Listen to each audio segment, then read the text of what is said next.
It all started very suddenly. A strange man appeared in front of him and said something quietly with an evil look. Apparently, this guy who was standing in front of him came from another world. The guy was already very shocked to be here, and after these words, his mind went into a real mess. He looked around. All the nearby houses reminded him of the Middle Ages, and people were wearing clothes appropriate for that time. He didn't see a single car or any other vehicle from his previous world. The man waited for the newcomer to get at least a little used to what was around him, but he didn't even know where to start his explanation. But he had to say something because he could see the panic in the newcomer's eyes, so he asked him to calm down and just listen to him. But instead, the younger man began to nervously take off his shirt, which surprised him even more. He told him to just calm down, not to take off his shirt. Only later did he start talking about this world called Area. Sword fighting and magic are everyday things here. All kinds of monsters, demons, and any other evil spirits are hidden in this dimension. Here, all this is not a fairy tale, but an everyday occurrence. No one would be surprised if they met a monster in the dark depths of the forest. They would just pull out a sword and deal with it. This world is a battlefield where everyone competes for survival. This greedy world calls different people from every world to its door. And the first place to this call is Genebis, a city that symbolizes the beginning. A local asked the boy if he had ever studied martial arts or magic before, to which he shook his head and said he had never done so. The older man turned around and said that he was supposed to be classless now. This definition interested the younger man, who understood and immediately added that he would explain this term to him later when he was in training, but for now he asked the younger man his name. The boy stuttered, barely able to say his own name. It turned out that his name was Lee Sun-min. Well, since he had already met him, he couldn't just leave him. The man offered to discuss everything at the table with food because he realized that the boy was already hungry. The boy thanked him. He was touched by such kindness and immediately ran after the man. As they walked down the alley, the older man asked if Sun-min was thirsty and handed him a flask of water. He approached him to take some water because he was really thirsty. When the canteen was in his hands, Sun-min shouted out loud words of gratitude, even though it was all very strange. It was the first time he had seen such a reaction to ordinary water. The young man wanted to take a few sips of the coveted water to quench his thirst a bit. It could hardly be called a little because he had filled his cheeks and was already thirsty. But instead of gulping it down, Sun-min simply spat the water right into his guide's face, which he definitely did not expect. His eyes immediately began to burn, and he fell to the ground clutching his face. The man screamed loudly, and the younger man added with satisfaction that it was hard to act like an unsuspecting child. In fact, Sun-min knew perfectly well that the goblin's paralytic poison was inside. The boy knew that when added, this poison does not change the color or taste of the water, but gives it a slightly fishy smell, and when it gets on the tongue, it starts to burn a little. Apparently, if it gets into the eyes, it can be compared to severe torment. Apparently, this man thought he could easily deceive the naive new boy and sell him into slavery. Now, the older man thought that this was not a new player at all and knew as much as he did. But the boy denied his words and said that he was new here. He had just arrived and was now classless. With all his strength, he punched him to finally put an end to this abnormal. The shoe was hard, so the blow was very painful. Despite the fact that Sun-min was new here, he said that he already had 13 years of experience in such cases. A second later, he had a sharp weapon in his hand which the newcomer always kept with him. The next moment, he stabbed him. The main rule in Area was that one should never trust others, because everyone here could be a traitor and an enemy. When the man was already lying there without signs of life, Sun-min took everything he could from his pockets. He didn't have much money on him, just 1,000 eri and a single dagger. It was better than nothing, of course, but his body looked completely different now. That was why he had checked it earlier with such great surprise, because what had happened to him now looked nothing like it had before. He couldn't find a single scar or pumped-up muscle.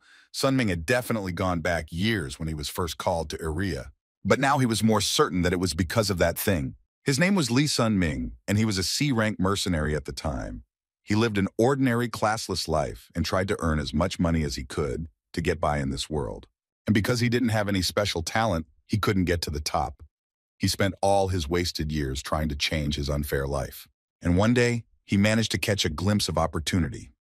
Sun-min found a dungeon that had never been touched by human hands before, and this was his chance. He managed to find a treasure chest while he was wandering through the underground passages and opened it with great hope. but there was only one small stone inside. Sun Ming didn't know how to use it, but he carried it with him all the time. And then the regression stone was activated, and he had to move back years. It was this system window with this simplification that appeared before his death, and after a short amount of time, Sun Ming fell back into childhood. Considering the stone, one can understand that this thing brings its owner back to the distant past of his life. At this point, an idea came to him, and he hopefully opened the status window to look at something. But the information he found was nothing to cheer him up. He was still classless, had no special abilities, and had no skills either. Unfortunately, nothing had changed since the last time. He had some expectations, but his statistics remained the same as when he was first called to area. This regression was not necessary at all if all the indicators were similar to the previous ones.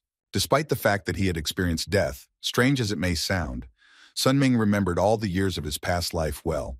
Not all the details remained in his head, but he could clearly recall the main points. In a few minutes, he managed to reach the tall door. He knew this place like no other. The House of Big Bones. That was the name of the place, and there were things he could do because he was still classless. People from any world can come to Area. These doors are open to everyone. For example, you could meet magicians, martial artists, and many others. But to be honest, most often it is the classless who get to Area. People like himself. It sounds so-so, but it has its advantages. These people are pure and have the opportunity to study in any direction that interests them. But although it sounds very cool at first glance, it is the only advantage in their situation, because such people are at the very bottom of the Araya ecosystem. Since they don't have any unique abilities, they usually die in agony due to the terrible conditions and their inability to fight. The conditions in this world are harsh, and many of these classless die before they can do anything. The protagonist was also classless, and managed to live like this for 13 years as a C-rank mercenary. Throughout his life, he had to go through numerous bullying and ridicule from his superiors. And in the end, he just died. It was indeed a completely useless life that was of no use. In despair, he came to a certain old man to ask him to perform a skeletal remodeling procedure. Sun Ming firmly stated that he wanted to do it. This way, he would be able to become stronger and put into practice all the knowledge he had gained. After that, Sun Ming received a low-ranked martial skeleton and a true heavenly cultivation power. Now he can use 2 of the 3 powers that he was unable to obtain 13 years ago. The first ability is the martial skeleton, bones that allow one to easily master various martial arts. And at that time, there was an acupuncturist who could artificially create such a skeleton. The doctor promised that he would do it for free because Sun Ming said to advertise his work, and this was the first opportunity in Janabis. In order to undergo skeletal remodeling, you need to be classless and have no skills. The previous Lee Sun-min was unable to undergo this procedure because he had acquired 1 skill before he knew about it. But in this lifetime, he managed to fulfill all the conditions and obtain a lower-ranked martial skeleton. It was the perfect foundation for learning martial skills, and thanks to this procedure, Sun Ming would be able to do so faster than other people. And since this doctor is about to die from an unfortunate accident, a lot of classless people have managed to undergo this procedure. And now that he has a battle skeleton along with the classless Yunusu, he will be able to become stronger even faster. And another possibility of Genabishi is the true celestial cultivation technique. This technique allows you to accumulate internal energy. In general, there are many categories of these techniques which are classified according to their stability or the rate at which they increase internal energy. The one he knew in his past life was just a second-rate one, but the little old library of Ganabas had a first-rate cultivation technique. Fortunately, the owner of this library did not know the true value of this book, so he was able to buy it very cheaply. He only paid 1,000 eri for it. Now he was able to obtain 2 opportunities that were available to him in his past life. Moreover, he did it without any danger and right after he got here. And now he had one last chance, the main prize of the Colosseum, which will be opened in a year. Since only classless people could participate in the competition, Sungmin would be able to win it easily. He knew that he would get more opportunities if he stayed in Ganabas to improve his skills this year. What he needs now is enough resources to live on. In such a situation, you need to earn at least 1,000 eri a day. And to earn money and improve his skills, he needs to hunt monsters, all of which is a standard mercenary story. When the young man approached the man who sold equipment and weapons for mercenaries, he looked at him with displeasure because his customer looked like he was in his teens and no older. Sun Ming calmly examined the armor and thoughtfully said that it should fit him. In the end, the merchant only said that this armor had been used by an outsider of his height and size who had been dead for a long time. In a matter of minutes, he picked out everything he liked and turned on the puppy dog mode to take it all for himself at a discount. He had no problem giving it to him, but it was unlikely that he would be able to take it all for himself in 1,000 years. The man laughed out loud and said that it would take at least thousands to buy all of it. So he simply told Sungmin to get out of here and not scare the customers. But he didn't give up and asked if he could take them on credit. The shopkeeper replied more threateningly, telling him to leave before he was beaten. But this did not stop Sunmin, and he almost immediately came up with a new plan. Of course, it was a crazy plan because he agreed to sell all his clothes to get some money. According to the boy, these clothes should be more than enough. He guaranteed some of them because they were made in a highly developed dimension, and there are people who would dream of such clothes. The guy also added that if he sold it to the right store, he could get more than 1,000 eri. However, when he heard the rest of his story, he laughed again and started making fun of the kid. The fact that this guy first put on an innocent face to be pitied and sold these things and then started bargaining was very strange. He was classless, and it was clearly visible. The merchant thought that was what he was hoping for when he begged for the weapons and armor. Sun Ming smiled slightly and replied that he would be very grateful if he did, but the elder called him shameless for allowing himself to behave like that. He picked up the armor that the boy had mentioned for the first time. Still, the man agreed to give it to him even without this terrible, in his opinion, garment. This young man was strange, but he was skillfully taking advantage of being a child and a face that looked so innocent. The man added that, although he was classless, he would live long with his trick. The trafficker mockingly said that this kid would probably become a regular customer, so he told the boy to make sure he paid him thousands more as soon as he got the money. Well, now he had everything he needed for a mercenary and got ready for his first hunt. If you don't count all the ones in his past life. The survival rate depends on the armor you have. Even if it is quite light armor, it is still able to protect at least a little. It was a good decision to buy the armor first, and it didn't matter that it was taken off a dead man. Of course, the lenient attitude was unusual. Perhaps I was just lucky because it was not typical of Arya. Although perhaps this traitor wanted to let him come to him and stab him? Here, you have to be careful at every step because you don't know exactly where to expect danger. Soon enough, Sun Ming was near the place where the hunt was about to begin. And the entrance to the hunting area reminded him of the first time he came here many years ago. At that time, Sun Ming had only a small bat and was lucky enough to come across a monster that scared him to death. Now everything has changed. He already knew a lot through his own experience and had equipment and a good weapon. The boy could admit that he looked so miserable back then.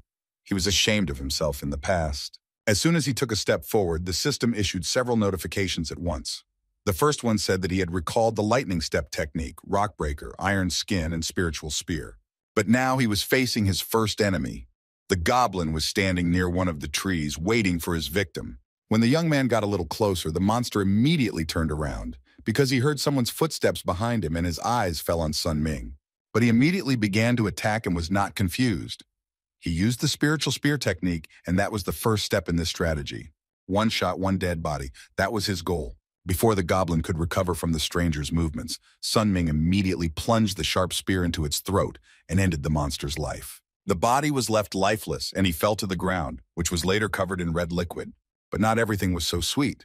The young man also got hurt, and he realized it a few seconds after his attack because his hand hurt badly. When he looked at his palm, he was immediately horrified. There was a deep wound on it which burned and hurt a lot. In general, this was an expected result, because the technique he used required that the spear be used with the palm of the hand as a barrel. And if a person had not received special training and was not used to such things, the blow would cause burns. To begin with, it is better to train your hands so that this does not happen again in the future.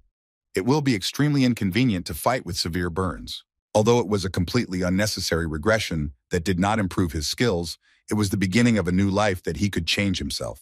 And somewhere in the depths of this world, there was an unknown figure with whom he would sooner or later have to come face to face. In the darkness of the night, the young man came to the hotel to book a small room because he had to live somewhere. It was a rather large and spacious building where he was immediately welcomed. The guy walked a little further and also said hello. But before he could say anything else, the man called his name and shouted happily. The man spoke seriously and only nodded in agreement, then handed a bag of money to Uncle Jack as payment for tonight's stay at his hotel. The old man asked him what was in the sack, but he had brought nothing new, just the usual. This was true, but Jack knew for sure that it was a spatial sack, which was not easy to obtain. Moreover, its price was quite high, as much as 1,000,000 eri. To this, the kid replied that he got it cheap from a seller he works with. Good business skills never hurt. Then the younger man handed Jack Goblin teeth and green blood. For this, his uncle begged Sunmin to stay with him for 2 more days. If he sold all these things to the Wizarding Guild, he could make a lot of money because they like such things. In the end, it was time to wrap it up, but Jack actually thought the kid was really cool. It sounded strange to him. He wasn't used to hearing such words in his direction. More often, he was only ridiculed. But it was true. Once a classless boy approached him and suggested something very crazy.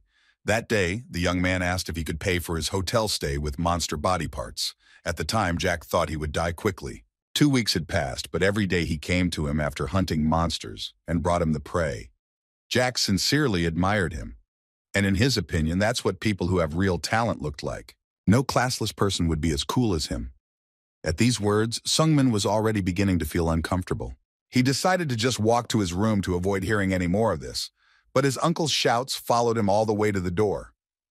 With such talent, Sungmin will someday be able to achieve what Xian did. Jack wanted to talk so badly he had just started, and his interlocutor was already running away. The guy coldly replied without turning his head back that he needed to rest after a hard hunt. His strength was already running out. This word, it touched his heart so much, just talented. That description was not for him. Jack had just wanted to praise him, but he had only made Sungmin angry. He was talentless, and all he had now was experience and practice over the years. And after all this effort, he died, ending his life as a C-rank mercenary. That's all. It's good that things are slowly starting to change now. The characterization window has begun to replenish, and now there are several new skills. But the lightning step technique, iron skin, and spiritual spear are skills he learned in his previous life. It was only because of the characterization area had given him that he could recall all these abilities and remember how they worked. It was easy now, but this was only the beginning. All of these are just lower martial arts and nothing more. In a hard fight with strong opponents, it's hardly going to help.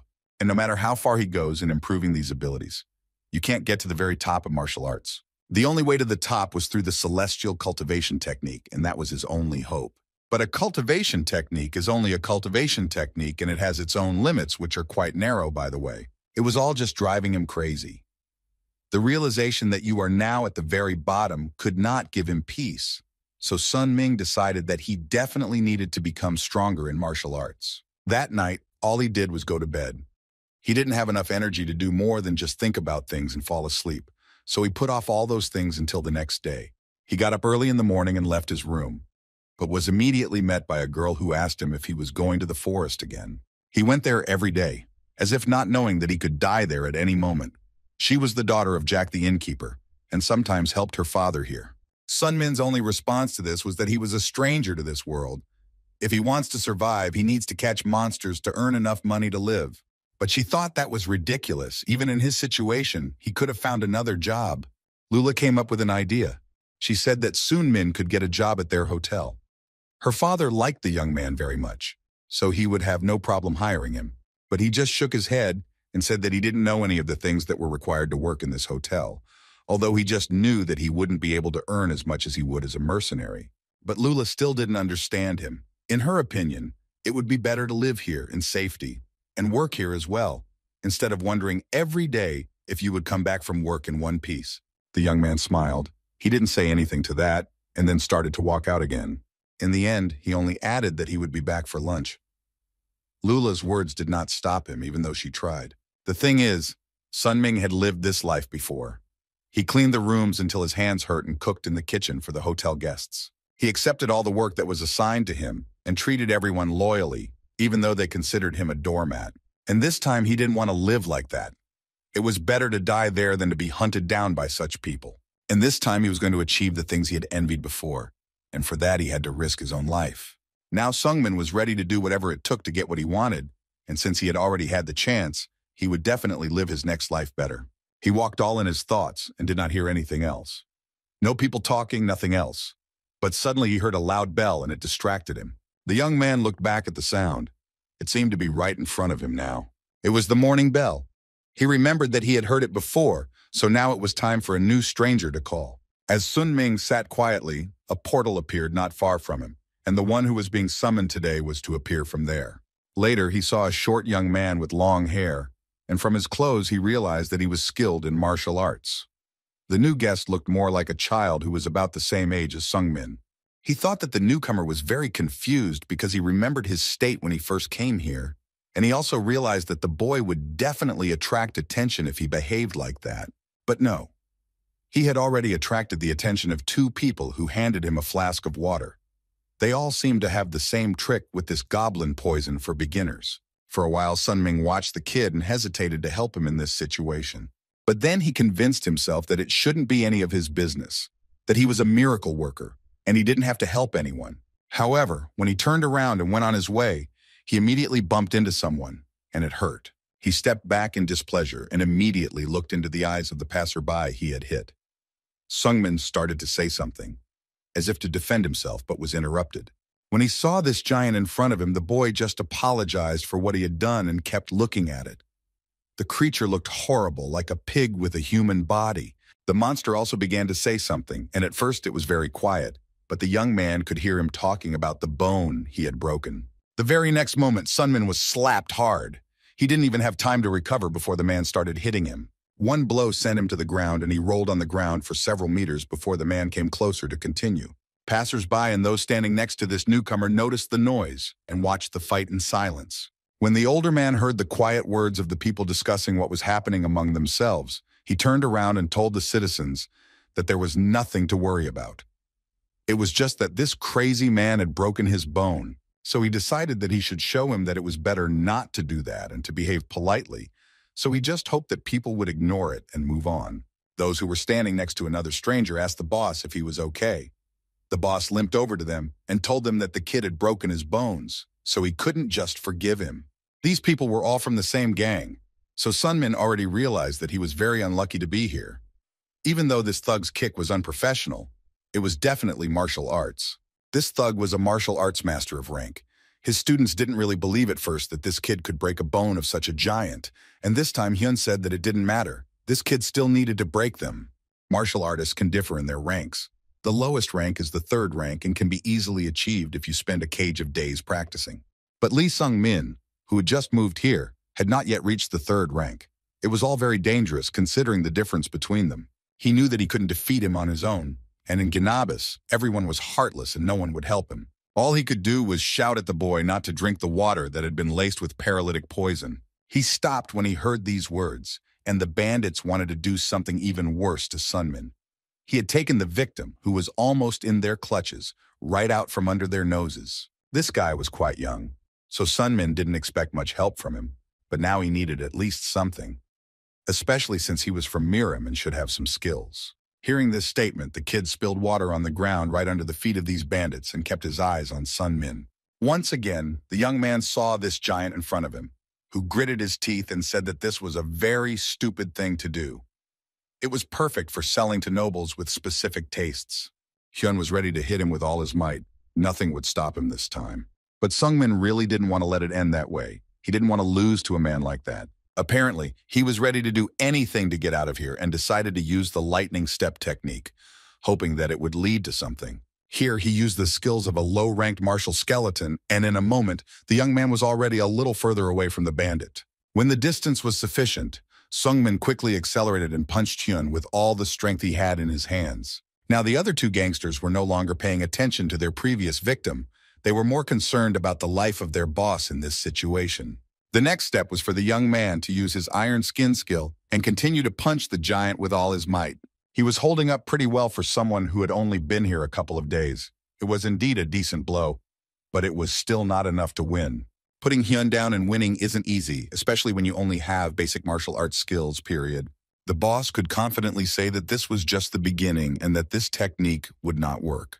This man has a strong body. It would be too hard for someone like Sun Ming to hit him and hurt him. He has the weight and muscles of a child, and martial arts would not help him here. One of the inmates standing next to the newcomer started shouting loudly that the guards might come here soon. Although no one in Gnabus cares about anyone, such noise can attract unnecessary attention, so they advised him to get going. Sungmin was already almost at zero. A few more hits from the gang boss and that would be the end of his new life. The newcomer looked at him silently and did not say a word. Sun Ming realized that he was probably not going to be of any help at all, and that he couldn't defeat this giant with his bare hands, so he would have to use a spear. He pulled it out very deftly, and the weapon was already in the boy's hands. Now all that was left was to wound Hyun to win and get out of this place as quickly as possible. But it didn't come to that. The boy with the long hair came up to Sungmin and stopped him, holding the spear with one hand, and asked him to repeat the words he had said to him. The young man did not understand what he was talking about or why he had done this, and the boy just looked at him silently with a slight smile. For a few seconds, he seemed to be in a trance, but then when he turned his gaze to Hun, he immediately shouted at the newcomer to wait. The bandit was so close, and he needed to deal with him as soon as possible. The guy turned to the two of them and made a slow motion with his hand, stopping Hyun. And all of Sungmin's efforts were for nothing? The kid pushed Hyun away from them with one finger, and he fell to the ground with a thud. The bandit had dared to interrupt him, and that was very rude. He needed to be punished for that, and so the boy did. Sunming watched in amazement as the bandit writhed in pain on the ground and tried to get up. He still couldn't realize what the kid had done. Just one punch had helped him take out this bandit. There was definitely something wrong with this kid. How could he possess such strength? An attack with the palm of his hand, which was wrapped in internal energy, is not a third or second rank. This guy is at the peak of martial arts, and he's about his age. It all sounded strange. And he was called here almost at the same time as Sunming. This simply cannot be. It is extremely rare to encounter such a creature, but it is none other than a demon in the sky, a little heavenly demon named Wee Ji Hyun. After doing his business, he asked Sungmin to show and tell him about this place because he had no idea where he was now. This demonic cult was a representative of unorthodox sects that worship the government itself, and the strongest should become the head of the demonic cult and will be called the Celestial Demon, and the disciples of the Celestial Demon are called Young Masters. And this young master who has entered the new world is a little celestial demon named Wee Ji Hyun. He had practiced martial arts of the highest rank from an early age, and was about the same age as Sun Ming when he was summoned here. But there was such a big difference between them that he could not even bear to look at him. He recognized Wee Ji Hyun, though not at first, because he had forgotten some of the details of his past life. When they sat down in the small room, the demon introduced himself and confirmed his age.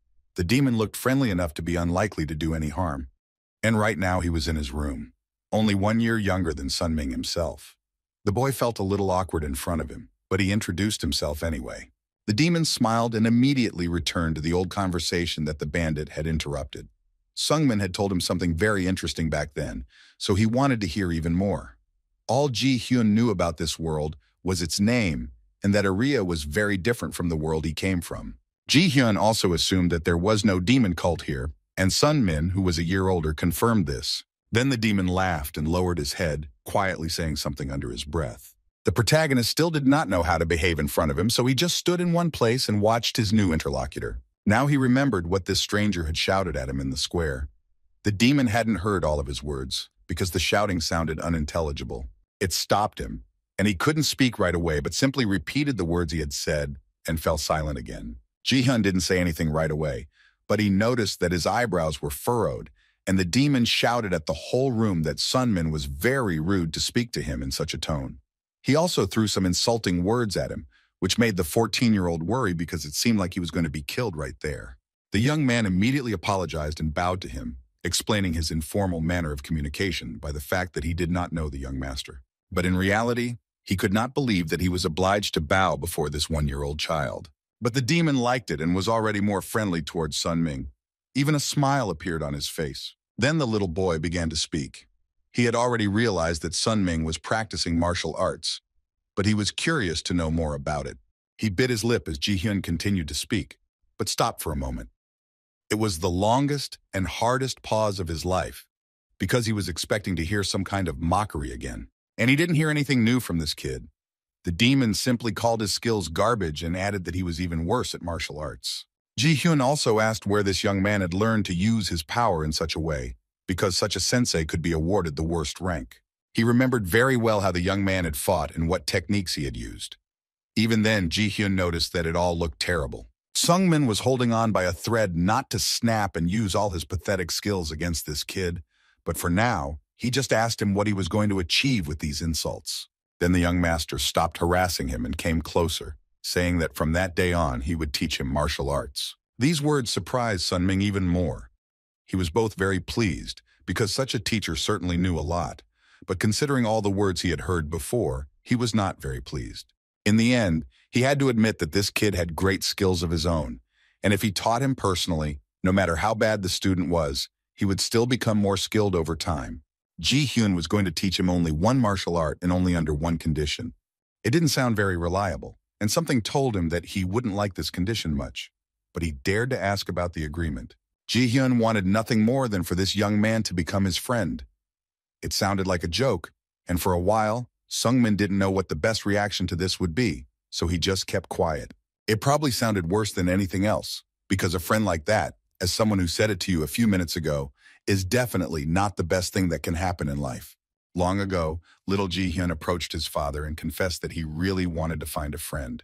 He was lonely in their world.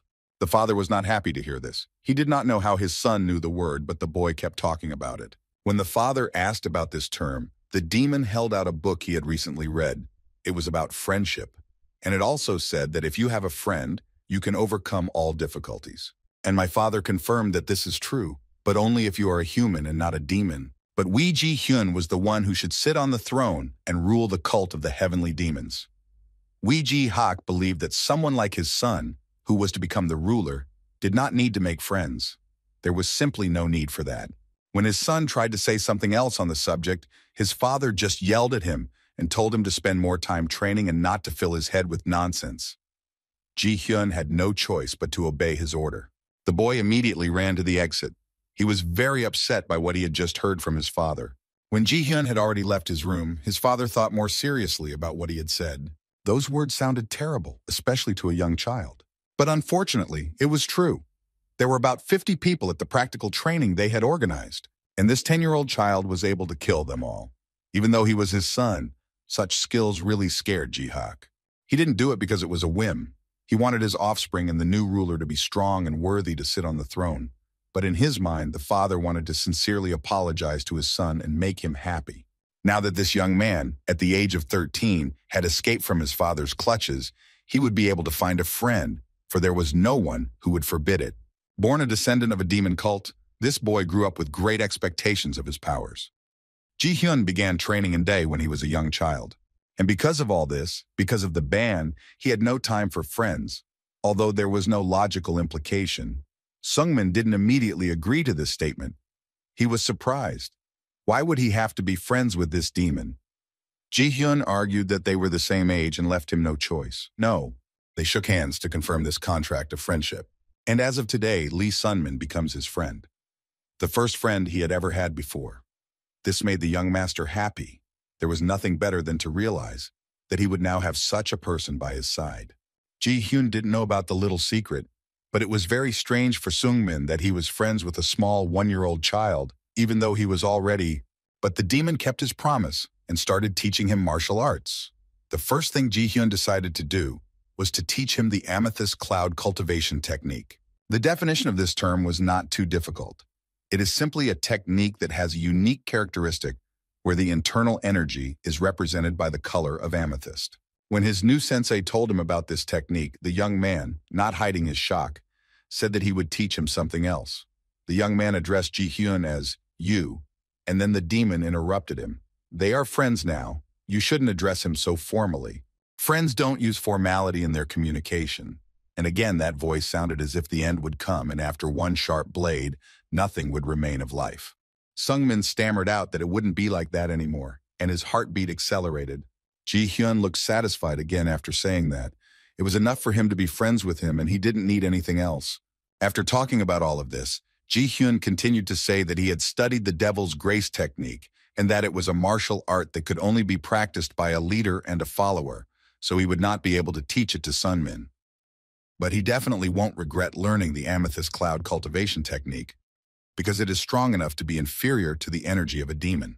Now that the theoretical part had come to an end, it was time to put it into practice. He had been teaching Sunming for a long time. A month of fruitful training had already passed since then. By a mere coincidence, he had managed to master the amethyst cloud cultivation technique. It took a little time, but the progress was good, and little by little, Sungmin became stronger through daily training. His current martial arts level was currently between 2nd and 3rd rank. Objectively speaking, it was very little.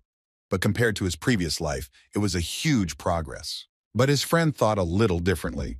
He didn't know the whole story, and the fact that Sungmin managed to master such a small number of skills proved once again that he had no talent.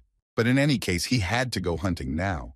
It really annoyed him that Ji Hyun said this several times a day, even though he was used to hearing it in his direction. As soon as he entered the forest, he came across a goblin and immediately attacked it to have the advantage of a first and unexpected attack.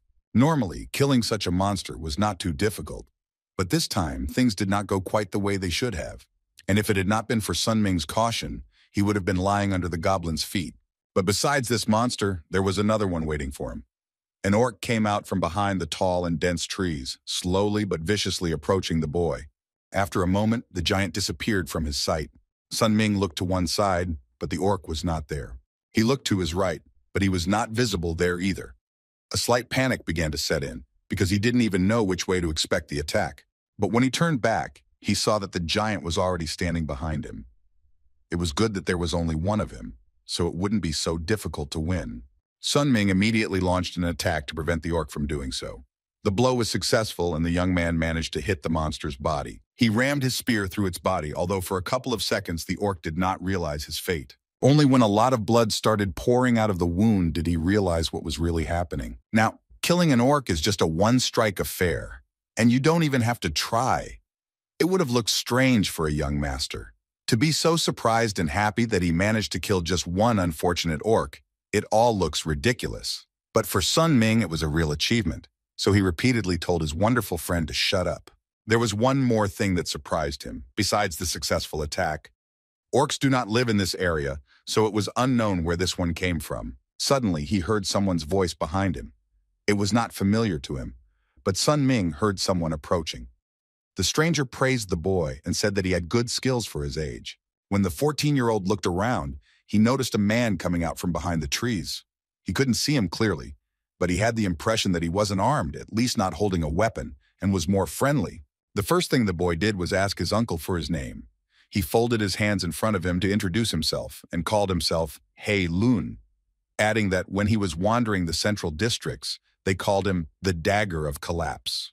Now the young man asked about his intentions, and the man immediately decided to get to the point. The reason for his appearance here had to do with the orcs, namely that they should not roam these places. It was only later, when it was getting dark, that the two of them walked back to the town.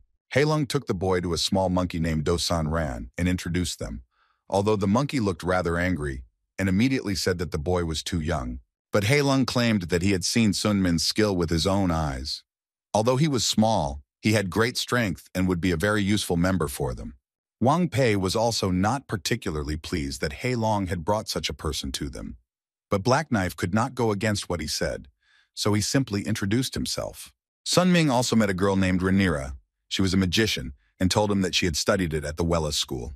She immediately asked the newcomer if he knew about the main goal of their team, and he said that he only partially knew. Rhaenyra explained that the Rick faction had recently established a new village here. There had already been several reports of attacks on neighboring villages and the killing of the original explorers. The Mercenary Guild has announced a reward of millions of Eri for the destruction of the Orc village. If they summed up the loot from the corpses, the total amount they would receive would be equal to millions of Eri. The first thing the young man asked was how they would divide the loot and split the amount. Hailung said that they would divide it exactly according to the number of people. This meant that Sun Ming would receive approximately 1 million Eri. Such a lucrative assignment doesn't come along very often, so he would have been happy to accept, but the problem was these people. He didn't know if he could trust them. It could be that all of this was just a setup. And this Hailung guy was very suspicious. He appeared out of nowhere, as if he had been sitting in ambush for a long time. After some thought, the young man decided to take a chance. If it was true, he would not want to miss the opportunity to earn so much. When Sun Min agreed, the man was so happy that he began to exclaim that this was the right choice. It should be much easier with this kid. The young man pulled away and briefly thanked him for his praise, but there was one more question. If the four of them looked suspicious, but he had already convinced himself that he was just being too picky about everyone, the two people sitting in the shadows with their backpacks were more unnerving. Hailong looked at them and said dismissively that they were just classless men who should help carry things. Then the young man heard a question directed at him about whether he was from Murim. Sun Min said that he was, and then one of the men bent down on one knee in front of him. A few seconds later, Rhaenyra approached him and handed him a few coins, telling him to go and buy them some apples. She added that these two would carry the bags that were needed for the expedition and receive the rest of the money. They moved forward together to do what Rhaenyra told them to do. In a few minutes, they returned and brought back juicy and sweet apples. The girl took one to eat before they left because they had to leave soon. After they all had a little snack, they went to the forest path and began to go deeper into the forest to find the monster's village. When the group had already walked for kilometers, the young man asked Do San Ran how many years they had been in the village. He replied that there were about a dozen, but that they would probably only have to fight the Ma, because everyone else was either a child or very old. San Ran smiled and said that it was not difficult. Orcs are stupid creatures and you just have to go in and kill them and then take your hard-earned money. On the way, the young man asked the head of this small team about their plan. Hei Lung said that first, they would need to divide into two groups. Hei Lun and Sun Ming would be in the first team, and the second team would consist of 3 people, Rhaenyra, Black Knife, and Little Monkey. The idea behind this plan is to lure the orcs out of their village and into the forest. When they go further into the forest, the group attacks and kills them. Rhaenyra added that she is spreading the scent with wind magic, which should attract the monster's attention. The orcs have a very good sense of smell, and if they smell a human, they will immediately go out into the forest to kill the guest. And San Ran and Wang Pei will hide and ambush them, and Rhaenyra will cast her magic energy at the same time.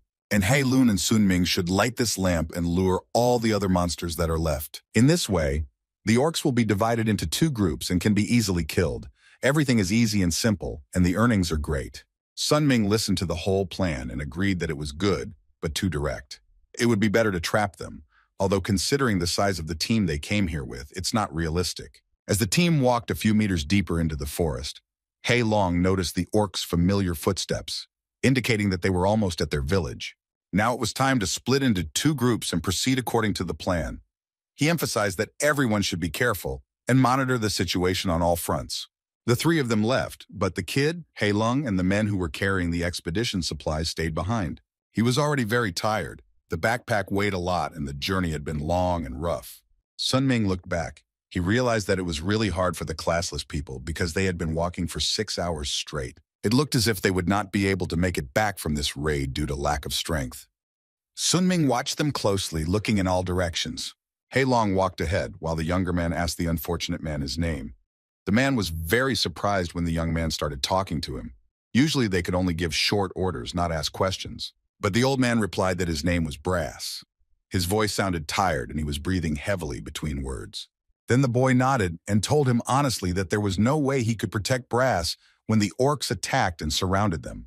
The words didn't sound very pleasant, but Sun Ming had told him it was up to him to decide whether to stay or run. In any case, the young man knew that Hei Lung would not help the old man if something happened. He didn't even pay any attention to him and didn't look back to see if he was following them. Brass could barely speak anymore, but he said that he couldn't just run away from here. It sounded somehow doomed. Of course, he knew about the punishment he would receive from the guild if he dared to leave them.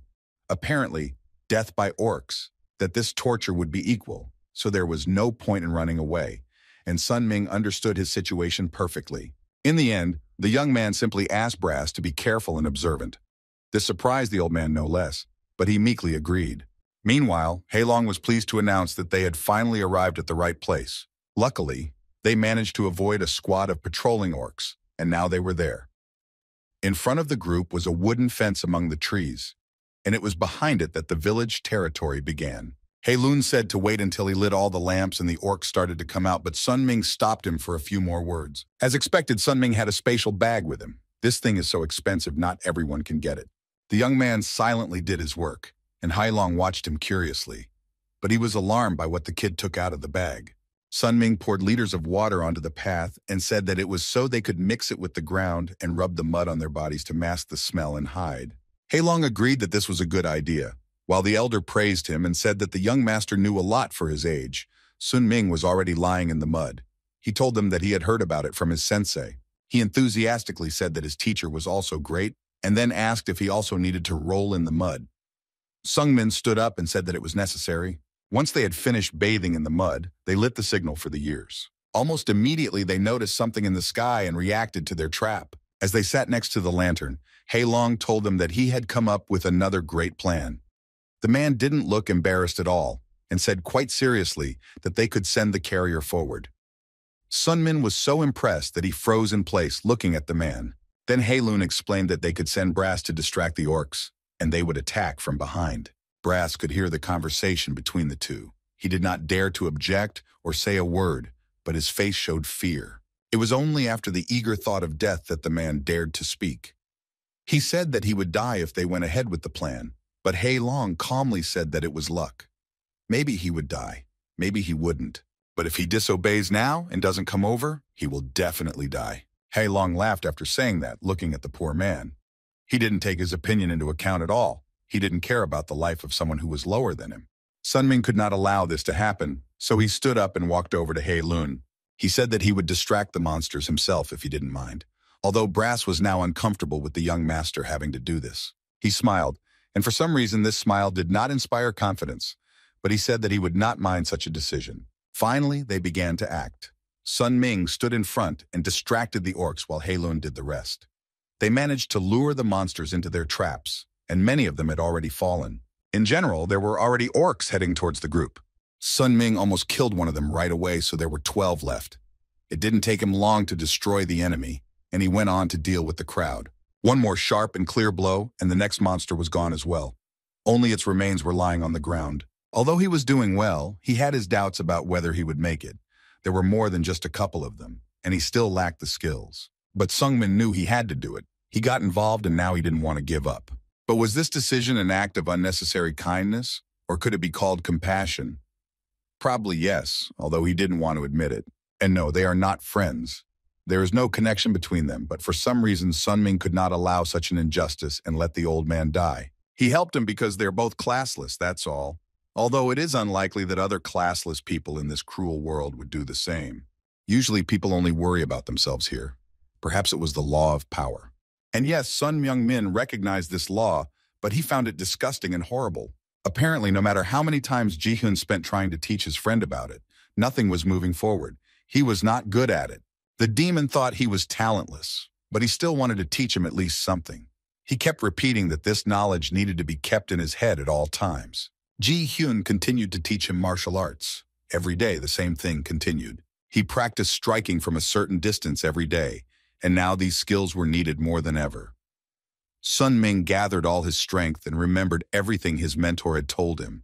This was the moment to show what he had been practicing for. He prepared for the main attack, clutching the spear in his hand with all his strength. Now it was time to perform the third step of the spiritual spear technique. Sun Ming gathered himself and used a lightning strike, aiming it at the monsters. And it was a very successful attempt, because not a single orc was left injured. He managed to hit them, and several at once. Hei Lun was not far behind and launched an attack from behind, as he had said earlier. Now the orcs were in a vicious circle between the two warriors, who were confidently cutting their bodies apart. One of the monsters saw Brass, who was completely defenseless and standing back. The orc decided that this was the perfect prey for him and took his bat and attacked him. Brass lay down on the ground in fright, cried out and covered his face with his hands. He was shaking because it seemed that his life was over and he was about to be killed. But with his sharp weapon, Sun Ming rammed the body of this orc so that he did not have time to attack the poor old man. This child's face was scarred and covered in mud, but he fought on. He fought for his life and saved the life of another. The last blow and all the monsters did not make a sound. Just lying between the trees in their own blood, the job was done. Hei Long walked over to the carcass of one of them and cut off its ear with his dagger. He did this a total of 1 time, with all the monsters that had been here entrapped. Hei Long was sure that they did so well because of this little guy. He said he cut off everyone's ears to bring as evidence, and the other group should do the same. The man put them in a small sack and tied it with a rope, then threw it to Brass. He didn't even call him by name, just told him to hold it and protect it, and if anything got lost, he would be responsible with his life. Now it was time to find the other team. They might need help to deal with the remaining orcs. Brass smiled slightly as Hei Lun moved away from them a bit. He then quietly thanked Sun Min as he passed by. It was probably the first merciful act from another human being. He put his backpack back on his back and walked away.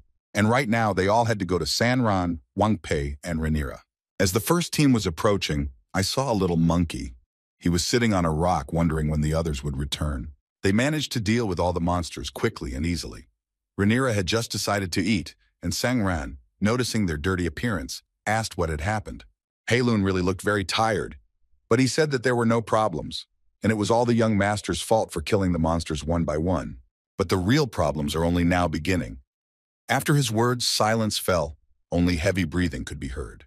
Sun Ming did not attach too much importance to this statement until Hei Long took out a weapon and turned into his enemy.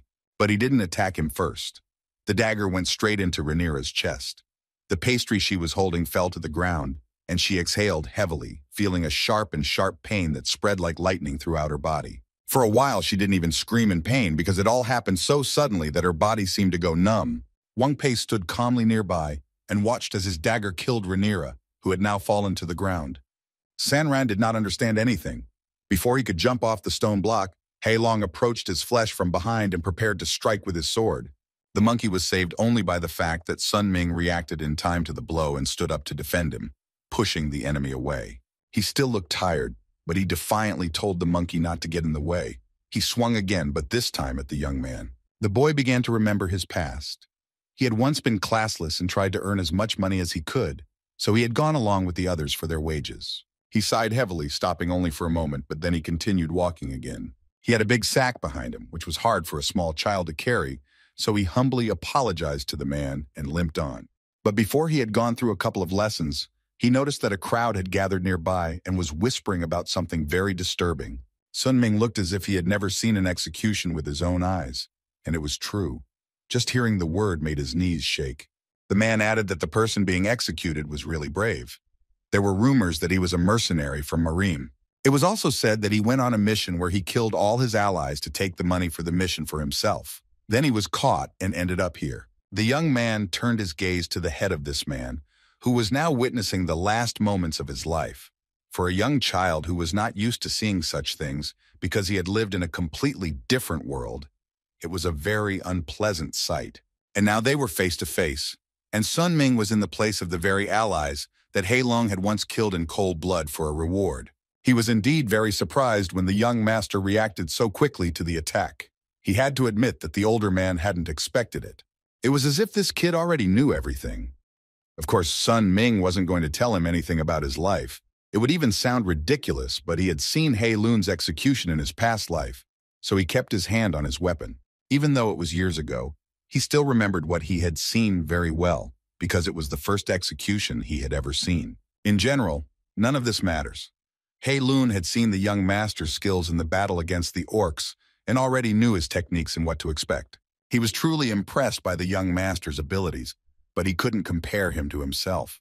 Sun Ming was still weaker than he was, so Hei Lun was confident that he could easily defeat him and then return to the city to collect his money. The young man already knew that his opponent had second-ranked martial arts skills. For someone between the third and second ranks, he would be a difficult opponent. However, Sun Ming could read his movements in advance. Looking at his behavior, you can understand that the man is going to attack diagonally. So it's already a winning situation.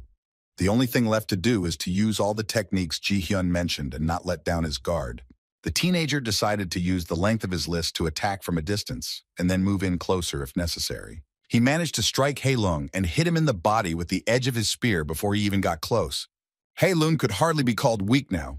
He has experience from the past and advice from the little sky demon. He stepped away from the boy, holding the wound that was bleeding. The boy's abilities only amazed him more each time. But he still wasn't about to admit that Sungmin had any chance of winning. In just one small moment, everything changed, and his mouth filled with blood. Hei Lun began to panic because he didn't know what had caused this reaction. Sun Ming hadn't even touched him, but it wasn't necessary now. It was the poison that was now showing itself and taking effect. When he was lying in the mud, the kid had mixed it in.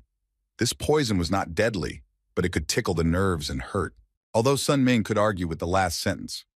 Looking at how Hei Lun's hands are shaking, there is no telling what this poison will do, but he will kill him faster than she will. It was already obvious who was stronger. The young man is already prepared for the next attack, before his opponent gets up and starts to act in the last minutes of his life. But he was too late. Hei Long almost immediately pushed off the ground and flew into the sky. He held his stomach, where the wound was, and moved with gritted teeth, because even the smallest step was painful.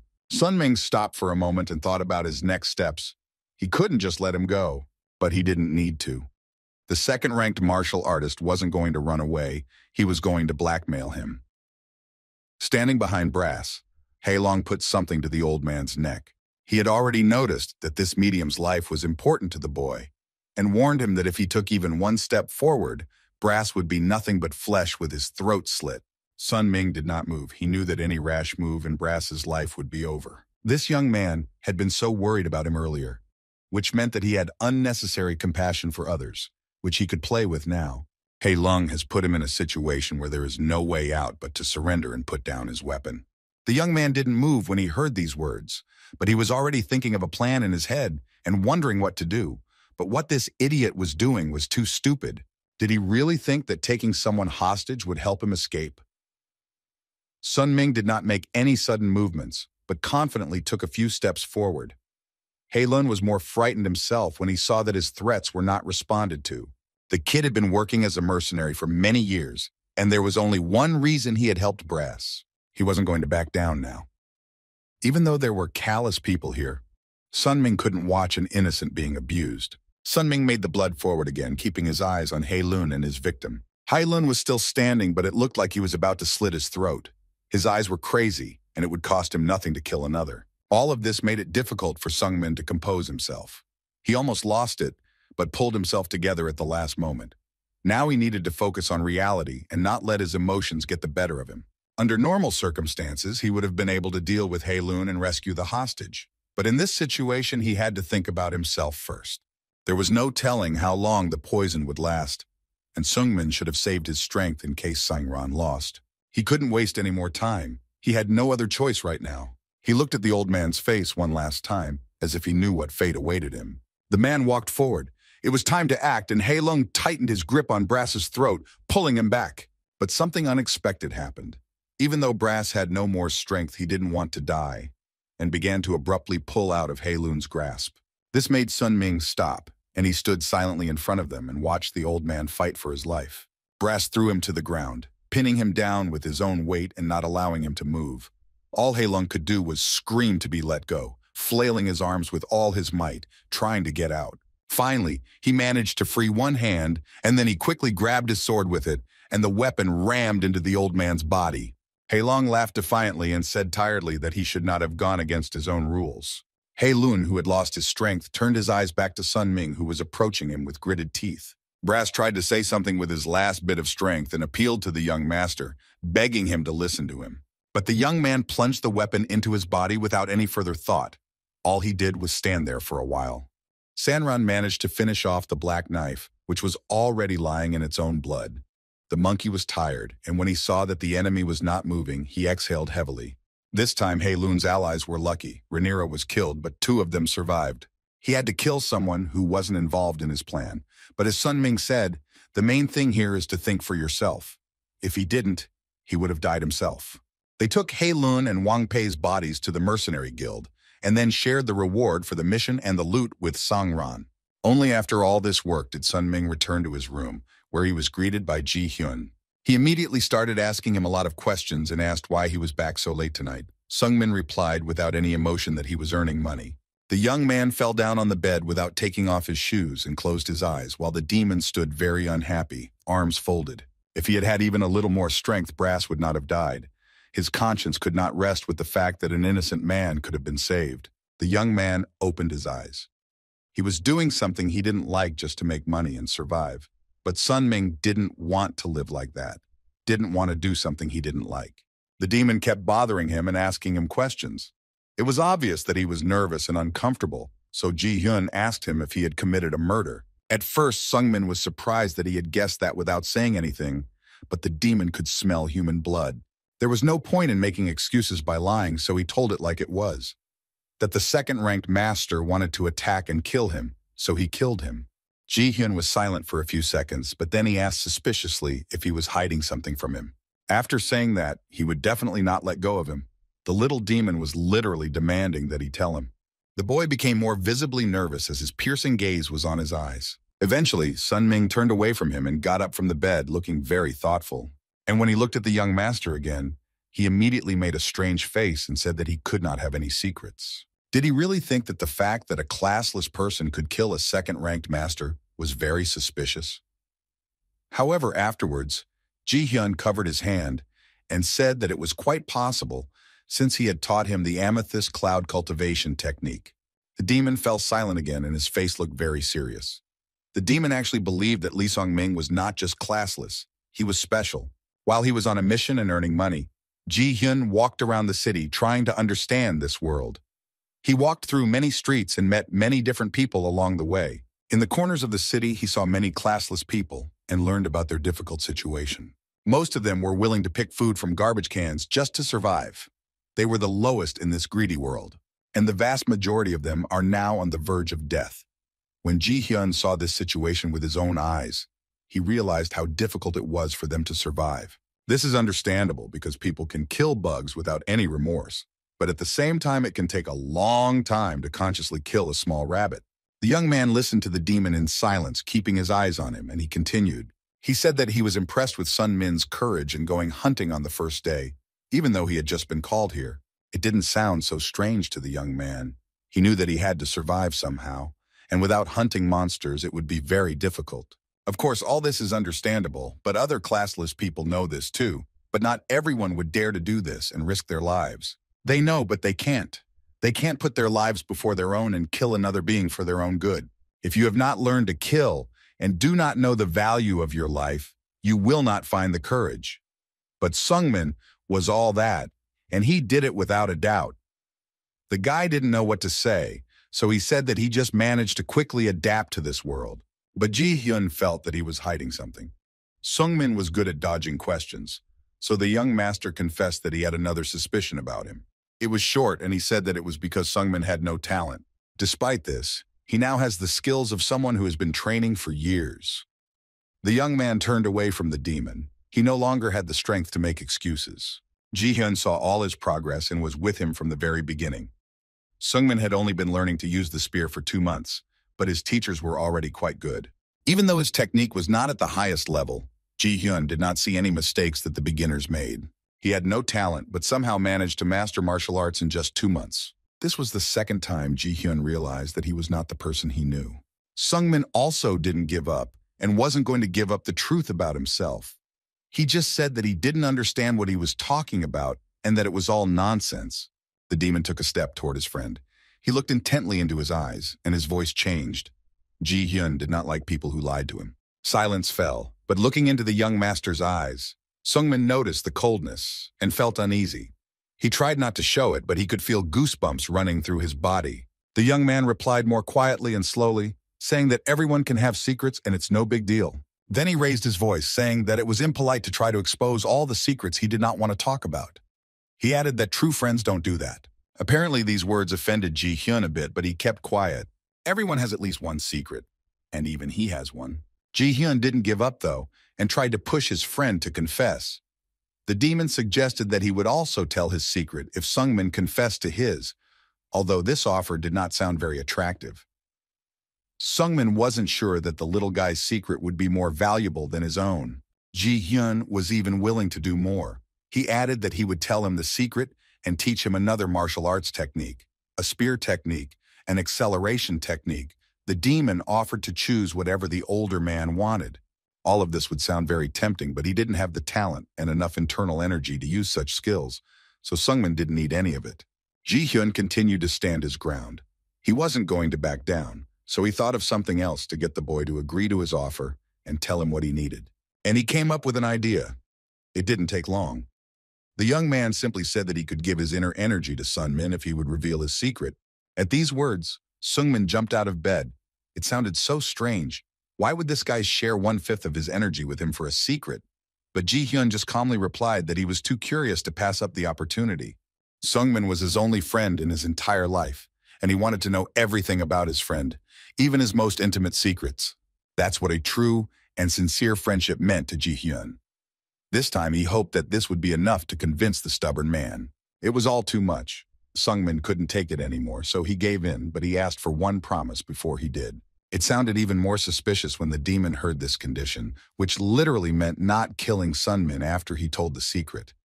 But there was no need for that. He is his only friend, and if he kills him, he will be left alone. And besides, They had decided to exchange secrets, so the demon decided to start with his, even if it wasn't easy. He let his hair down, followed by a short pause, and Ji-hyun told him that he was a girl. It was probably the last thing he expected to hear, and from the look on his face, it was clear that Sungmin was very shocked. He didn't say anything because he was also speechless. Although there was nothing so strange about it, Ji-hyun had lived her whole life as a boy, and her father had been hiding it from the entire sex since she was born. She looked again at her friend, who still couldn't get over the shock, and was sitting on the bed, staring at the same spot.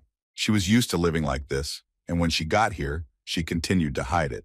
That was her secret, so now it was Sungmin's turn. But he asked for some time to collect his thoughts. For some reason, it was hard for him to believe that she had been lying to him all this time, and if it weren't for his curiosity, it would have continued. To begin with, Sungmin suggested that they use different rooms starting tomorrow, although Ji-hyun didn't understand the need. Apparently, it was too difficult for him to explain, so he didn't try. Finally, the young man was ready to reveal his secret. He took a deep breath and closed his eyes. A moment later, he tiredly revealed that he was a regressor. This confession shocked Ji-hyun no less. At first, she thought he was joking and that it was all a fantasy. This was an expected reaction. It was a rare thing to meet such a person, and it would be too naive to take his word for it. But she still tried to find out more.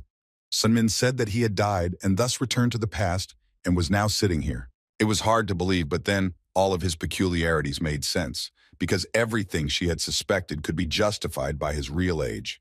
Although if they were in her world, Ji-hyun would have said that it was completely impossible, but now they were in another dimension where anything could happen. But she still didn't understand why he made her promise not to kill him. Yes, what he said sounded strange, but not to this extent. Sungmin spoke again. He might look like he was years old, but he was afraid that Ji-hyun might perceive it as manipulation, but she dismissed the idea. The guy was still in shock. Most of the time, he couldn't understand her because life in the demon world was too different from what he was used to. But it was she who had approached him 2 months ago when they had first met in the square.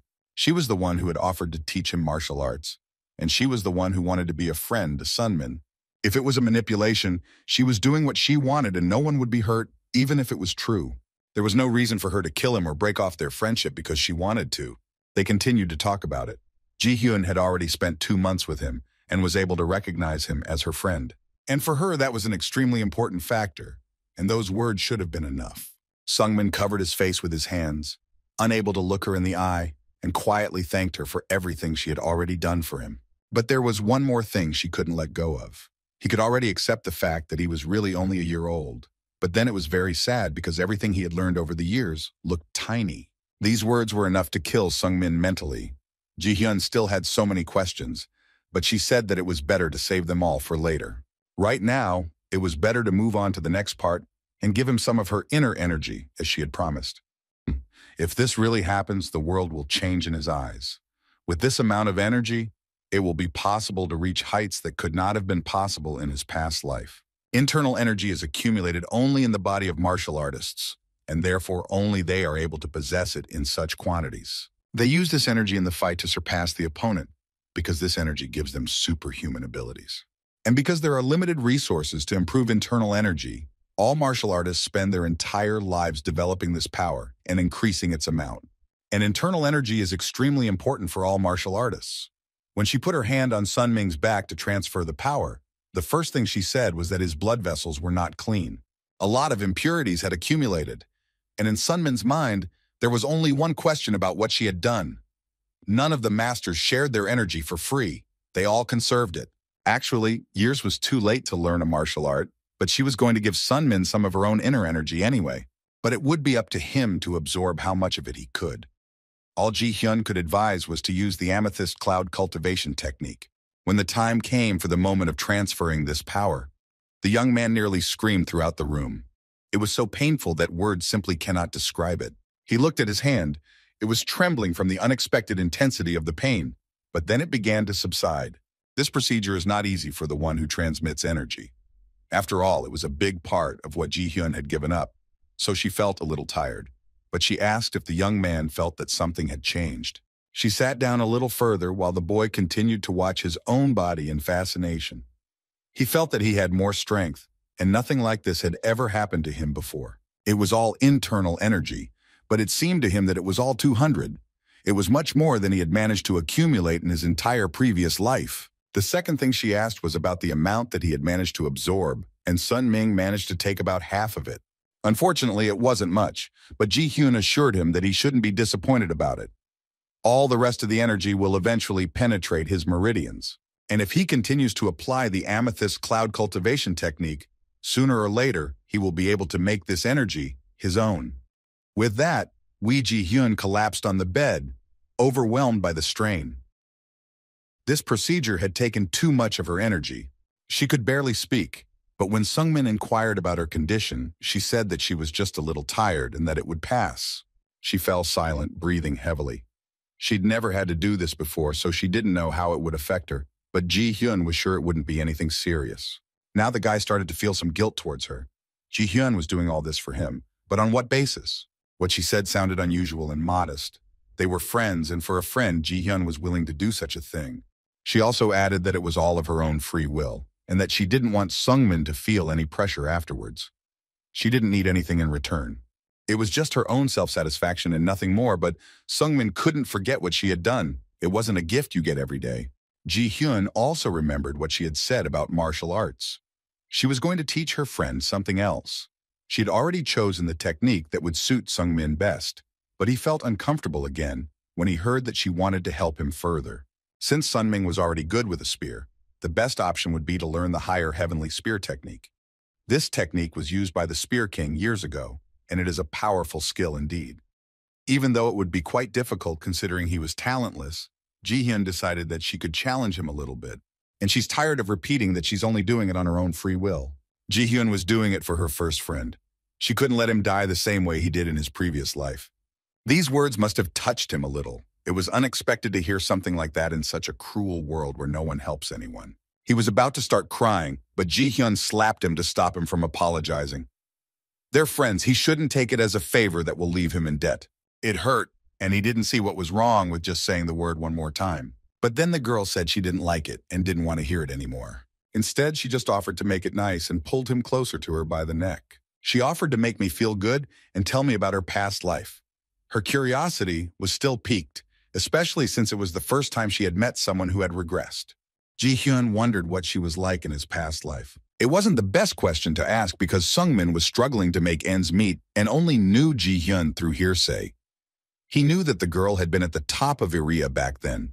Well, actually, it was all pretty obvious. But he added that a month after she was called to the city, she left the land. And then she disappeared for about 3 years. Ji Hyun was curious to hear all these stories about himself, and she was ready to hear more stories from his life. But the girl said that she could have been traveling around other worlds for those 3 years. Now Sungmin was curious to hear more about what she had to say and about her travels. What she wanted most was the freedom she had never had. When she was a descendant of the leader of the demon cult, this freedom was conditional. She could not go and do what she wanted. And because of this, she was called to this world. And now, Ji Hyun was very happy to have met such a wonderful friend here. She also added that she was leaving in a month. These words were unexpected, and Sungmin felt a little sad that he would have to say goodbye soon.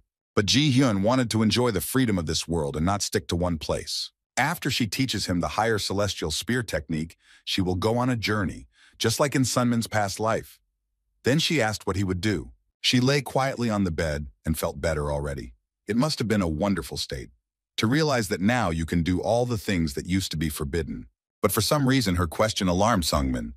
It seemed like an ordinary question, but when she said it, he felt uncomfortable. It was about his life and his desire to live it differently than in the past. The memories of how he had poured out before, how hard he had worked and how much he wanted to change everything, but it was almost impossible. Then the first day he came here and saw the monster.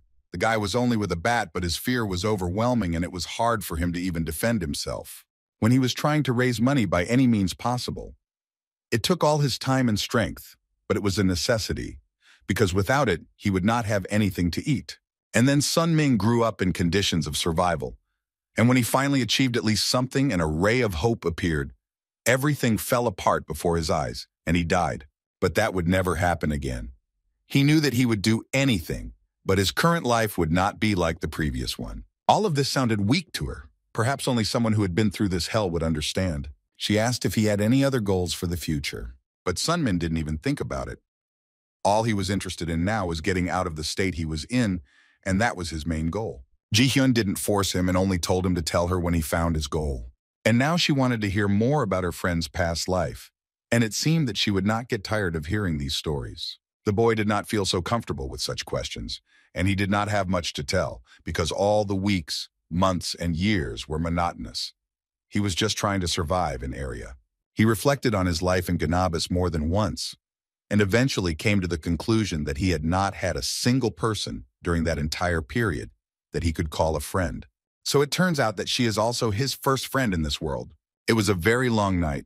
They talked about many different things, discussed past situations, and a month passed. Soon the moment would come when they would say goodbye. Not forever, but who knows how long it would take to meet their friend again. However, before leaving, the girl decided to test his knowledge gained during these weeks. Now he needed to forget about friendship and adjust himself to the fact that he was facing an enemy, but the thought that it was almost time to say goodbye did not let go. But after this sparring match, Woo Ji-hyun would leave. So Sungmin wanted to show her everything he had learned from her. It would be the best thank you in the end, and he said he would fight with all his might. It sounded like he had previously thought that he would be fighting on. Of course, he would have to use all his strength and abilities that he had received. Before the duel, the girl said that she would give him a head start on his moves. That is, the young man can use these moves before she attacks.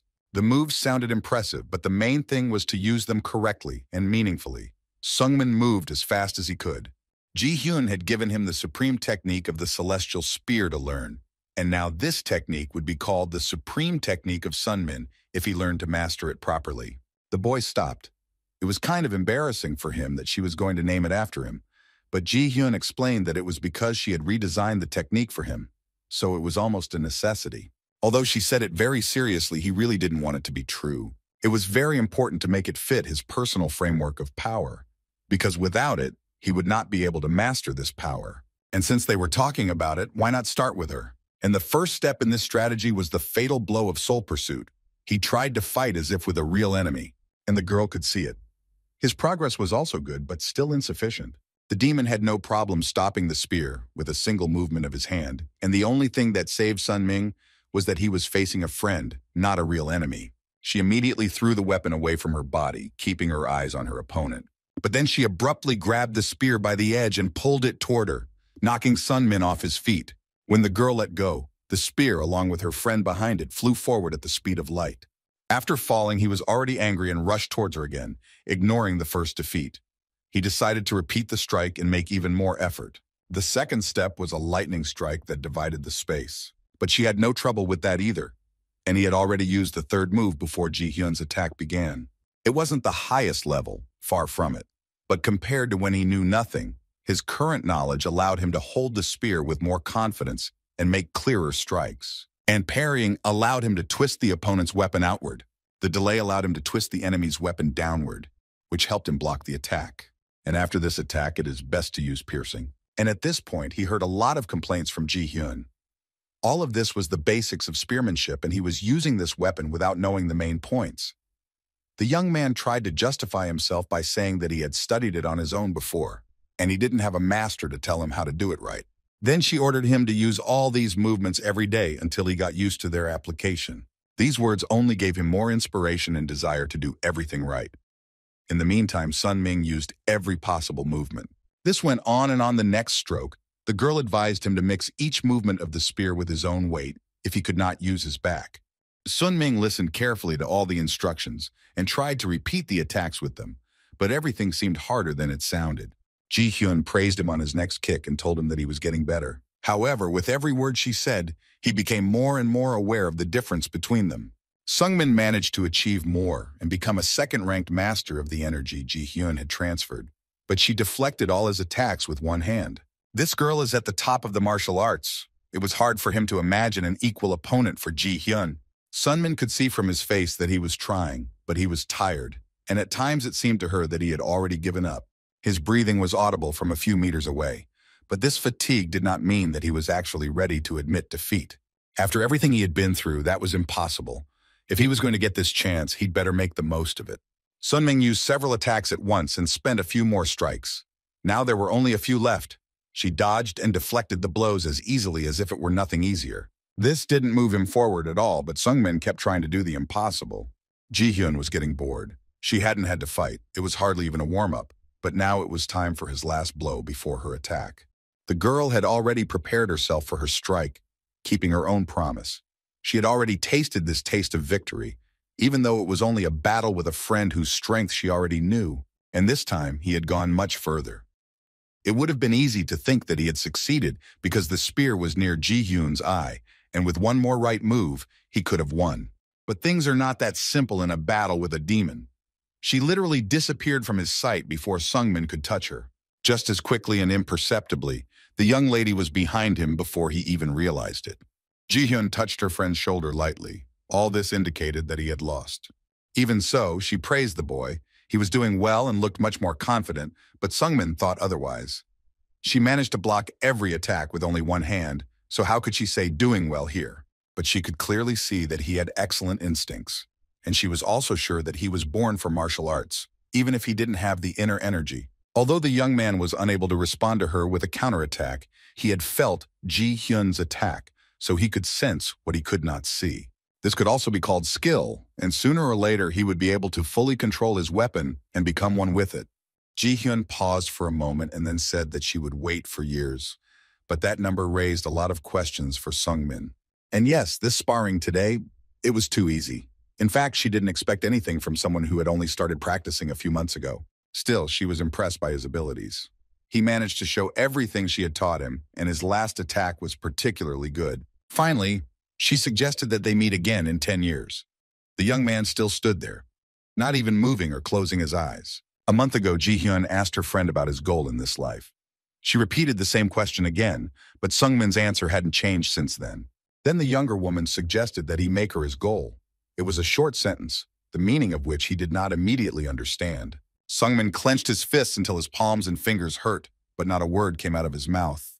Ji-hyun continued to speak with the same confidence and ease, and assured him that if a person has no purpose, his life will be like a ship bobbing on the violent waves of the ocean, drifting around without any benefit. He needed to become strong enough to face her in his native struggle in 10 years. Without any hesitation, the young man revealed that this was impossible, but she was not satisfied with this answer. In the end, Sunmin could not stand it. Only by making her his target would he be able to become like Ji-hyun and achieve what she already has. The words about a worthy fight and great power sounded like a fiction to him, like nonsense. He shouted that he would not achieve anything because he had no talent. These thoughts put a barrier in front of him in any endeavor. Ji-hyun was a genius to him, who had these talents, and she had also taken many elixirs, so she did not understand him. His voice was filled with despair. Sunmin kept telling himself that this was impossible for someone like him. Their starting points are too different. He didn't even want to look at a tree he couldn't climb. And now all those words about a new life and wanting to live it differently from the past made sense? Every sentence Ji-hyun said pressed him so hard that he silently begged her to stop. He was angry because it was a truth that no one would want to accept, so the only way was to reject it. It was hard for him to believe that a 1-year-old child was lecturing him. It made him laugh nervously. And if she wanted it so badly, Sungmin was ready to make her his target and train until his last breath after Ji-hyun left him. And years later, when they met again, he would plunge his spear into her heart in cold blood. It was all too much. She would die then. It's better to settle this as friends without weapons in their hearts. Yes, as friends. That was the word he hadn't mentioned in his last statement.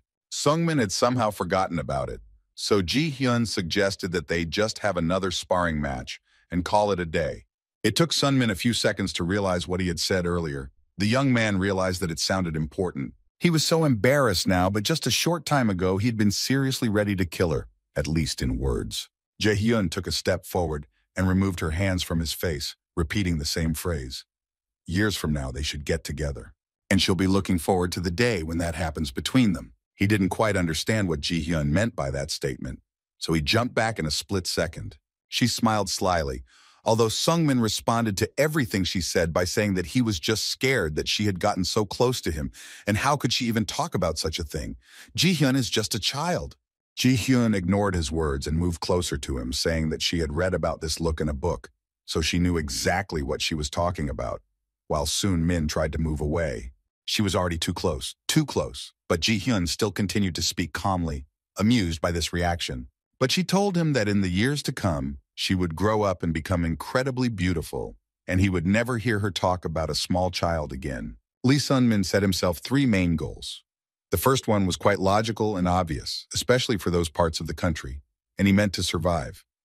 The second was to use the memories of his past life. Well, now it was time to say goodbye. Ji-hyun didn't take many things with her. They all fit into a small bag, and she took one last look at it. It would be many years before they would see each other again. Ji-hyun jokingly told him not to even think about dying. They had a fight to fight before that. And he made a promise that he would never die. They both smiled.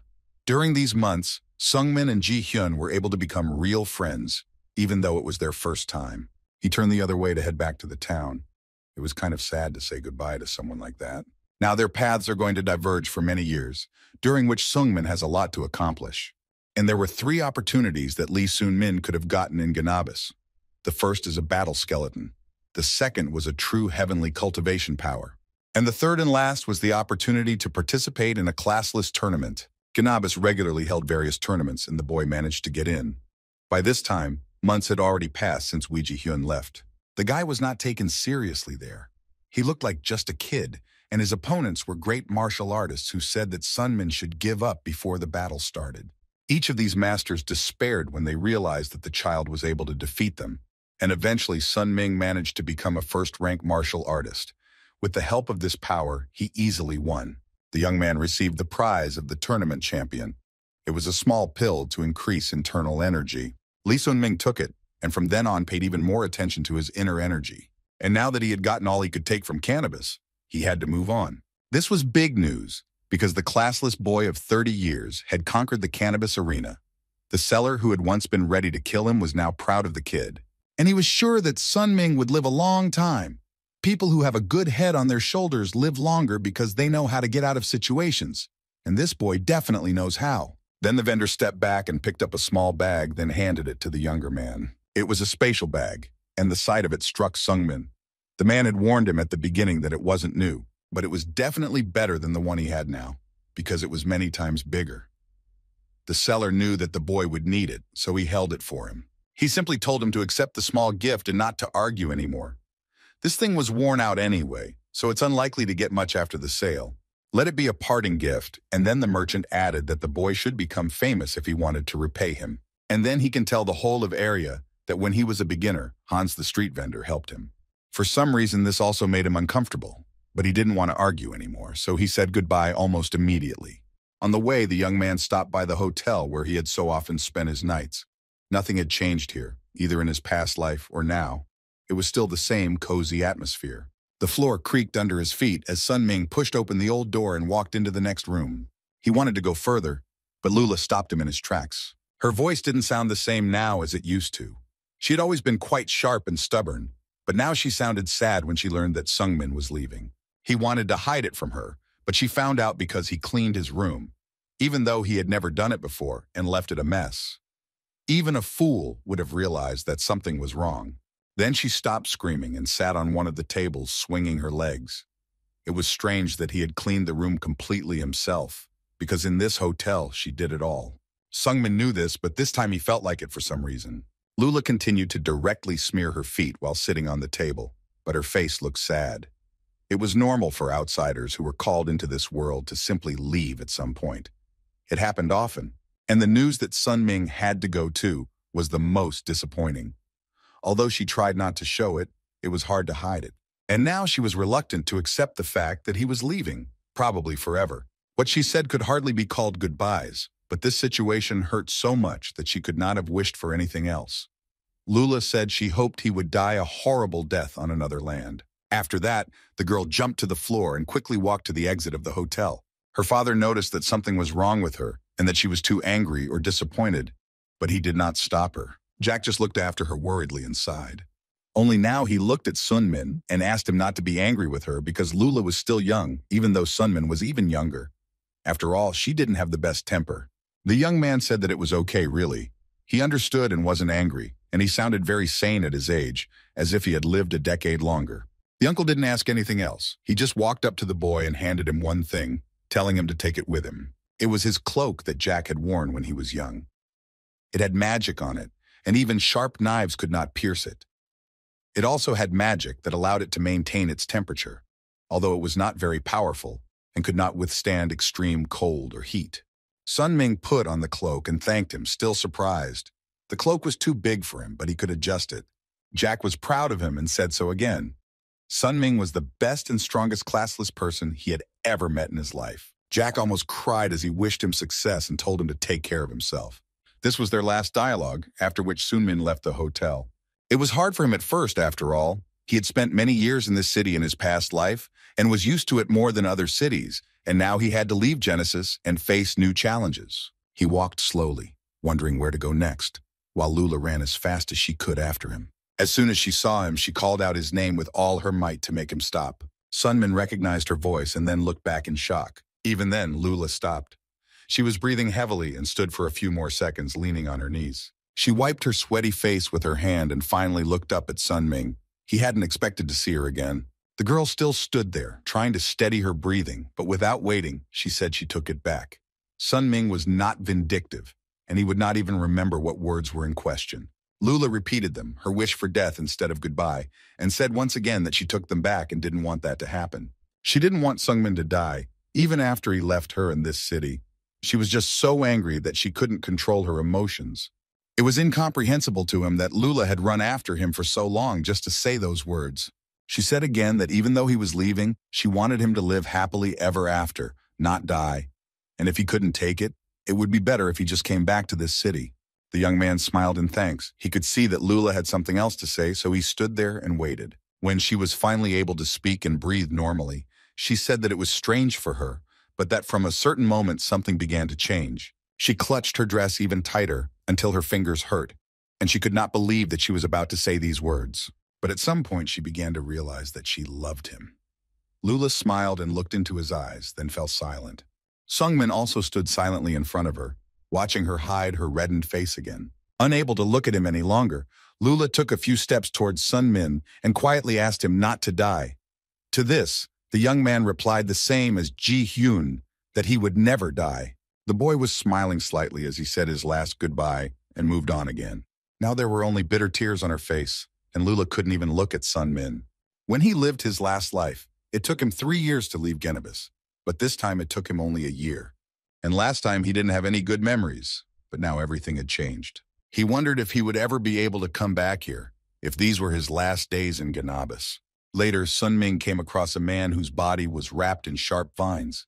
He spoke to him first and told him that it had been many years since someone so young had visited Mushi Mountain. The man immediately asked what kind of fine he wanted to receive. And Sungmin knew he had to do it because he wanted to become stronger. When Ji Hyun was still here, she told him to choose the place where they would meet years later, because she didn't know the area. It was not an easy question, but Sungmin decided that the best choice would be to set the date for the meeting in Taebaek. With 9 years to go until the day of their meeting, Sun Myung-min realized that he could not go to Thebes right now. The first thought that came to him was about the city of Bahanger. He could become stronger there and get a job as a mercenary, just like in his previous life. But then he remembered that he wouldn't be able to train much, which he needed. Soon after that, Sun Ming decided that the first thing to do was to visit another place he had heard a lot about before. It was about Mushi Mountain, which in his first life he had not been able to reach, because it was really dangerous and difficult to survive there. Mushi was also one of the gods of Aria, symbolizing training and repentance, and this mountain belonged to him. It was his territory, where he had to apply penalties to his own body and senses. You could increase the gain by training several times more. When the young man finally decided to go there, he entered the forest. He was sure that this mountain had to be somewhere here. And when the penalties were applied to his body, he realized that it was much worse than what he had thought. The penalty made food taste incredibly awful. It was also changing the way it looked, and the bread he had been chewing on resembled the bodies of various insects, making it even harder to eat. At this rate, he would soon be unable to eat or drink at all. When you think about it, and not live in such a situation, it doesn't seem so hard. In fact, Sun Min was already seriously considering leaving and not suffering. Sometimes it seemed to him that this self-torture would not lead to anything good, and that it was all in vain. Especially since he has the opportunity to go to Bahanger and become a mercenary of the B rank there. That would be much better than what he had in his previous life. Sungmin didn't want to be too greedy, and he knew that he would just go crazy here. But when he remembered Ji Hyun's image, everything changed in an instant. Perhaps if he left here, it would only mean that he had given up. Forgetting about all the horrible flavors that now haunted him, the young man picked up a slice of bread he hadn't finished that morning.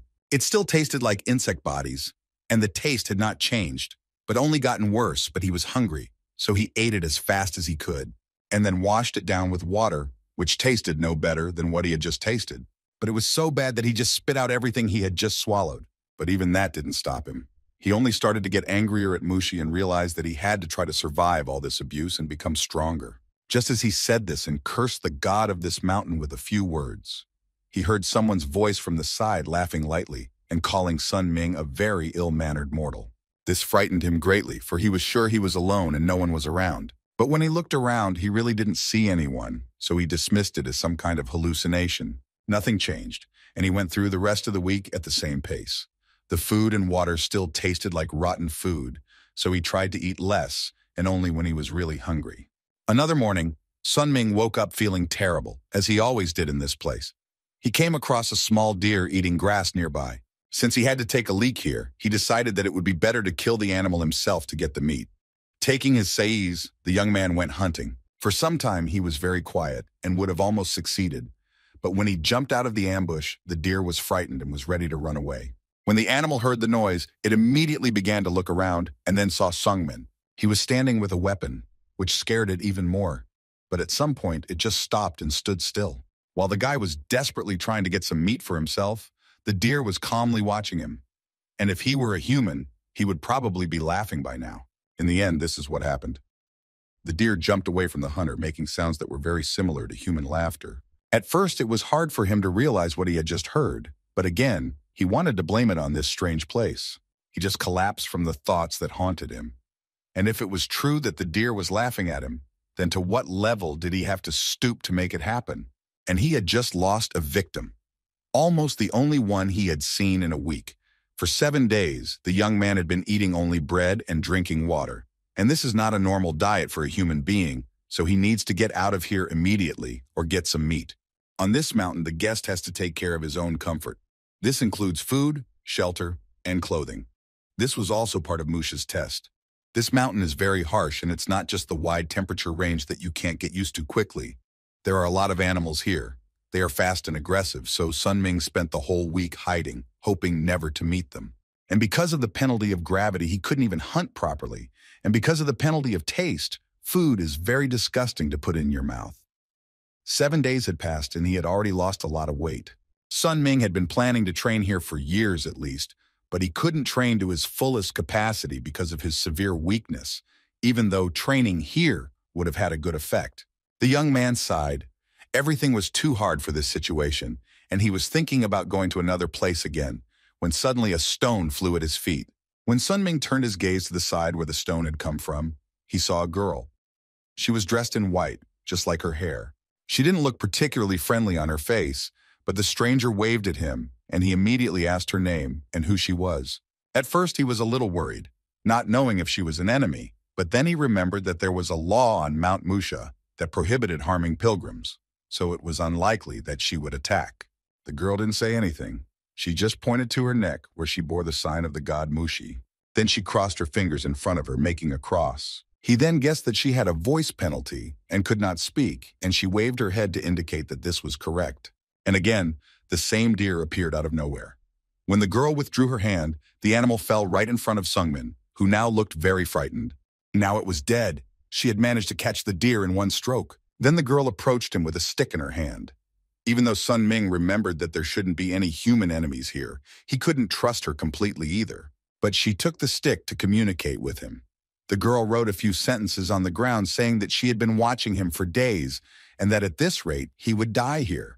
That is why she decided to help him. Since he had been called by area, he knew the official language because everyone after being called receives knowledge of it. And this lady wrote in the official language of the country. Of course, he appreciated her help, but he thought she would want something in return. But the stranger wrote the following sentence saying that she did not need anything from him.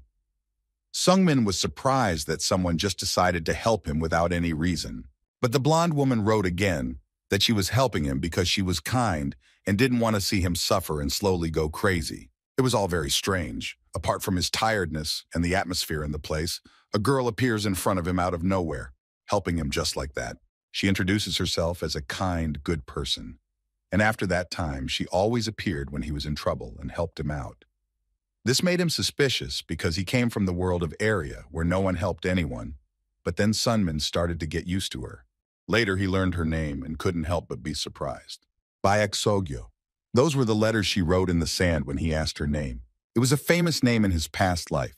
Because of Baek's abilities, she was called the Silent Flash. And he was really confused because he had met a future celebrity. His excitement was understandable, but that wasn't the point. He already knew that in 8 years, Baek Seogyo would die in the dungeon.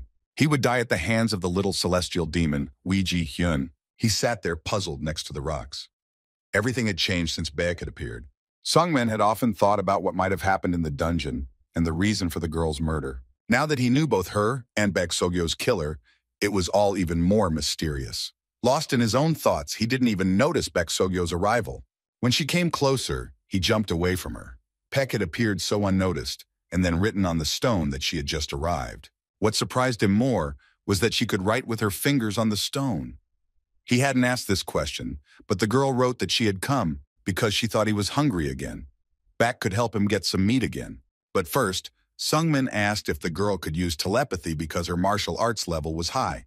But Baek wrote back that unfortunately she couldn't. Her fine also put a ban on it. He suddenly fell silent, looking at the inscriptions made on the rock by her fingers. Later he asked about her hand. She didn't move it, and Baek told him that a new fine had been added to her left arm because 6 months had passed. It's hard when you can't feel your limbs at all, so she asked about his fines. She had heard from Sungmin before that he had a fine for gravity and taste. She could only imagine how hard it must be to not be able to taste and enjoy food. Then the boy asked her about the penalties of other pilgrims, curious to know about other possible prohibitions. Baek decided not to tell him everything in her own words, but to introduce him to the others, so she offered to go with him. He just started to say that he would be very grateful if he did, but Baek didn't hear him. She moved so quickly between the trees that Sungmin didn't even have time to follow her. All that was left behind was a trail of sand. It was too fast. She returned as suddenly as she had left. Baek remembered that Sungmin had a gravity penalty, so she realized that she needed to be slower, although she wasn't sure he would have caught up with her, even if he had been in a normal state. Then the girl added that he should focus on speed techniques, because it was hard to move. It would definitely be more effective than practicing his spear skills. He was a little embarrassed when he found out that Baek was watching his training as well, and then he asked if she could teach him something. The girl did not react so kindly to this. Although she was kind, she couldn't give away her food to everyone. Sungmin put it down to the fact that he was just joking, although in his heart he hoped for a different answer. In the end, Baek took him on her shoulder and decided that she would take him to all the other pilgrims. If he walked alone, they wouldn't make it to the pilgrimage site by tomorrow. At first, he protested, but Baek explained that otherwise, it would take too much time. He tried to say something else and asked her to wait, but Baek just warned him to hold on tight. Immediately after she said that, she rushed forward. She was so fast she was dizzy and almost blown away by the wind. The others looked back in shock as she ran with someone else to their so-called base. Here she was nicknamed Mute, and mostly called only that. When Soon Min got to the ground, which happened quickly because it took them only a couple of minutes to get there, he put his hands over his nose because the smell was terrible. Everyone started looking at him as if he were a victim or an enemy. In any case, everyone was unfriendly, and only then the girl wrote to them that he was also a pilgrim and introduced him. Scarlet Razier, who was the future archmage, had already heard of Sun Ming and knew that he was a martial artist, and she really did not like him. She had a terrible fine, and that's why there was such a smell in the place. She was forbidden to wash. Doc Bijun was called the Phantom Dagger. He had a penalty on his eyesight, and he offered to fight the kid in a duel one day. Then Baek told Sunmin that there are only 4 pilgrims on the mountain, including her, who has a penalty on her left hand and blindness in her left eye and loss of voice. Sungmin's eyes started to twitch. He thought there were dozens of them here, but it turns out that only, and besides that, there were those incredible people who would make a name for themselves in the future and become famous. Although they were not yet celebrities at this moment, the whole country would soon know their names and admire them. He was still watching the 3 in fascination when Scarlet turned to him and asked about his fines. The young man was a little nervous and his voice trembled like himself. But then he told her that he had a fine for taste and gravity. People who come in here are given a fine. And what Sun Min said surprised her, because Scarlett knew for sure that this kid hadn't been here for a month and already had fines. She was sure that he wouldn't live long at this rate. Bijun stopped her then. He had heard that Sun Ming had come here in search of strength, and it was logical that he would take the toughest possible tests. He wanted to cross his borders, even if he had to pay the price.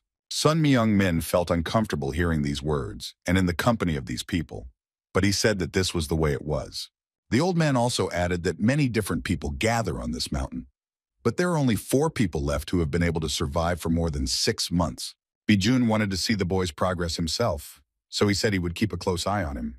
Now Nima had to be happy, because they have another crazy person in their company who started with 2 fines like her.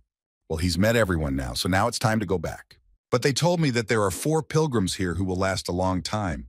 3 are here, but where is the other one? The only answer to his question was that it was better not to try to meet Plam. It wouldn't end well for him, but now Sungmin was curious to at least find out who he was. All the old man could say was that Plum was a very dangerous man, and it was better not to try to meet him. Now Scarlett was quiet, although she had been talking all along. The whole situation now alarmed Sunmin, and he thought for a long time about who this Plum was. 4 more months passed in this way. They passed in agony, as it was only getting harder to survive with the existing fines. They became even stronger, until Sungmin managed to get used to them. His body became even heavier, and the food only became more disgusting. But he was motivated by the idea that going through this would make him stronger. After 4 months of training, the amethyst cloud cultivation technique reached the level, and the higher heavenly spear technique of Sun Ming reached the level. And all of this happened very quickly, plus he had a martial skeleton to speed up his progress. There were a lot of trials on this mountain.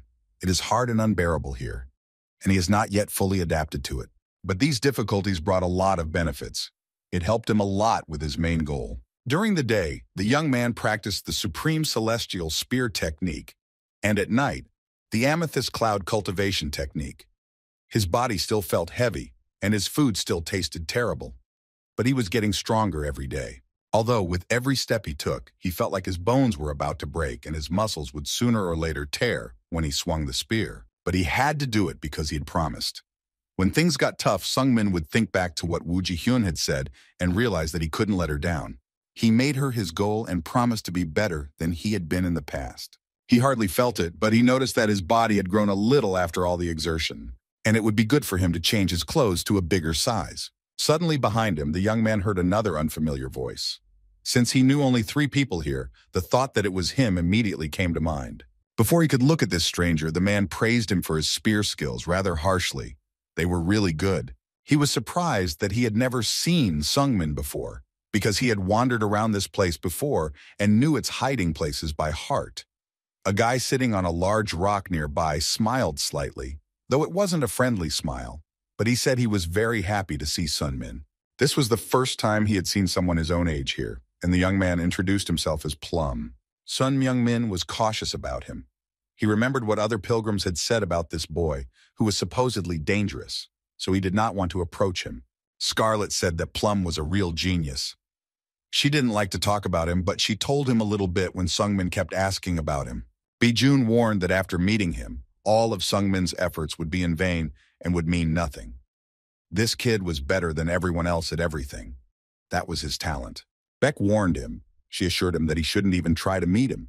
It could end in a descent into despair. He had heard so much about him, and he actually started to believe that Palam was scary and dangerous. But he definitely did not expect to see his peer who was also interested in him. But this excitement did not leave him.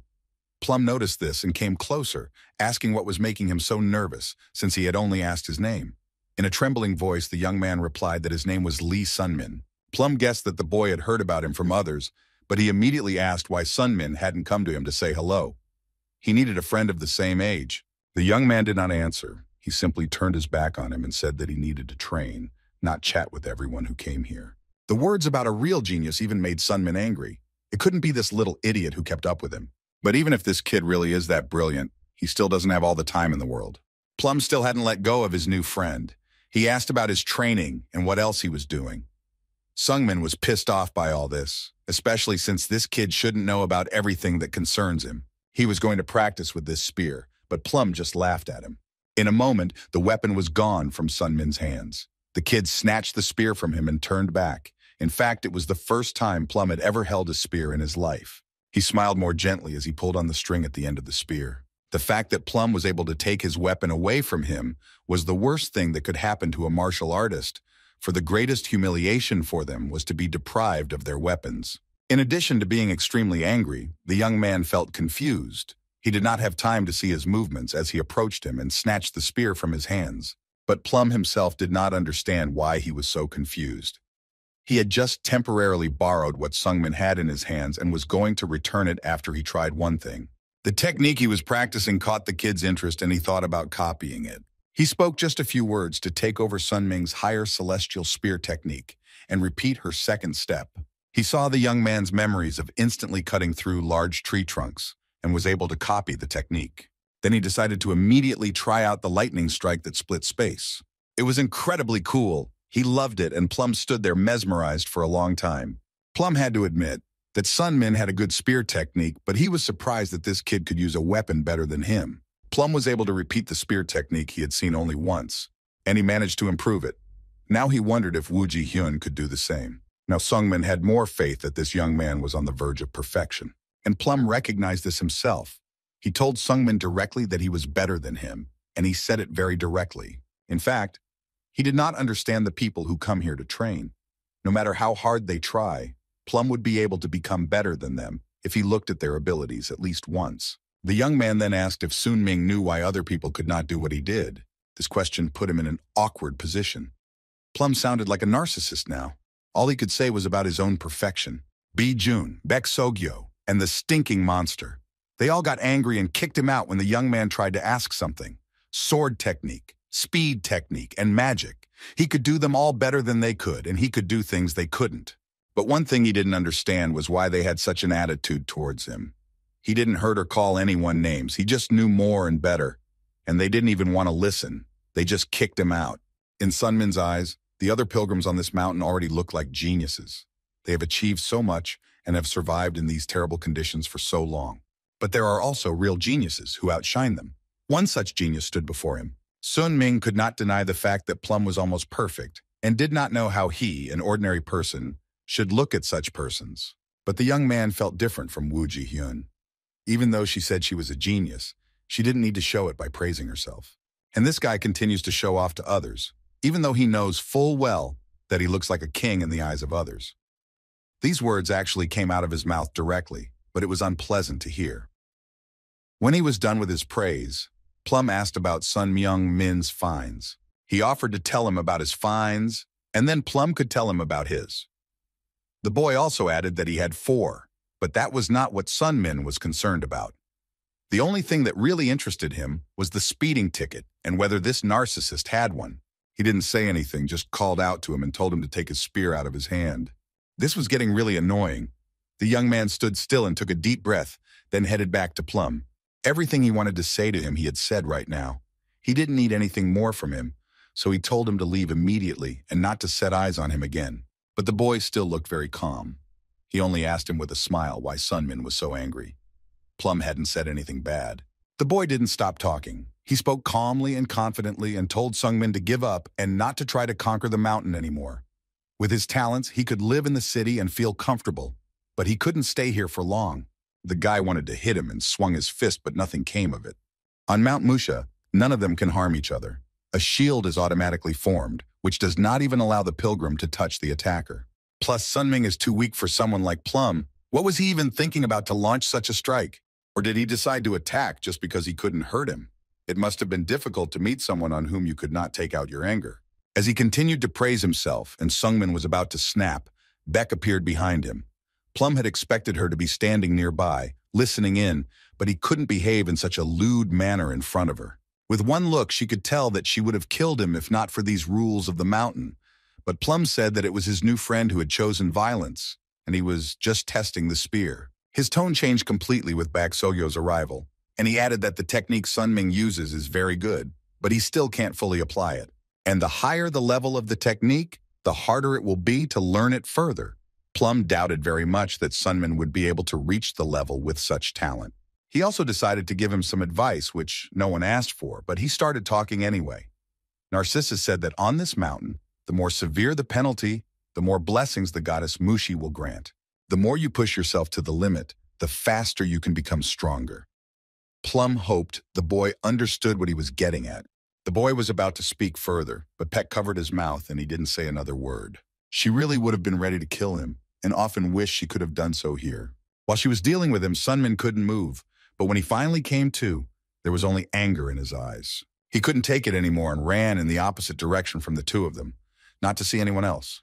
Peck wanted to shout something to stop him, but when she opened her mouth, no sound came out. Plus, it hurt a little when she tried to scream. Sungmin, meanwhile, was running as fast as he could. He wanted to get away from them as soon as possible, even though it was very difficult with his fine. The boy bit his lips until they bled, remembering what Plum had just said about his lack of talent, his inability to conquer the mountain. It really hurt him to hear that, because after that all his efforts seemed in vain.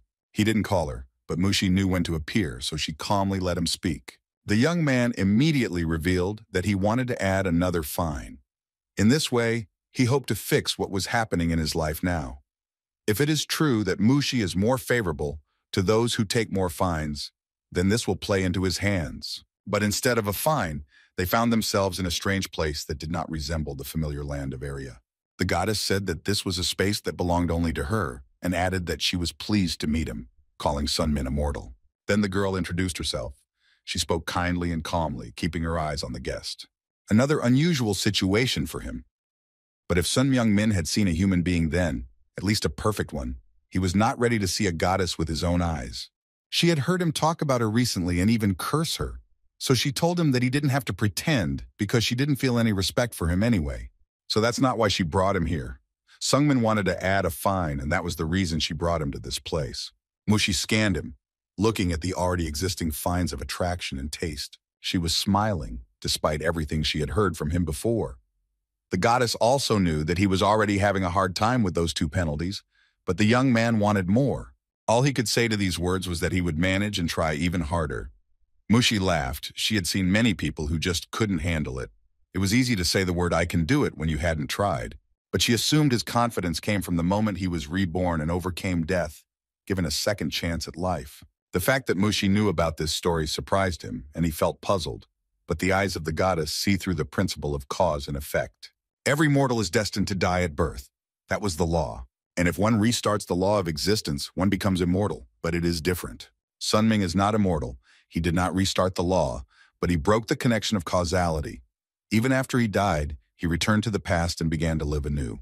While she decided to hang upside down because she was already bored, Sunming asked if he would be affected by the fact that he had broken the link of causality. The goddess replied that every action in existence has a cause and effect. This is natural, but somehow he still managed to circumvent death, and in the process, the boy's soul must suffer a great and heavy punishment. However, this should not affect him as long as he is alive. Only after death will he have to suffer for hundreds of millions of hours. This was the true price for going against the written law. But he didn't care if what she said would affect him only after death. While Peck was looking for him, he simply disappeared, even though he had the penalty of gravity. She managed to find her friend and waited calmly for him to come to his senses. Baek met Sungmin next to the rock and saw that he had added another penalty, and she knew something, that he was having a hard time with his two. He looked up and smiled, nodding and realizing he had made her worry. She clenched her teeth. Perhaps if she could speak, she would have said some nice things to him. Instead, Peck just asked about the fine he had decided to add to his sentence. The young man answered a little weakly that it was a penalty for the body and for dreams, and this answer confused Beck. Sungmin was really crazy. He knew that the penalties for senses and abstract concepts would be even stronger than the others, but he agreed anyway. The heat penalty made him feel constantly cold. He didn't even benefit from the fire he made every night. The dream penalty was probably the worst decision he had made in years. Nightmares came as soon as he closed his eyes. Memories of his hometown, his parents came back, and it all became even more impossible. The horrors of Sungmin's childhood haunted him again as he drifted off to sleep. All these memories manifested themselves in the worst possible way, polluting the child's dreams. And sleep was no longer comfortable either. Previously, he could escape from everything that was happening here when he lay down to rest, but now he could not. Fear left him without rest. Peck still thought he was crazy, even though she was doing the same thing and taking as many fines as she could. She didn't know what to think to do such a rash thing. He would surely die soon after this, but Peck interrupted and said he had nothing. She was silent, looking at him as if to demand an explanation. Then Sungmin coughed and said with a sigh that he had no talent. Come to think of it, this kid's martial arts skills are excellent, especially for his age, but he's growing much slower than the rest of them. It was strange, even though he has a lot of fines.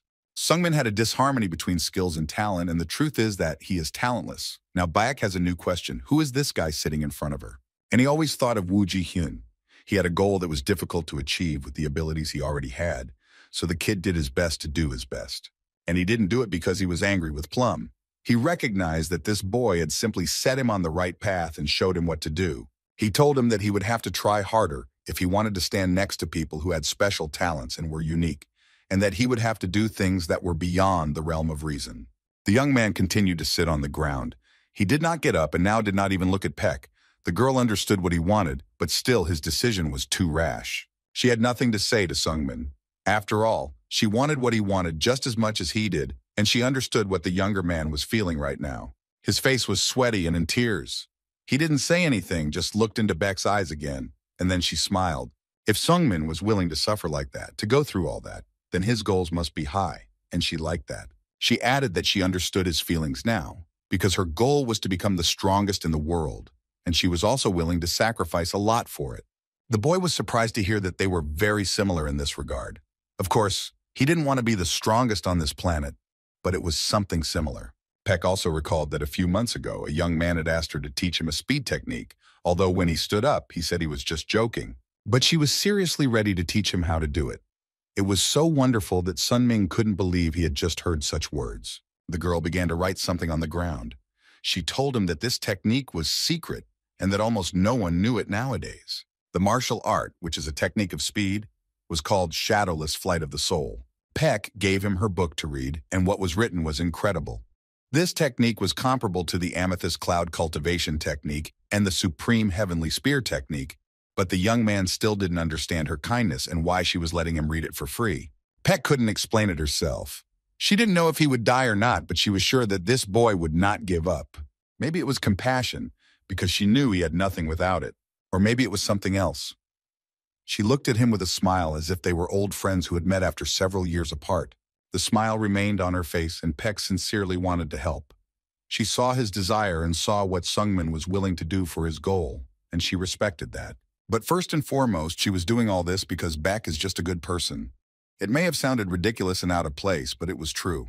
Now, when 14-year-old Sunming opened the status window, he saw a new mark that he had mastered the Shadowless Soul Flight technique and had a new skill in his arsenal. He continued to train and became better every day. The young man focused on the Celestial Spear technique and devoted a lot of time to it. The first step was the deadly soul-chasing strike that he had once used on Woo Ji-hyun, although it hadn't worked that time because she had blocked the attack with a single movement. It was disappointing to Sungmin. He was angry when he realized that she was much taller than he was and that he would need to spend an unknown amount of time and energy to stand anywhere near her. Besides, he didn't know if he would be able to do it. But Sunming continued training, keeping his promise. Every day, the young man repeated the same thing. He applied Sunming's Heavenly Spear technique in the hope that one day it would lead him to the top. Finally, he reached the 5th step in the technique. This was almost the first time he had used the Fatal Blast, and he still didn't know how to use it, but he was trying to get it right the first time. Even though it seemed useless, Sungmin remembered Ji-hyun's ability to block all attacks easily, and it didn't cost her anything. When his hands were gone, Sungmin heard Ji-hyun's voice. She was speaking from somewhere far away, but she clearly said that she was very disappointed with what he had achieved over the years, and that she had made a mistake when she decided to teach him martial arts. Apparently, 10 years had been wasted for him, and now he doesn't have to do it and suffer anymore. She walked up to Sunmin and put her hand on his body, saying that she would take away everything she had given him before. His body was bleeding after just one touch from the demon, and she calmly stepped back as if it didn't matter. Ji-hyun said that she had destroyed his source, and now he would no longer be able to use martial arts, and that was their farewell. He was already powerless, and because he could hardly move, he just screamed. He screamed at her, trying to turn her around and asking her to stop and listen to him. Being covered in blood, he assured her that he could continue to fight, but it was all in vain. She slowly walked in the opposite direction from the boy. These were the kind of dreams Sunmin had every night or day when he decided to rest. He would wake up in a cold sweat and barely able to breathe, coming to his senses and reassuring himself that it was all just a dream. Yes, it was only a dream, but with nightmares like this, it could soon become a reality. The young man was relieved to wake up, even though his hands were still shaking and he couldn't even feel his legs. Meanwhile, while he was trying to regain consciousness, Scarlet appeared behind him and asked him curiously about this Wee Ji Hyun and who she was. She thought she was his girlfriend. Without waiting for Sungmin's answer, she came closer, and he looked around in confusion. Scarlet had heard about the news that he had added 2 more fines to his sentence, and now she was curious to see how this kid would handle them. When the girl got closer to him, he became unbearable. It was incredibly stinky. What surprised her the most was that he actually took the dream penalty. Scarlet had thought it was a fantasy until the last moment, and she was another person who called him crazy for this decision. And Sungmin's eyes were starting to hurt from the stench. It seemed that a few more seconds and he would not be able to stand it. She also heard that this kid had chosen to pay a fine for the heat, and they were both very heavy, so the girl said quite cheerfully and calmly that he would die soon. In the end, Sunmin couldn't take it anymore and turned away from her. Scarlet thought he was sick when he started coughing, but Bi-jun, who was standing behind him, said it was because she had gotten too close to him. But Scarlet came here to help him. She didn't want to make him faint. It was only now that Sunmin turned his face back to see Bi-jun's phantom dagger in front of him. The young man covered his nose with his hand, though it didn't help much, but he apologized. He didn't want to offend any of them, but he was disgusted right now. He said that his body was very weak now because he hadn't slept for several days because of nightmares, and he had been having problems with food and water for a long time. Then Scarlet looked at him again and smiled sincerely. She said that they had both come here to help. The mute woman asked them to help this helpless man, but then Scarlet told her to take her hand away from her nose if she wanted to ask her for anything. That's why she brought something for him. She reached under her robe and took something out of her pocket. They were magic scrolls. There were 4 of them, and she was very confident that they would help him. She said that outsiders can learn magic if they have these scrolls. So these things are very convenient to use. First of all, she wanted to tell him a little bit about this magic, and Bi-jun stood a little further away, listening attentively. It had been a few hours since Scarlet and Phantom Dagger had visited him. She had told him many techniques and shown him how to practice them. Now it was time for the duel that Bi-jun had once promised, even though the old man was not yet sure that Sun Ming would be able to do it. The boy was tired too, but he assured him that he would do his best. Scarlet had taught him only 1 magic skill, but decided to show and tell him about 4 at once. First, the future Archmage told him to use mental cleansing before starting a battle, which Sun Ming did. It helped to clear his mind of all the nightmares that had been haunting him. Now it was time to move on to the next magic skill Scarlet showed him. This power could make him faster and stronger than he really was. And it was a very useful move when a person had a gravity penalty. With it, he could move more agilely for a while. It was the turn of the 3rd magic skill, but by this point, he just didn't make it and fell to the ground. He was not very lucky, but even in this case, there was magic to help him recover. This is an ability that can transfer strength, but if you use it too often, you can bring yourself to complete exhaustion and that would be fatal. But he had no other choice if the highway was to reach his goal and get through what lay ahead. In the end, this time he managed to hold on for seconds against the blind old man. It didn't feel like much of a compliment, but Sungmin promised that he would do even better next time. As soon as the younger man sat down on the ground to rest, he was immediately thrown into the cold. The old man stopped next to him. At first, he wondered what was causing him to squirm, but then he remembered that Sungmin had a heat penalty.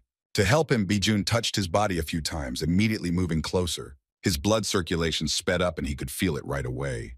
Sungmin felt better and thanked the old man for his help. The phantom dagger of Dak Bi-jun pressed on the blood vessels, which accelerated the metabolism and made it easier for Sungmin to live with the heat penalty. Their battle had already ended, so Grandpa decided it was time for him to leave. With that, he slowly walked back to the place where he had set up shop. Even though he was not walking as fast, he was confidently walking on the ground, even though he could not see it in front of him. Finally, Bi-jun told him to be careful and take care of himself. It was hard for the phantom dagger to find a worthy opponent on this mountain. When the old man was gone, Sun Ming breathed a sigh of relief. He realized that he would have died long ago if he hadn't had such help from outsiders. The exhausted boy fell to the ground with his arms at his sides.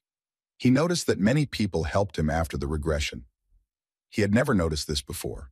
He hadn't noticed it before because it was the norm for the world he had entered. But the fact that everyone was being too nice was just beginning to bother him. Sunming had never asked himself this question, but when he thought about it, he realized that it was not normal and should not be. But he was sure that after he regressed, strangers became kinder to him, and he had a lot of help from them. The era he had to live in for years was not so kind. Scarlet was standing nearby, and when she saw that Bijun had finished, she called out to him, but he didn't even turn around, saying only that the smell was unbearable. These words were starting to irritate her. It wasn't the first time she'd heard them, and it wouldn't be the last, so she vowed to burn the old man to ashes as soon as they got off this damn mountain. How could he be so unfriendly to her just because Scarlet hadn't bathed in days? Eventually, Bijun approached her, trying to breathe as little as possible. She knew that the old man was returning from a duel with that boy, so she asked how things were going. Sungmin wasn't very strong and skillful yet, but he was getting better every day. It was amazing to hear. Bijun, who is interested in martial arts, cares about him from the bottom of his heart and decided to help him. Although what's the big deal, he was just asked to help and he did it. Scarlet also made the magic scrolls after the mute asked her to help this kid. He did the same thing. There was nothing to say because it was true. She didn't need to help Sungmin, and Scarlet couldn't explain why she did it that time. But something really strange was happening when she saw him in front of her. At such moments, the future Archmage could not leave him to his fate, because she knew she had something to help. Perhaps without their help, Sun Ming would have been dead long ago. The boy also had this strange feeling. He had never seen such kind people around him before, but he decided not to think about it, and decided that he was just very lucky in this life. So, month after month, he practiced tirelessly. Every day he repeated the previous day, but brought it closer to perfection, and at this rate, another 6 months passed. Sun Ming was still practicing. He went out into the clearing and continued to swing his spear, although his hands were trembling with exhaustion because he hadn't had a good night's sleep or tasted any good food. He was fulfilling his promise to Wei Ji-hyun. Perhaps that was enough for today. His breathing was getting heavier, and he needed at least a short rest. The young man fell to his knees while the spear rolled away and lay somewhere nearby. He sat silently for a few minutes, listening only to his own breathing and trying to gather the strength to start practicing again. But after a few moments of quiet, Plum crept up on him. He managed to do so unnoticed, and Sun Ming was focused on his own strength. The little guy's voice didn't stop, and he said with some admiration that he was actually surprised. He hadn't thought that Sun Ming would be able to survive the test and stay on Musha Mountain for 6 months, and already a whole year had passed. The guy himself didn't even pay attention to him. He didn't care about Plum, who was hanging around, but the young man didn't want to let it go and immediately ran up to Sungmin, asking why he wasn't answering. They hadn't seen each other for so long, and he was just ignoring him. The first thought that came to Plum was about the voice penalty that Sungmin might get, since it was already 6 months past the Natsuin. Plum started laughing when he realized that he had added that penalty when he reached the 6-month mark, and that option was the easiest. Sungmin hadn't wanted to see this person before, but now he was only holding back because he couldn't destroy Plum here. He continued to say that he used to have a better opinion of him and was sure that his peers would only choose severe penalties, but he would not be able to handle them. Plum's words were followed by a loud thud of a spear hitting the ground. The weapon flew right in front of the boy's face and stopped at his foot. He remained silent, staring at the sharp blade of the spear, and did not look at Sun Min. Plum now felt that this was a completely different person than the one he had been 6 months earlier. His parrying, stance, and piercing are very cleanly executed. It seems that the technique he learned from Baek So-gyo has helped a lot. Apparently, even maggots can reach the top of a mountain if they crawl long enough. But it was still too little compared to what the young man had already achieved. Suddenly, Sun Ming stopped and opened his eyes wide, looking ahead. Plum hadn't moved. He still looked calm because he knew that this boy was no match for him. In the end, when Sun Ming tried his technique again, ignoring Plum, he grabbed the boy's sword and stopped him. Plum was already getting annoyed at being ignored and didn't want to hear the excuse of a voice penalty because he could just look at his interlocutor's lips to see what he was talking about. Sungmin smiled, but this time he spoke. Of course, he couldn't hear him, but Plum read what he was asking. At the moment, it seemed to Sungmin that he had nothing better to do, so he was bothering him. However, this really angered Plum. Only he had the right to look down on everyone, not the other way around. Soon Ming perceived all these statements as words spoken by a foolish child, so he simply offered to kill him if he did not like being treated the way he wanted to be treated. But wasn't it he who had told him about the prohibition of violence? The next moment, Sungmin felt only a sharp pain and then he was knocked down. The 14-year-old hit hard as his face hit the ground, and the spear was once again in the hands of the lowlife standing behind him. Plum began to laugh even louder at his peer, calling him a slug who knew nothing but how to point at the ground. Although a year had already passed, Sungmin had only just learned that he could throw indirect punches. Plum looked him straight in the eye, calling him a mediocre boy who couldn't even do that. Sunming slowly got up. It was unlikely to be fatal, but it caused a lot of pain. He felt even more uneasy when he saw the sword key. It meant that Plum was a martial artist who was now at the peak of his power. Such people had the ability to fill their swords with their own internal energy, and this helped to significantly increase its driving force. Plum asked him how long it would take for him to repeat something like that. Years or so, he probably wouldn't do it until he died. And after that, it is impossible to say that there is justice in the world. Someone has to work for years, spend a lot of time and energy on something that Plum can learn in minutes. But despite the helplessness of his actions, Soon Min continues to try and does not give up. Plum fell silent as he looked at Min's lips the next moment. He spoke calmly, but even without his voice, his tone was palpable. The boy said that there would be no room for despair until he came to terms with the fact that he had no talent, and as long as he continued, it made sense. Instead, the young man just thanked Plum for coming to him at the moment when he was a little tired of training. In his opinion, Sungmin's work was hard and unnecessary, but he could work on himself in a way that such geniuses could never do. No matter how long it takes, he'll crawl forward slowly like a slug, so let him stay as safe as he can. Someday, Sunming will plunge the sharp blade of the spear into his arrogant body. For a few minutes, Plum had nothing to say. His tongue did not turn to reply to such words, and no thought that could sound worthy against what he had heard appeared in his mind. At the moment when Plum was finally able to move his eyes, he saw that Soon Min had taken a step forward. The young man then stood firmly on both feet, looking his opponent in the eye while his eyes were already filling with blood from hatred. Well, if Sunming says so, then he will be looking forward to that day to see him give up and cry in front of him. The boy still remained calm and coldly told him not to even hope for such dreams of his. They would never become anything more. 1 month later, it had been exactly 1 year since Lee Soon-min had been here. It was time to choose a new penalty. He already knew what he was going to choose, so as soon as he entered Goddess Musha, he said he was going to choose hearing. And that became another obstacle. Not only did he become deaf, but his ears were filled with a terrible noise that was even harder to get used to. Now the total amount of his fines was 6. Although Sun Ming was on the edge of his seat every day, he still continued to improve his spear skills. All these conditions only motivated him to practice more. Each time he repeated the same thing, trying to get to the perfect level. Sun Ming's Supreme Celestial Spear Technique, the Amethyst Cloud Cultivation Technique, and the Shadowless Soul Flight Technique. These 3 techniques were the main ones he concentrated on. He also learned a lot from his fight with Bijun. Even though it was a one-time event, he could learn a lot from it. Baek Sogyo taught him so many things that he had never thought about before. Scarlet was the only one of the 3 who didn't help. At least Sungmin didn't notice it. And the stronger Lee Sungmin's bets were, the stronger his body was. The taste of his food was getting worse and worse, and now he could hardly swallow a bite. The dreams were even more nightmarish and even more realistic. The most severe frost enveloped his body, and there was always noise in his ears. Since receiving the fine, it had never stopped. But this had its advantage. He could not hear that bastard Plam, who sometimes came to see him. He must have continued to taunt him, but Sungmin didn't care about that guy anymore. Slowly, like a snail, Lee Soon-min continued on his path of improvement. It was another day accompanied by terrible bread, water, noise, and cold, and life finally turned into a nightmare. But on that day, the young man saw Mushi. She unexpectedly summoned him, even though there was still very little time left before he would have to accept another penalty. But that was not why the goddess summoned him.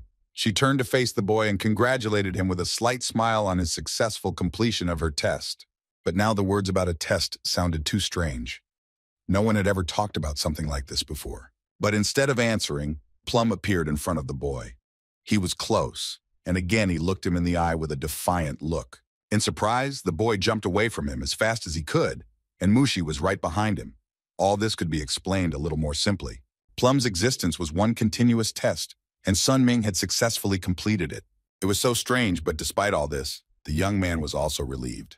Baek Sogyo, Scarlet, and Bijun had all trained on this mountain, and in the future, they would all become very famous people in Area. But he had never heard of Plum. One could guess that it was not so simple. There was, of course, one thought that haunted Sun Myung-min. He was very interested in why Plum, who is as perfect as he describes himself, does not leave this mountain. He just doesn't need to. So Plum came closer again and happily said that he would use his talent to make all the pilgrims emotional, and eventually they would despair, but only a few would stay. Bak Sogyo, Bijun, and Scarlet all despaired when they saw him, even though they were all strong and talented. Each of them would turn their heads to the side and simply walk away from him. But Sunmin did something different. Despite his own lack of talent, Sun Myung-min did not run away from him, but made Plum his target.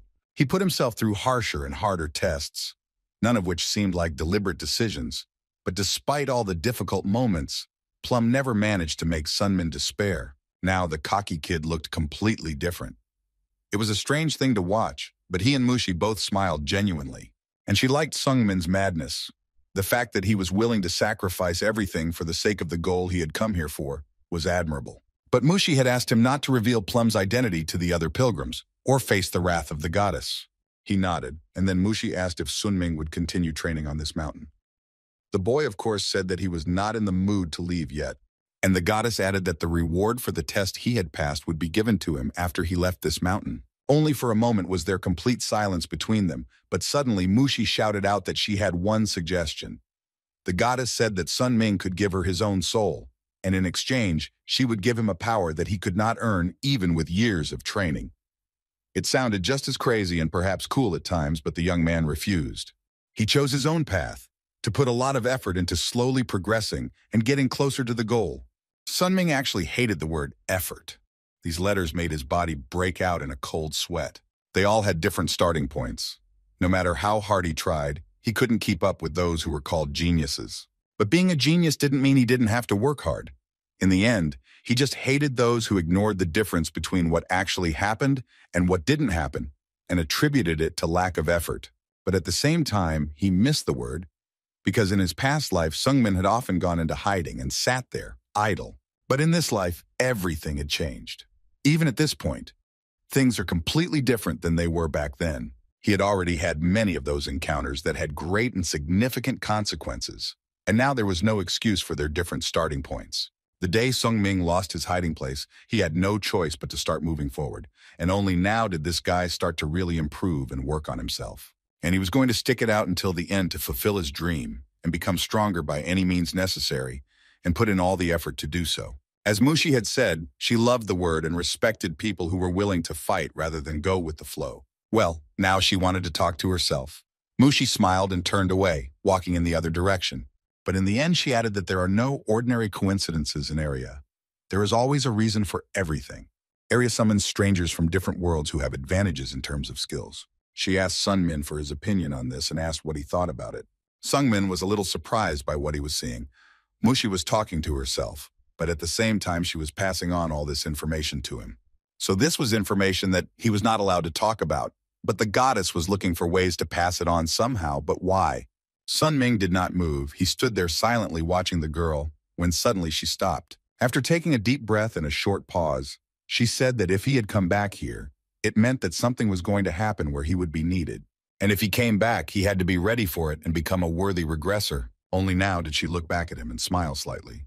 Sun Ming tried to make sense of all these words, but he still didn't know what to prepare for. Then Mushi spoke again, but not to herself, but to someone else, and told them to stop doing it because it was her territory. And it's better to just back off if you don't want to fight her. But at the same moment, the wall broke. There was a sharp sound, like glass shattering after being hit. Sun Ming could hardly see anything. He could only watch her movements from a distance. The girl never turned her head toward him, but Sun Ming heard her say to turn around. He still didn't know if Mushi was talking to him or addressing someone else. But when the goddess looked at him, she told him more sternly that he didn't have much time to complete his training. After a moment, she waved her hand and Sungmin was thrown back out of her personal territory. Mushi didn't explain anything to him, but she wondered if this guy would be able to put an end to what was happening now. Maybe it was all fate. Fate to come here and fulfill what I have already gone through. But it's not over yet, and only he can decide what it will be. A few more difficult days passed. Now, in addition to obsessive thoughts, he also remembered the words he had heard from Musha, and a new fine was added. This time, the hero chose the sense of smell, and it was terrible. With each penalty, life on this mountain became more and more unbearable. For a moment, the young man was even glad that he would no longer feel Scarlet's sting, but it got worse because now it accompanied him always. As he was sitting miserably by one of the trees, he felt someone approach. It was Beck. Sungmin had now come to accept and call her his older sister, and she had taken care of him many times. She already knew that he had another fine, and knew that it was terrible, but the harder and the more of them, the better the reward for suffering at the end. And aside from those nasty feelings of swallowing his saliva and occasional vomiting, he was fine. Baek Sogyo's new penalties were hearing and taste, and she was having a hard time. Sungmin knew that as well as anyone. It's not easy to accept it at first. And compared to the penalties she had experienced before, this one was much harder for her. But now Peck understood the difficulties the younger boy had gone through. And the taste penalty was even worse than she had imagined. The food was so disgusting that Peck was considering not eating at all. But that's not why she came here. She had something to tell him. Peck told him that she would be leaving this mountain very soon. That was all she had to say. And this news was a vulnerable point for Sungmin. He knew that he had to rely on himself in this world. But Beck had already helped him so much and was always there for him. He had gotten used to her, and separation would be a difficult moment. But the kid also knew that she didn't really need so many fines. She was already a genius, and after so many months on this mountain, she became an invincible warrior. After spending years here, she finally achieved the goal she came for. It was not easy for her to let go of everything that was here, and personally of those she met here, but she chose this path. And Sun Ming decided that he would stay here for a while longer. These words were unpleasant to hear. Peck had hoped that they would leave this mountain together to continue their journey in the other world, but she found out otherwise. Sungmin hesitantly dared to ask if they would ever see each other again. The young man hadn't looked her in the eye yet, but Beck said that it would definitely happen someday. When he looked at her, she smiled as if to encourage him. A whole year had passed since their first meeting, and little Sunmin was almost as tall as she was. She herself did not want to leave her younger son, knowing that he might die from the many fines he had to pay until he was exhausted. And Baek Soyo hadn't finished teaching him the martial technique of shadowless soul flight. Perhaps she needed a little more time, but Sungmin interrupted her thoughts, assuring her that everything would be fine. He was grateful to her, because Beck was the person who made it through so long, and now Sunmin can bear her weight. But now she has a reason to leave this mountain and move on, and she can't stay just because of him. Sungmin thanked her again, calling Baek her big sister, and that probably touched her the most. If it wasn't for this girl, he wouldn't have survived this harsh mountain. Peck smiled. It was nice to hear such sincere gratitude from someone who had become so close to her over the months. The girl hugged him. All this time, she had been sincerely helping him and worrying, hoping that he would survive and feel more confident. That's why Peck started teaching him. And she was truly happy that she was able to meet such a person here. Sungmin didn't even know how to react at first, and it was good that she hugged him tightly for a while and didn't see his red cheeks. The two of them stood there for a while, but Baek couldn't stay there for long. She pulled away and looked into the younger man's eyes again. She told him that he would succeed and admitted that Sunmin was the strongest person she had ever met. The young man didn't quite understand what she was talking about, but Peck almost immediately added that he never gave up and kept going no matter what. But Sungmin immediately denied her words. He said that discouragement was always with him, but he was too eager to achieve his goal. So he kept forgetting about despair and kept training. Then Peck called him an even more wonderful person. She herself had given up after her first meeting with Plum, and Sungmin managed to ignore all the ridicule he was giving him. He didn't avoid them. He went through the motions. And Peck hoped that it would continue, that he would not die, and that they would meet again someday. Sungmin told her the same thing that he had told Woo Ji-hyun and Luli, that he would never die. Dak Bijun and Scarlet also left the mountain. Everyone Sungmin knew on Musha Mountain was gone. He was left alone. He hadn't felt lonely for a long time, but for the first time in so long, it had returned to him. Although in his past life, the young man had always been lonely and trusted no one. It was the norm. But now everything was different. Now he realized that a person cannot live alone. It was only thanks to the people Sun Ming met on his way after the regression that he realized he was actually alive. All this time he had been walking steadily forward, but suddenly he stopped, keeping his eyes fixed on the sky. After a moment, he breathed out a sigh of relief. Something had changed in his heart after meeting them all. It was as if the invisible wall that had prevented him from doing so was no longer there, destroyed. Sun Ming stepped forward. At that moment, there was no smell, no weight, no noise. The feeling of freedom was instantaneous, but it felt as if an eternity had passed. For some reason unknown to him, the ordinary landscape looked completely different. After Sun Ming changed, The world around him changed as well. Summer came, the cicadas began to cry, and he continued to train tirelessly. And 7 years later, Bak Sogyo is supposed to meet Woo Ji-hyun in a dungeon. And then she will kill her. But to repay Baek the same kindness she shared with him, Sunmin decided that he would save her. He couldn't let her die after everything this girl had done for him. As Sun Ming took a short break from his training, he noticed another cicada. The larvae spend years in the ground before they become cicadas, and he has only 7 years to prevent a catastrophe. 7 years. Sungmin wondered how strong he could become during this period and whether he would be able to do it at all. But no, he has to do it without any doubt or hesitation. Despite the fact that his martial arts skills were improving every day, they were still not enough. He wanted more, and every day he increased the intensity. Now Sun Ming reduced his sleep to a minimum and practiced his spear skills more.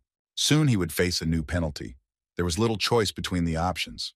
Earlier he had asked Bi Jun how he moved without seeing anything, but the old man had said that you get used to it. There was nothing special about it. You just need to sharpen all the senses you have left and remember the surrounding area. From then on, Sun Ming was penalized for his eyesight. At some point, the noise in his ears began to resemble the cries of cicadas. And with these sounds, Sun Min began to lose track of time and forget about its flow. He just kept waving his spear. After losing his sight, his body automatically began to use martial arts. At that time, the young man was thinking a lot. He is now like a larva, but what does he want to become? Does he want to become a cicada? After the larvae cry for a short period of time, they want to become cicadas.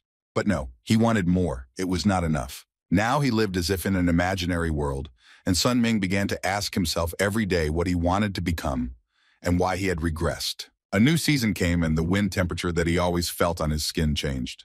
But his daily life didn't change. He just picked up his spear and continued to work on himself. So season after season passed, and the boy became accustomed to the black world. Then he turned to Musha, and the goddess immediately took him to her kingdom. Sun Myung-min's clothes were already completely torn, and finally he said that he wanted to finish the pilgrimage. Gradually, she began to take away all the fines, and they left Sun Myung-min's body. For the first time in a long time, the young man saw his own hand. This feeling could not be expressed in simple words. It must have been very pleasant to have your senses back. Sun Ming was glad to have his senses back, but he hadn't felt any real joy yet because he was used to the black world in the daily noise. Now he could no longer see the darkness, smell the smell, and there were no sounds around him that reminded him of hell. His body felt so light, and the dead cold dissipated into warmth. He had just realized what the word freedom meant again. Then Mushi looked at the boy closely, and for a long time he could not understand what was going on. She didn't mean anything bad by it all. She was just thinking about what kind of raga order to give to Sunmin. He had been on the mountain for 3 years, and this guy had done a great job of enduring the penalties here. Few pilgrims could withstand such a pile of prohibitions. Most quickly gave up or died, and she was very pleased to see a pilgrim like Sun Ming in her kingdom. Mushi wanted to give him something really worthwhile, so she decided to ask him. Mushi wanted to know what he wanted as a reward for the ordeal. Of course, the first thing the boy asked for was martial arts. He asked if Mushi could give him a talent for martial arts, but the goddess said that she could not. Then Sun Ming thought of something else that would also be useful. The boy realized that if he was not confident enough with weapons, he would not achieve the goal he had set, especially since he didn't have much time. All he needed now was strength, but he didn't know what to do to become stronger. Sun Ming hesitated and did not know what Mushi would say, but he asked her to give him something that would help. In this case, the girl had something to say. All he needed for his goal was time. Of course, she wouldn't stop him, but she could help him organize a meeting with the god of time. Mushi told him that he would have to go to Dreammore and show the mark she had left on his body to Dennis. That was the name of the god of time, and he would give him tests, after which he would give him his due. Compared to Dennis's trials, the ones on this mountain are small flowers, but there is a chance that they will help Sun Min. And what he gets from the god of time depends only on him, and this journey will be very dangerous. But that's exactly what Sun Min wanted, danger that would help him become stronger and cope with his desires. That was the first reward, and now it was time to give away the prize for the young man suffering here for 3 years. Sun Ming thought Mushi was generous. She had already given him a lot, but it was not the end. But in fact, the goddess was not stingy. So now she had to announce his second reward, and it was a living person. Mushi whispered that she recommended that he join the Aribirais team. Although when the young man looked at the man's face, he was no longer sure he was alive and did not know if he was a real person He bowed calmly and greeted him. He introduced himself as a broker, Mr. Neville. Neville himself was initially shocked that Mushi had recommended him to hire Sungmin. He didn't look trustworthy either. And despite all of Neville's respect for Mushi, he had to admit that Sun Ming was not qualified to become a member of the guild. Nevertheless, Mushi continued to insist that he take a closer look and change his mind. After a few seconds of that awkward moment of the two weirdos looking at Sungmin like a painting in a gallery, the man apologized and actually changed his mind, saying that he noticed his high level of skill when he looked at him more closely. Neville also apologized for jumping to the conclusion that he was a low-ranking martial artist because he noticed that he was not really at the highest level, but that didn't sound acceptable to Sungmin either. For his age, the guy had an excellent level of knowledge in this field and practiced every day, but for some reason the man still thought that his skills were not enough. He asked him the name of the guild he was in, and Neville calmly told him the name of the Ereborize Guild, a guild of intermediaries who did whatever their clients wanted. They could order an item, an auction, information, and so on, and these people would fulfill everything in the best possible way. That already sounded more interesting, so you could buy elixirs and martial arts instruction from them. They even sold the Great Shaolin Restoration Pill, as well as the sword technique of the Manhwa sect and the Tai Chi sword technique of the Wuding sect. That was the real name of Ereborize. They also sold other rare items, and their services were very useful. Sun Ming began to guess that Mushi was also one of them, and she confirmed it, because she often cooperated with this guild. And this is the Guild of Mediators that has a goddess as a member. This is definitely something unusual and partly suspicious. Now it's time to choose your path. Neville asks Lee Sunmin about his decision and whether he wants to join the Ereborize Guild. Well, he has nothing to lose, so he agreed to join the guild. All he needed was a dozen signatures and a fingerprint. This document confirmed that he, Lee Sunming, was now officially a member of the Ereborize Guild, and Neville would be happy to work with him. He also wanted to give him a small gift to celebrate. With a snap of his fingers, the young man's appearance changed. His hair became shorter and his clothes were clean. Neville took it upon himself to clean up his appearance, and Mushi agreed that he looked much better. And now Neville simply left them, having told Sunmin that he could be summoned by using his usual name, spoken out loud. Now he and the goddess were alone. Sun Ming was still reeling from the shock of what had just happened, but he thanked her for the gift. And it's a great honor to become a member of the Ereborize Guild. It's not every day that you get an opportunity like this, and you have to be happy about it. Afterwards, the girl asked where Sun Ming was going to go next. At first, he thought about going to Behenger. It's not a very safe place to learn much, so Mushi just told him to keep going no matter what the next target is. And before she finally disappeared, Mushi whispered to him that he should not forget what she had been discussing with herself. These were the last words she spoke, after which the goddess let him go, and the boy started walking back along the path. The words he had heard from Musha about how there was a reason for regression and that there were no coincidences in Aria came back to him. She had said that, but what exactly she meant by it was still a mystery to the boy. All the coincidences that had happened in his life were put together in a single puzzle. It had to be that way. And this meeting with Wee Ji Hyun was not a mere coincidence either, because it had many consequences. In the end, it was because of this meeting that he ended up in this place, deciding that Mount Mushi would be a good training ground. And while he was flying around in his mind, a flock of monsters appeared around him. After everything he had seen, these creatures did not scare him, and his thoughts remained with him. He remembered that everything that had happened and the fact that he had met Baek Sogyo, who had taught him all of this, was no accident. He punched one of the monsters in the face, wondering who could be behind the planning of these events and why all this was happening to him. But now was not the time to concentrate on that question alone. All thoughts on the subject were just an unnecessary headache, and the real target was ahead. It wasn't hard to deal with a bunch of unfortunate monsters after 3 years of training on the hellish Musha mountain, and Sun Ming was able to achieve the impossible. He had become a martial artist of the highest rank. His body was years old, and people might think he was a genius. But this is not a talent. He achieved this only by receiving gifts and overcoming obstacles. He became who he is only because he struggled with himself and still had a long way to go. And Sungmin knew that he would become stronger and overcome what lay ahead in the deep darkness. Now his goal is Behenger, and to start the countdown, he needs to become a mercenary in this city. That's where it all begins. Sun Ming moved towards the city with great inspiration and confidence. Even though his body was tired, he could feel the strength in it now. Devil Narc's magical armor. He had found them in the Black Mage's dungeon near Behenger. The C-rank mercenary had gotten it by sheer chance, just by luck. And the abilities of Devil Narc's armor were amazing. A C-ranked mercenary who was a third-ranked martial artist was able to become a person who used his abilities at the highest point. And if Matsuko receives this armor at the highest level, he will be able to rise even higher than the peak of his abilities. The boy had already gone through so many trials and tribulations on Mount Musha that he could not pass up this opportunity. In 6 months, the Black Magician's dungeon would be cleared out, so he had to go there first thing. The young man lit a fire and sat down nearby to keep warm and roast some meat.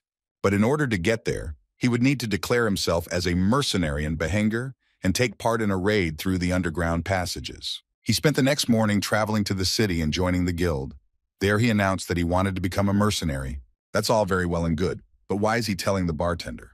If he wants to become a mercenary, he needs to go upstairs, where the registrar is, and he will decide on this issue.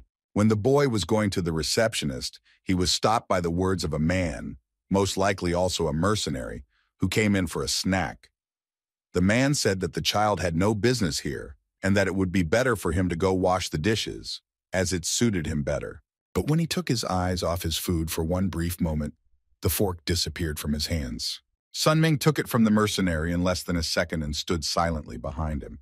When the fork began to glow, the bartender also became interested in this kid's abilities. Now this ordinary fork was filled with chi energy, and they realized who was standing in front of him. This was something only martial artists who had reached the peak could do. The man who had spoken ill of him earlier apologized and said that he was ashamed of his manners and asked to sit next to him. Everyone else in the bar could not let this go unnoticed either. They kept their eyes on Sungmin, who had just performed such a miracle in front of them. The guy sat down next to the bartender in silence, and his gaze was as cold as the wind on Mount. The man introduced himself as Burn, and he was a mage, and said that he was the leader of the mercenary guild in Behenger. He usually worked here at the bar because it was his hobby. Sun Ming already knew this, and that was the only reason he spoke to him. It was a memorable place because it was here that Sun Ming had started working as a mercenary in his past life. Normally, if a martial artist at the peak of his powers joined a guild, they would offer a position as an S-rank mercenary. But how do they know that this is not an ordinary boy who has been practicing, but has no combat experience? The guild needs a warrior. That's why they need to test the skills of those who join the ranks. Since Sungmin agreed, Burns said he would soon prepare a task for him. There was another S-rank mercenary to go with the boy, so it shouldn't be difficult. And if Sun Ming came back with a victory, the guild would kindly give him an S-rank mercenary position. It sounded good, and the guy confirmed once again that he was ready to start. The next day, he went on a mission and met with his partner for the mission.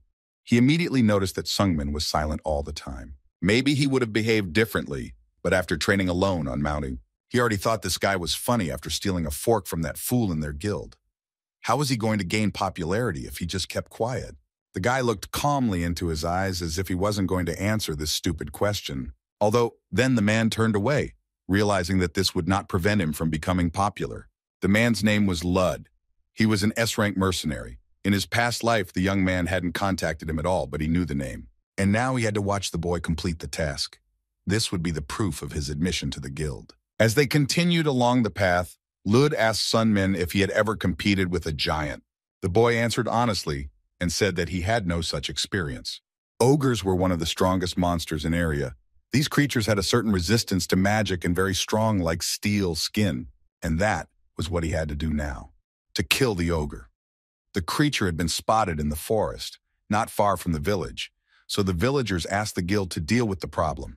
2 S-ranked Amons were more than enough to kill the monster, so Lud said that the newcomer didn't have to worry. But it was still strange, and this forest seemed different from the others. And Lud thought it was too small for a monster like the Wow. Sungmin was a little surprised by these words. He hadn't encountered these creatures before, so he knew very little about them. The man explained that ogres are at least 3 meters tall, and sometimes they can reach up to 6 feet, and they need a lot of food. In this forest, it would be too difficult for an ogre to find enough food to sustain it for even a week, so it is unlikely that this giant would stay in the forest for long. The man walked a few meters forward, and Sun Ming, who had stayed nearby with a tree, called out to him quite quietly as he was about to move on. When the man looked back, he immediately fell silent. His body was seized with fear. Together they approached the body of the deer, which was lying under the tree on the other side. A pool of blood spread around it. Only an ogre could tear a living creature apart like that. But there were still questions. There were no marks to indicate that the monster had fed on him, and it was a very strange sight indeed. The men could see no reason why the creature would just leave its food behind. Suddenly, they heard a loud scream from behind them. It came from the direction of the thicket.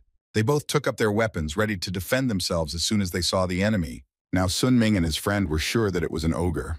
Without waiting another minute, they ran forward to attack the creature. But the monster was already enraged and launched the first attack. What the team saw in front of them stopped them, and their enthusiasm went away. The man looked frightened because the monster was completely different from what he expected to see.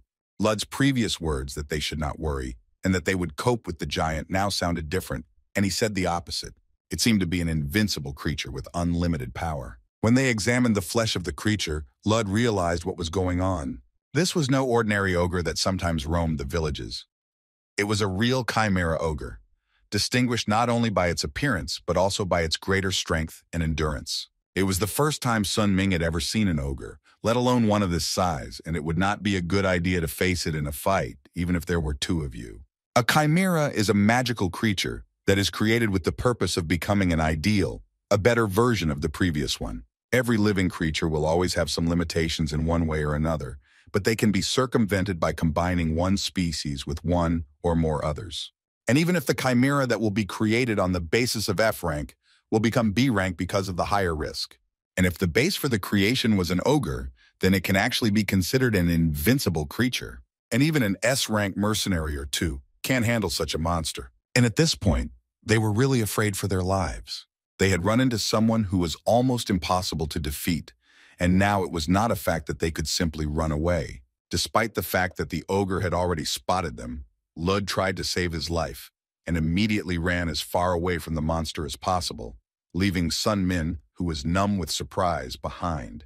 The monster heard a noise and a scream behind him and looked back. At his feet stood Sun Ming holding only one spear, the only thing he could use to defend himself. The mutant had already prepared to crush the one who had disturbed him, and had already swung. Sun Min's shock prevented him from doing anything, and the only thing that saved him from sudden death was the fact that this giant was clumsy due to his height and weight. The man just kept looking back, but there was not even a hint of helping the boy in his mind. The monster's paw was already near his face, and the last seconds of his life flew before his eyes. However, Sun Ming finally sprang into action and quickly dodged. As the ogre tried to hit him again, the young man had already used the technique of shadowless soul flight. He began to use it step by step, desperately trying to save his own life, which was hanging on by a thread. The coward hid behind a tree and watched the younger man who was jumping from place to dodge the chimera in fear. Sun Min hadn't expected to be so fast himself. He didn't think he had ever been this fast before. Apparently, all these feelings will haunt him for some time to come, because on Mount Mushi, with the penalty of gravity, the young man always felt pressured. But here he was free of all constraints. It was an incredible relief, because now he could fight with all the abilities he had. So he set about his work and continued the technique of shadowless flight of the soul. The second step was the dance of the shadow, and after using it, the young man was much closer to the enemy. He wanted to attack, but the sudden movement of the ogre almost knocked Sun Ming off him. He had to act immediately, so without wasting any time, he used Sun Ming's highest heavenly spear technique. Immediately afterwards, he launched into the fatal strike and soul chase. Now he was one-on-one with a chimera giant he had never faced in a fight before, and it would be hard to win. Sun Ming managed to touch the ogre's flesh with his spear, but it hardly made a difference. Even after being struck with the spear with the power of Ki, there was not a scratch on the chimera's body. And the reward for defeating this creature would be the same as for an ordinary ogre, and Lud was not sure that this risk was worth the money. But there was nowhere to run. This creature would not let any of them go. Lud realized that the chances of winning were very slim, but he had to help the kid. But he immediately heard a voice right next to his ear telling him that he didn't have to do it. It was Sun Min's sound transmission, and he said that Lud did not have to interfere. It sounded strange, especially in his situation, where he had to fight a bizarre giant, but Sun Min calmly said that he knew all about it. But he'd said earlier that he'd never fought a giant before, and here was a mutant. So far, he hadn't even managed to leave a scratch on it, and this monster was stronger than even a two-headed ogre. One man couldn't fight something like that. In theory, Sun Ming realized that it was dangerous and unlikely that he would do well. Yet he felt that he could do it. It was a strange feeling, but it did not let go of him. When the ogre recovered and began to approach again, the young man used the second step of Sun Ming's heavenly spear technique. It was a lightning strike that divided space. This time, he at least managed to move the creature, and it left large marks from its claws in the ground. However, the steel body of the ogre still bore no weapon marks. The fact that even this attack did not leave any scars on Lud was even more confusing. It was too much. They would never be able to defeat a monster in this way. They would simply die at its clutches. Assuming he also joined in and attacked with his partner, it wouldn't change anything. However, Sun Ming stood his ground and did not give up, continuing to dodge and occasionally attack. The fact that some kid was running past his paws began to really irritate the ogre, and every minute he became angrier. His eyes were filling with blood from anger, but Sun Ming continued to stay nearby and swing his weapon. At one of these moments, the young man jumped up and was about to climb onto the monster's body to attack from there. His plan was to aim for the ogre's eyes. They were unlikely to be as steel as the skin. Blindness, even partial blindness, should make it easier for him to overcome this giant. So Sun Ming sharply stabbed the end of his spear into his opponent's eye. He managed to blind the chimera with the red thread from the spear. Although Sun Ming had not faced these creatures directly, he knew the possible weaknesses and struck at them. This boy was so young, but he was already fighting like a grown-up warrior, and that was what Ludus admired most about him. Well, now the task was a little easier, but it was far from over. At least this time, the spear somehow affected and hit the ogre. It means that it is possible to overcome him in this way. It just takes more time. But Sun Ming still did not take into account something, and when he prepared to attack again, he barely stood on his own 2 feet. The eye he had just hit healed instantly. Sun Ming hadn't even thought about the possibility of accelerated regeneration in such a mutant, and now his hopes were dashed again. This monster looked the same as before, and there was no sign of the wound. It was a chimera of an ogre and a troll. It was the trolls that had the ability to regenerate quickly, which was now playing a cruel joke on Sun Ming. He's regenerating too fast. Even if we assume a situation where we manage to damage his body in several places, it's unlikely to be fatal, and regeneration will start immediately. The chances of defeating him were sliding to 0, and now he had no idea what to do next. The ogre didn't change, only became more angry and aggressive and continued to try to attack. Lud loudly shouted at Sun Ming to get out of there and run as far away as possible. But this guy had a different plan, and running away was not part of it. There are a few things he needs to do. If he doesn't do them, he won't keep his promise to Wee Ji Hyun and to himself. And in order to move forward, he needs to defeat someone who seems invincible. And he couldn't die in a place like this because of a common creature he came across. Sun Ming always remembered Ji Hyun's instructions. She always repeated the 3 basic spear techniques. She told him to always remind himself of them until he finally memorized them all. As his friend said, the young man always repeated these techniques.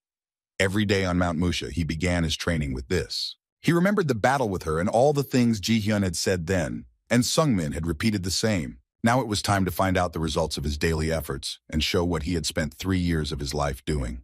The girl showed him the first technique, where he had to turn the weapon outward and parry.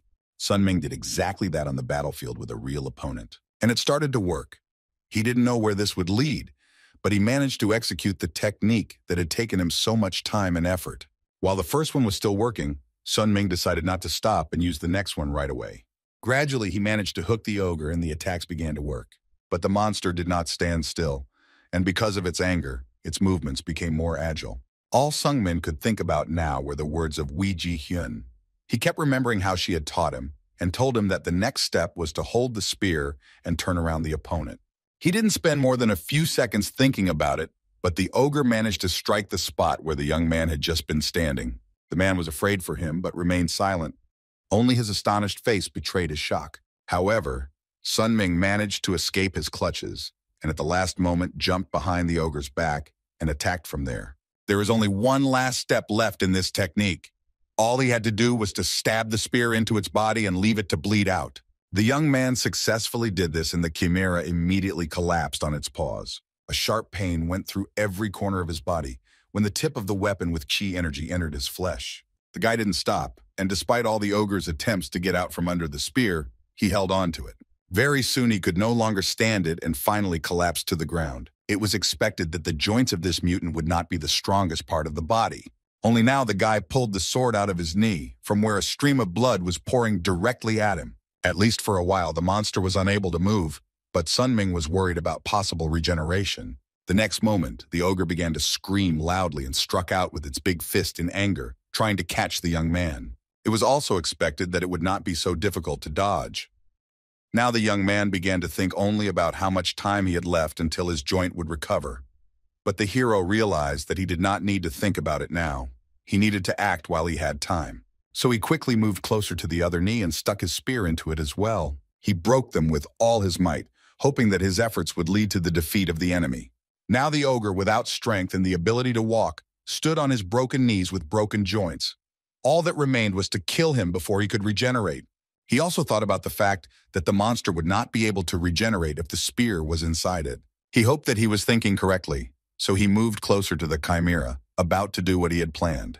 A split second later, the spear rammed into the shoulder of the giant with the chi energy inside, and the deed was done. And now the monster cannot move both legs and the right arm because of the weapon in it. When the boy returned to a greater distance from the ogre, it continued to hold on to the painful spot in his shoulder. Sungmin persevered and was going to do the same thing again. Only then would he be able to defeat him completely. The young man once again used Sun Ming's supreme celestial spear technique, the lightning strike that split space. He quickly passed through and struck its body several times, causing the monster to scream even louder, despite the fact that 3 of its 4 limbs were in a serious condition, as if paralyzed. But his next blow did not hurt Sungmin, who continued to dodge. Then he simply stopped its paws with his spear, thrusting the energy-enveloped weapon forward.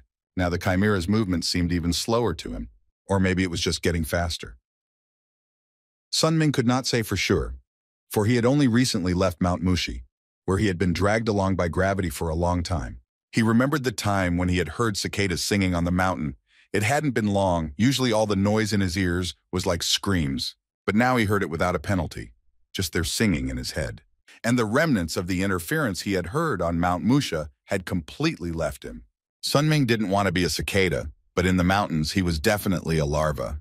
But he was not reborn to become a cicada. But then what did he want to become in this world? Sun Ming still did not know the answer to this question, even though he had lived here for more than 3 years. Being a cicada was too easy, and he didn't like easy ways. He didn't want to regret anything. He had already lived one life this way, but he still didn't know what exactly would be waiting for him at the end of the road. But he could say for sure that he would prepare for what was to come, and what he knew in order to achieve his own goal. Lud was still standing there in astonishment next to the tree, staring at Sungmin with admiration, his eyes never leaving his own. When the ogre was already lying on the ground and did not even try to get up, Sun Ming took one last step and stabbed him once more with the sharp blade of his spear. It was still a mystery to Lud how one young man who had never done anything like this before was able to defeat the chimera by himself. But Sun Ming was too tired even for a short answer. He stared silently, exhausted but satisfied at his enemy, who had accepted defeat. He seemed to hear no one else but his inner voice. Sun Ming still did not know who he was. The young man looked at his arm. The skin was badly damaged from the fight, but he felt no pain. It probably sounded ridiculous or stupid, but he didn't know it. The sweat from his forehead dripped onto his hand and washed away the blood that remained on it. He might not have an answer to that question, but he knew one thing for sure. He was not a maggot, nor was he the man he had been in his past life for so many years. Lud looked a little worried, although his soul was raging with emotion and with what he had just witnessed. This is something amazing. He didn't understand what his coworker was talking about, of course, but he could tell that this young man was a very funny and interesting character. A cicada was lying under Sun Min's feet, turned over on its back and looking at him as if begging for help to turn back over. The young man smiled. Now he realized that it was time to go back. The task had been completed successfully, even though they had been caught in unexpected circumstances. Later, the team got in touch with Byrne, who was no less shocked than Lud. Only Sun Ming was standing there calmly, while Lud was hovering around him, talking about how great this guy was and how he had great abilities. But there's a catch. Defeating an ogre chimera is not S rank, but SS, but there has never been a president to award such a high rank before. This hasn't happened since the very beginning of the guild's existence. Sun Ming replied rather modestly that S rank would be enough for him. In fact, it didn't really matter to him, so he accepted what he was given. And now it was time to collect the reward. For defeating the ogre chimera, the young man was given millions of Eri, although this amount was used for a commission as well as the S-rank mercenary mark. Later on, the mercenary guild handed over the ogre chimera's corpse for research, and for this, they received an additional sum of millions of Eri. Lud immediately gave everything to Sun Ming. He knew that he hadn't helped him in any way, so he wouldn't accept even a single coin from there, and the total amount was millions. The boy left the room holding one coin in his hand and stared at it as he walked under the hot sun. 1 million is an extremely large sum. One can live for so many years on this money without thinking about the poor life that has been following him all these years. In his past life, he risked his life to get a meager amount of money, but he still had to eat. At most, he managed to get 1 million, and most of the time it was no more than 200 air. Now that he had so much money in his hands, he didn't know what to do with it or how to use it. Suddenly he became very interested in something and was immediately distracted from the topic of money. The boy picked up his spear, swung it once, and then thought about something else. In the meantime, Lud and Byrne remained where they were. The guild leader wanted to know more about the new mercenary. Lud had nothing to say about the young man except that he was very good at fighting and getting out of situations. Not every experienced mercenary would have been able to pull through in such a difficult situation. But no matter how good Sun Ming was, Lud suggested that Byrne take a look at him for himself to make sure that this kid was a nugget. Byrne took his staff and touched Lud's head lightly. At the same moment, a picture built from the mercenary's own memories appeared in front of him, and for a while the leader watched Sun Min silently and impressed. He remained silent until an admiration spontaneously escaped his lips. It was worth calling him a great master. And Lud said that the boy was definitely higher than S rank, so he wanted to convince Byrne to give him SS rank. It would be fair. And Byrne himself would like to do it, but it's not something he can decide on his own. Also, this guy became a martial artist at the peak of his power, being classless, and over the years, Zeon would definitely be interested in him. Byrne was sure of it. When the young man found himself in a dark place where not a single soul wandered around, he spoke Neville's name quietly but clearly. The man appeared immediately without keeping him waiting and bowed. He was happy to see Mr. Lee Sunmin and immediately asked how he could help. The young man did this after what happened in the courtyard of the building where he had left after completing the task. He had never been obsessed with weapons before, and he didn't care what kind of weapon it was, as long as it could be used to strike. However, when he was dealing with the giant, he felt something very strange. He felt that it would be easier for him to pierce its skin if he used a better weapon. The last thing he wanted was to be in a situation where weapons would be the biggest problem. He had summoned Neville to buy himself a new weapon. Now Sun Myung-min wanted to have a quality weapon, not just any weapon that could be used to strike. Neville asked him what the young man preferred, just buying something off the shelf or having it custom-made to his personal specifications. And he also asked about his budget. Even if it would take a long time, Sun Ming was sure that it would be better to make a new one, and he had a budget of millions. The young man was sure that this would be enough, but Neville said otherwise. This money was too little and it came as a shock to Sun Min because he thought there might be something left over.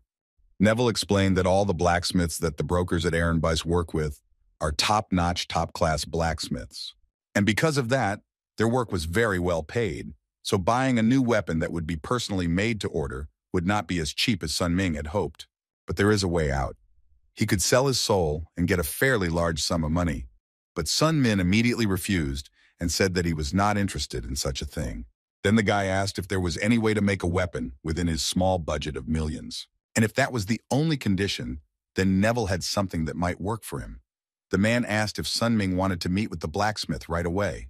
The man didn't want to waste any time, knowing that the workmanship would take him a long time as well.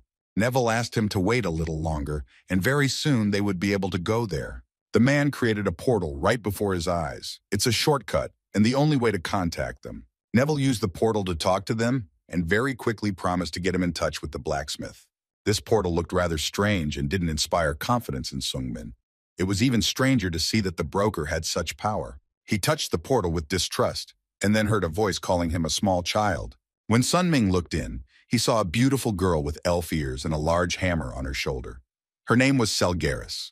She didn't know if they would work together, but they needed to know each other's names at least. The girl asked him why he didn't come in here, into the special space, and then stomped around outside. He was just a little shocked to see the dark elf there, so he stood there in shock.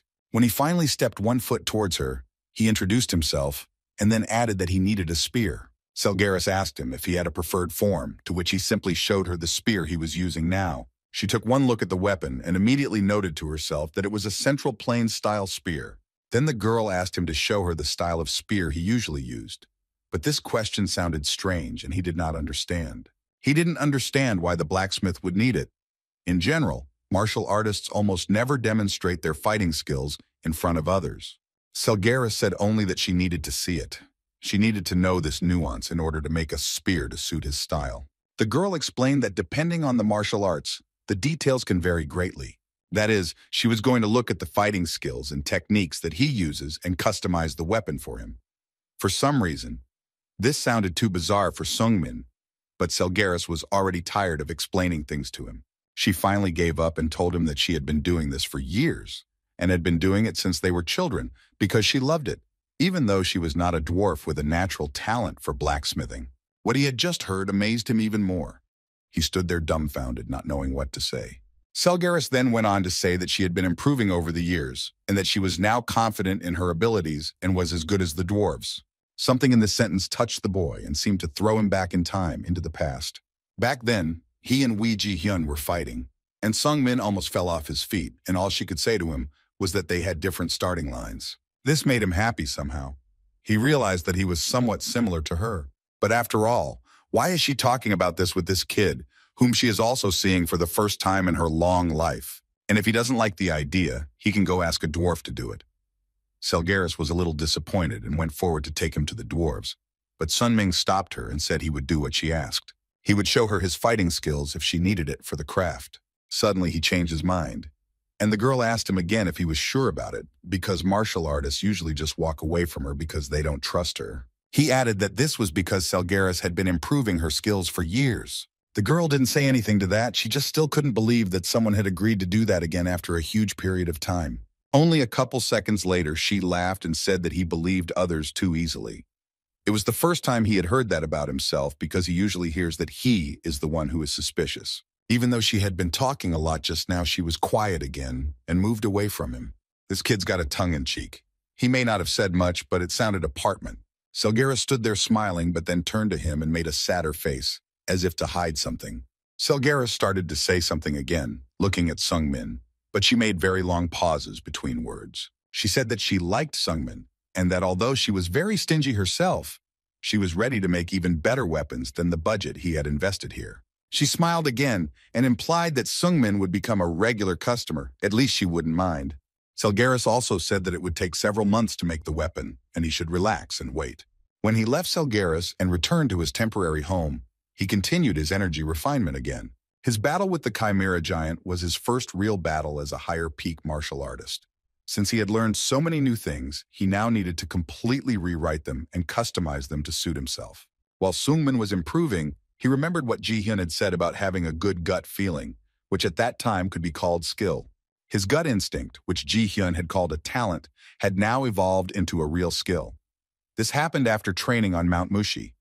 With the help of his sixth sense, the young man was able to notice things that he could not find with his other senses. Sun Ming felt it even in the battle with the giant. It was the sense that allowed his body to move on its own, and at those moments when he did not realize it, he dodged attacks. Perhaps this was the sixth sense. Although it was a powerful power, Sun Ming could not rely on it completely. His experience in the mountains had greatly improved this sense, but it was not enough to survive in a fight. And as a result of all this, his other senses had weakened a bit. Now the young man had an imbalance of senses, and it needs to be corrected as soon as possible. And if he didn't, he would lose a lot. He also felt this way. The very next morning, he returned to the mercenary guild to meet with the leader. The bartender asked him about his plans for the day and said that if he was free, he could take on another task, since he had done the last one quite easily. Sungmin refused right away and asked about the body of the Chimera ogre that had been sent for examination. He was curious about what they had found. The leader thought that this question might be of concern to Sungmin, and then came a little closer to him and lowered his tone. Burn said that someone had created this monster because a chimera cannot appear by itself. It was hard for him to study the body of this mutant on his own, so Burn sent him to the Mage Guild. They are experts in such things. With each word, Sungmin became more and more interested in learning more details. In his past life, there had never been a chimera ogre. Either no one had taken the task or the mercenary who had taken it on had failed and been killed by the monster. Seeing the facts, the chimera was created by the owner of the dungeon, which will be found in 6 months. Perhaps in that life, the mercenary got everything he wanted from the ogre's body and took the reward. But now that Sun Ming had killed the monster, the whole course of events might change. Now he wanted to see the ogre's body. Burn didn't mind, so he took him to the Mage Guild in Behanger. The leader greeted him and showed him the body that Sun Ming wanted to see. It had already been dismembered. There was a head somewhere, an eye somewhere, and the magician calmly showed Sungmin all of this and told him what he had already learned. Kim Jung-hyun was a black magician and specialized in the study and research of magical creatures. He happily said that he could see that the guest was not at all surprised that he was studying the chimera right now, although Sungmin was a little shocked by the magician's behavior. The young man introduced himself and said that he was the one who had killed the monster. Hearing the name, Jung-hyun smiled slightly again, because he realized that he was also Korean. Even so, it was very unlikely that they were from the same dimension. The magician asked if there was a gate crisis in his world. This was the first time he had heard of such a term, because he hadn't had any gate crisis. Jung-hyun explained that these are gates that connect universes and monsters come out of them. And although Sungmin was from another universe, the magician was very happy to meet him. He hadn't seen Koreans here for a long time, so he was very happy. Well, it would have been better to postpone the joy, because Sungmin had come here to learn more about the research on the ogre chimera body. But that wasn't the only reason Jung-hyun was happy. He was still holding his hand and speaking in a very mysterious way. Sungmin asked him what he meant, and once again his behavior was suspicious because he just laughed and said that everything was fine. Jung-hyun asked again why the young man had come here, and he received the same answer. He needed to see and learn more about the chimera's body. Now the future has been changed, and he needs to get more information to get the Devil Narc armor faster. Jung-hyun sighed and said that he was ready to tell him something that he had learned in this short period of time. Since the ogre was already dead, there wouldn't be much information. But this chimera had a very high level of magic, and the black magician who created this chimera may be among the great magicians of the universe. The chimera's mouth was sewn shut. This was done to test its power. Then the boy remembered the moment when he saw a deer torn to pieces under a tree, which surprised him and Lud, because ogres don't do that. They usually just eat it on the spot. Jung-hyun could have continued to talk about synthetic monsters, but the boy was hardly interested in this topic, so he decided to get to the point. He was already waiting for him to return to their topic and tell him at least some of the information he came for. However, Sungmin was still interested in what he had said earlier about being very happy, not only because he saw a Korean in front of him. Jung-hyun paused for a short while, then said that all the laws of causality were wrapped around Sungmin. The boy himself didn't understand how he knew this, but there was nothing to be surprised about. Black magicians are capable of revealing the soul, and Sungmin was unsurpassed. Jung-hyun came closer, saying what he would do in his place. If he had been in Sungmin's shoes, he would have gone crazy and despaired. And he was sure that Sungmin understood exactly why that would be. Sunmin had heard from Musha before that he was doomed to suffer for eternity after his death. But for some reason, the laws of cause and effect around him were very distorted, and that was what Jung-hyun was interested in now. However, Sunmin could not just trust him, and he was not obliged to tell a stranger about such things. But the magician sounded confident and said that he would tell him what the young man did not know. And he swore to him in Mana that he would never tell anyone what he was about to hear from him. There was a powerful energy around him, and Jung-hyun made the mana oath as he had promised. Sungmin wasn't sure about everything that was happening to him, but since the magician had used a mana oath, it could be a very good opportunity for him. After finally making up his mind, Sungmin let out that he was a regressor. Jung-hyun had expected to hear anything but that this man had gone back in time after his death. But now it explained why so many laws were tied around him and used. Life and death. Sunmin had broken the fundamental rules and had already accumulated a lot of karma. But if that's all the boy knew, the black magician could tell him another very important thing. Jung-hyun continued to behave strangely, staring silently at the guy in front of him for a while, and then smiling crazily. Sungmin took a small step back, and the magician, more quietly, said that he was special. The boy had heard this from people around him before, but he had never taken these words as something too important. And it wasn't just the laws of cause and effect around him that were distorted. As soon as Jung-hyun said another word, the younger man's head became very dizzy. There was an echo, and all he could hear in the background was noise. He held his head as it started to hurt even more. It happened so suddenly that he fell to the ground. It was only then that Sungmin heard the magician's soft voice. Jung-hyun said he couldn't go on. He couldn't tell me what happened. The young man was breathing heavily, and his eyes were partially dark, but he did not understand what Jung-hyun was saying. His face was sweating, and he felt incredibly terrified.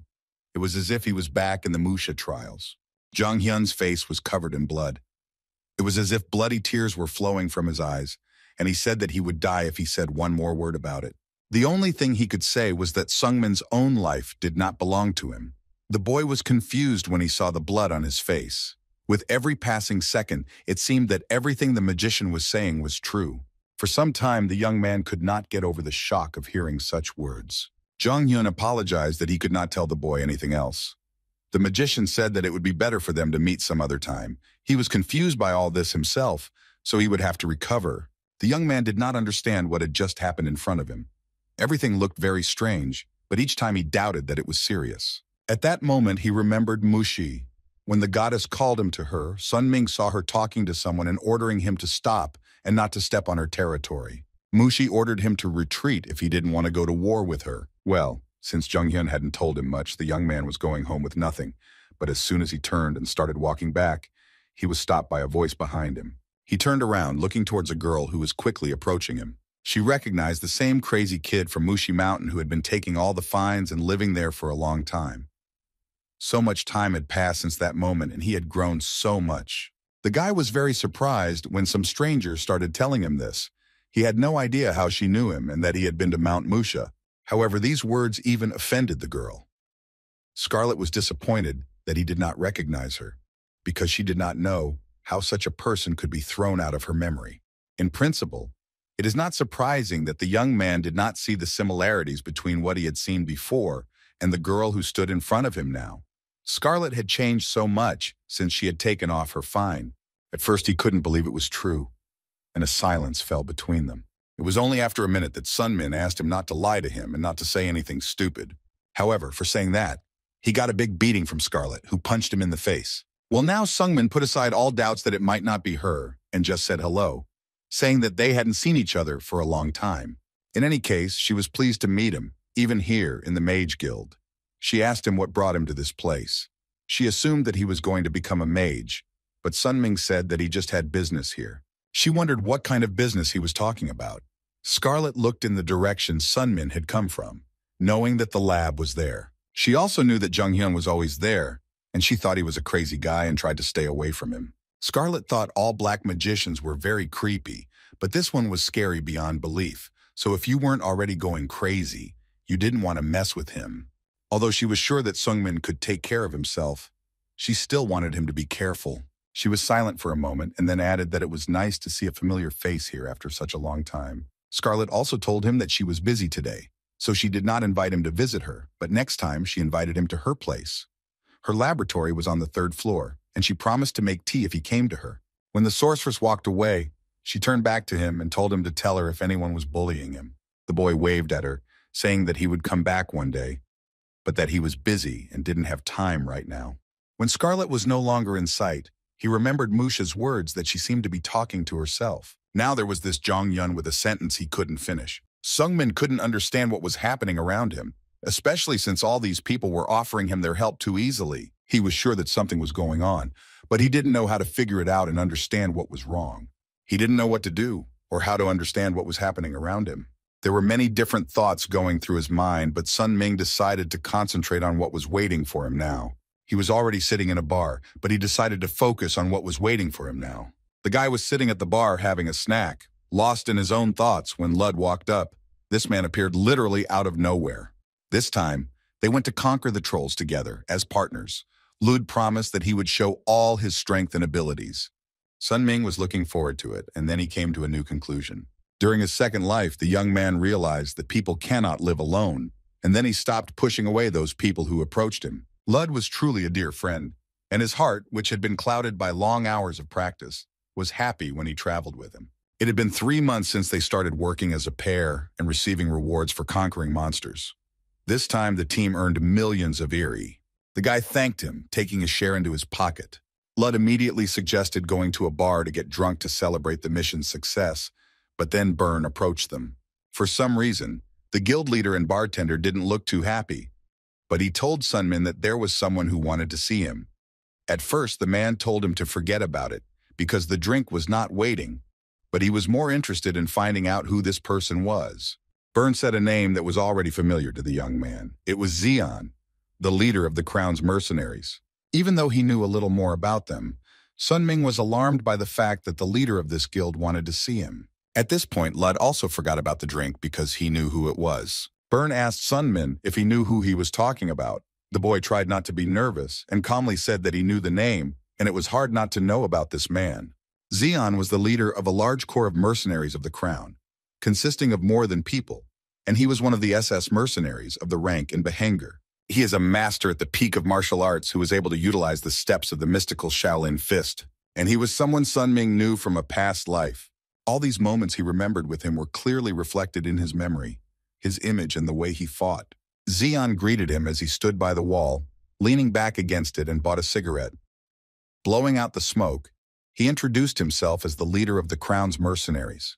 He had heard from people that Sun Ming was classless and said as if mocking that it must be very hard to be unwanted and weak among people. But Xian said this without irony or sarcasm. He himself was classless, but he was able to become stronger, and now that Sun Ming had also become a martial artist, he realized how strong Xian was. And this man was soon to become a master of the highest peak of martial arts. Xian had also heard that the younger man was now years old and knew that the world was very hard on the classless. He knew he had once been one himself and had personally experienced the shame of being outcast among others. But it was still an unrivaled fact that Sun Ming had become a martial arts master at such a young age. In the end, there's no point in beating around the bush. It's better to get right to the point. In the very next sentence, Xian suggested that the young man join the Crown Guild. Xian had already heard that Sun Ming had overcome the Ogre Chimera and was soon to become an SS-rank mercenary, and he was even ready to give him the position of vice captain to get him to agree. Xian realized that this was an unexpected offer to think about, but he could help with that as well. He was sure that Sungmin would be able to make a decision when he received something from him, so he held out something from the table. When the gang leader removed his hand from the table, the young man saw what he was offering. He had a small pill of transformation. All of this was true, but it was also true that it was extremely difficult to obtain. It was an elixir of the Shaolin Temple, and if you took it, you could gain a great deal of inner energy. And Xian had only one simple condition for Sun Ming to receive the pill. The condition was for the boy to sign a contract as proof of his membership in the Crown Guild. The younger man looked at the contract, and the first line stated that he had to obey Xian's orders. It was simple enough, and it wasn't even a magical contract that would have any consequences. However, if Sungmin violates the signed contract, he will be punished and held accountable in various ways. This document is needed so that Xian can trust him. The young man also has to tell him about the martial arts he knows, and for this the leader was ready to give him a big transformation pill. It all sounded suspicious, so the boy asked if anyone had already accepted these conditions and received a positive answer from Xian. If they wanted to be mercenaries in Behenger, they had to follow the rules that had been established long ago. When Sun Ming returned from the leader of the Crown Guild, Lud asked him with fear in his voice if he had agreed to all this. But the boy said with relief that he had not. He refused Xian. He would never sign such a slave contract, and Lud fully supported his choice. But for now, it would be better for him to leave Behenger. Perhaps Sun Ming never imagined that things would be so bad that he would have to run away. In fact, things were really bad. Xian was doing a lot of suspicious things. Apparently, he needed this to survive as a classless mercenary. Every mercenary of rank A or higher will be under his control. If you don't follow him, he might do something bad to spite that person. In the past, when Xian was S rank and he was A rank, Lud refused his offer. After that, everyone stopped calling him for missions because all the missions were under the control of the Crown Mercenary Corps. Because of this, he had to get S rank in another city and then come back here. But by this time, Xian had already moved up to SS rank. As Lud drank and drank, Sun Ming thought long and hard about what to do next and whether to really leave the city. He had no idea that Xian could be such a person. The young man did not know how to behave after learning about the bad side of the person he admired. Lud finished another glass of beer and offered to go with him to see Michter, but they were interrupted by the news that a dark wizard's dungeon had recently been found, and there were suspicions that it was the dungeon of the same magician who had created the Ogre Chimera.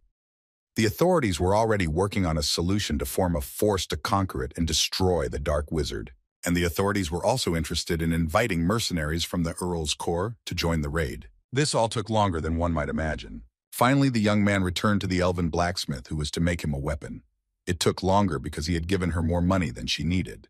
The elf took the spear in her hands, holding it out to the younger man. She told him that the main metal in this weapon was mephril, while the black metal was needed for the outer structure. They conduct mana and chi well, so the techniques should be even easier to use. To tell the truth, he was truly fascinated by her creation.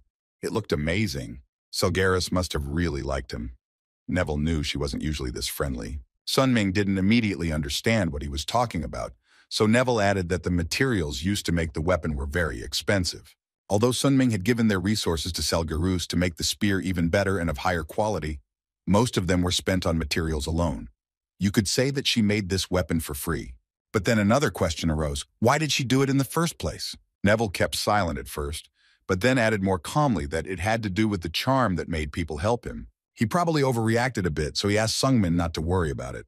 Neville said that he had talked too much, and that it was time to leave Sunmin. Neville also asked him to contact him anytime he wanted to.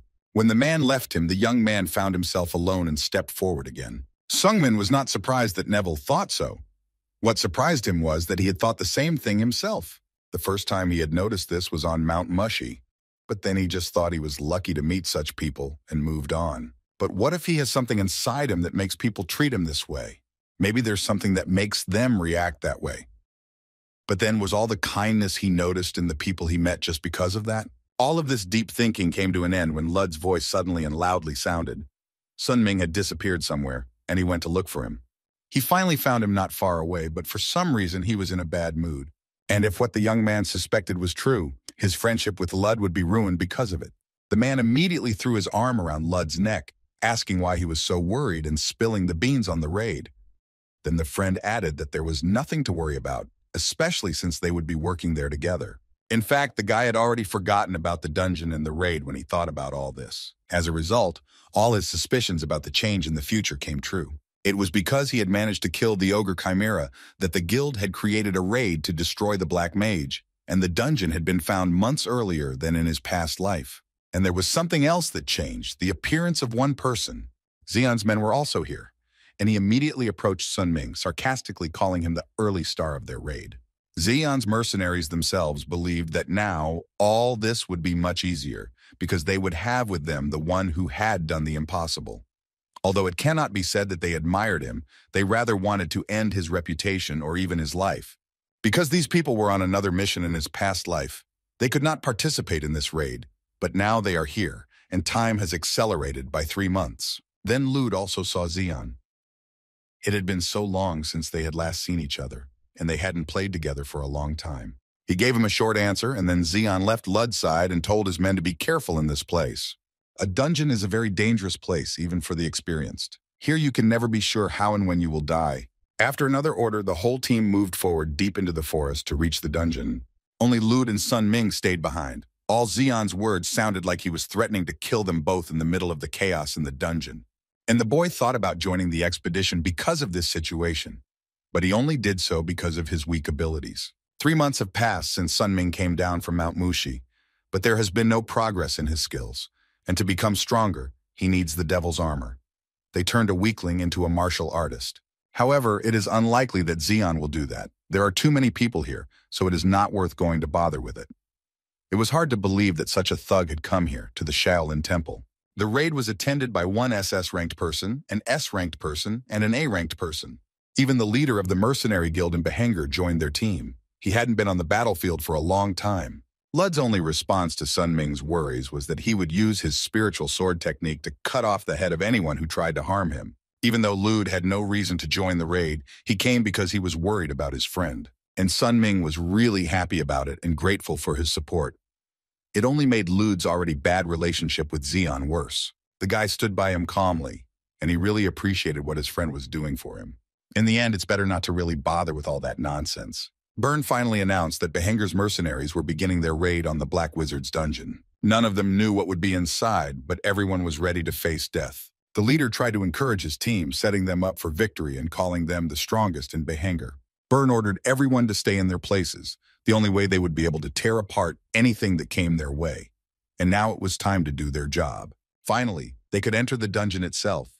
Each warrior was serious about winning, knowing that they would lay down their lives but not lose. The vanguard of the mercenaries is rank A. His name is Zhongchul. He is a master of external martial arts, which allows him to make his body as hard as a boulder. But despite all this long training, Zhongchul's body was torn to pieces like tofu, and he flew towards his comrades who were following him. He was defeated very quickly. It didn't take too much time and effort from the entire team that had gathered for the raid. In just a few minutes, the monster was defeated and the group was able to move on. After overcoming the first obstacle in the form of Zhangchul, they boldly moved on. But when the team walked another 100 meters, and Byrne, as captain, entered the room first, he was terrified. There were more than a few traps and obstacles waiting for them. The night was going to be very long. In this cave, they were met by chimeras.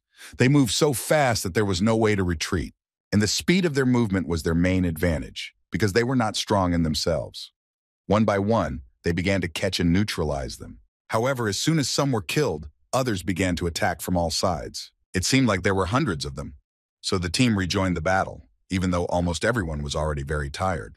Sun Ming also took an active part in the fight, but he often watched Xian. He had already noticed that the guild leader was really very strong. All those chimeras were insects to him. Even though it was really easy for him to win, it took others longer to catch the monsters. The young man realized that Xian was strong. If he tried to compete with him, he would have no chance.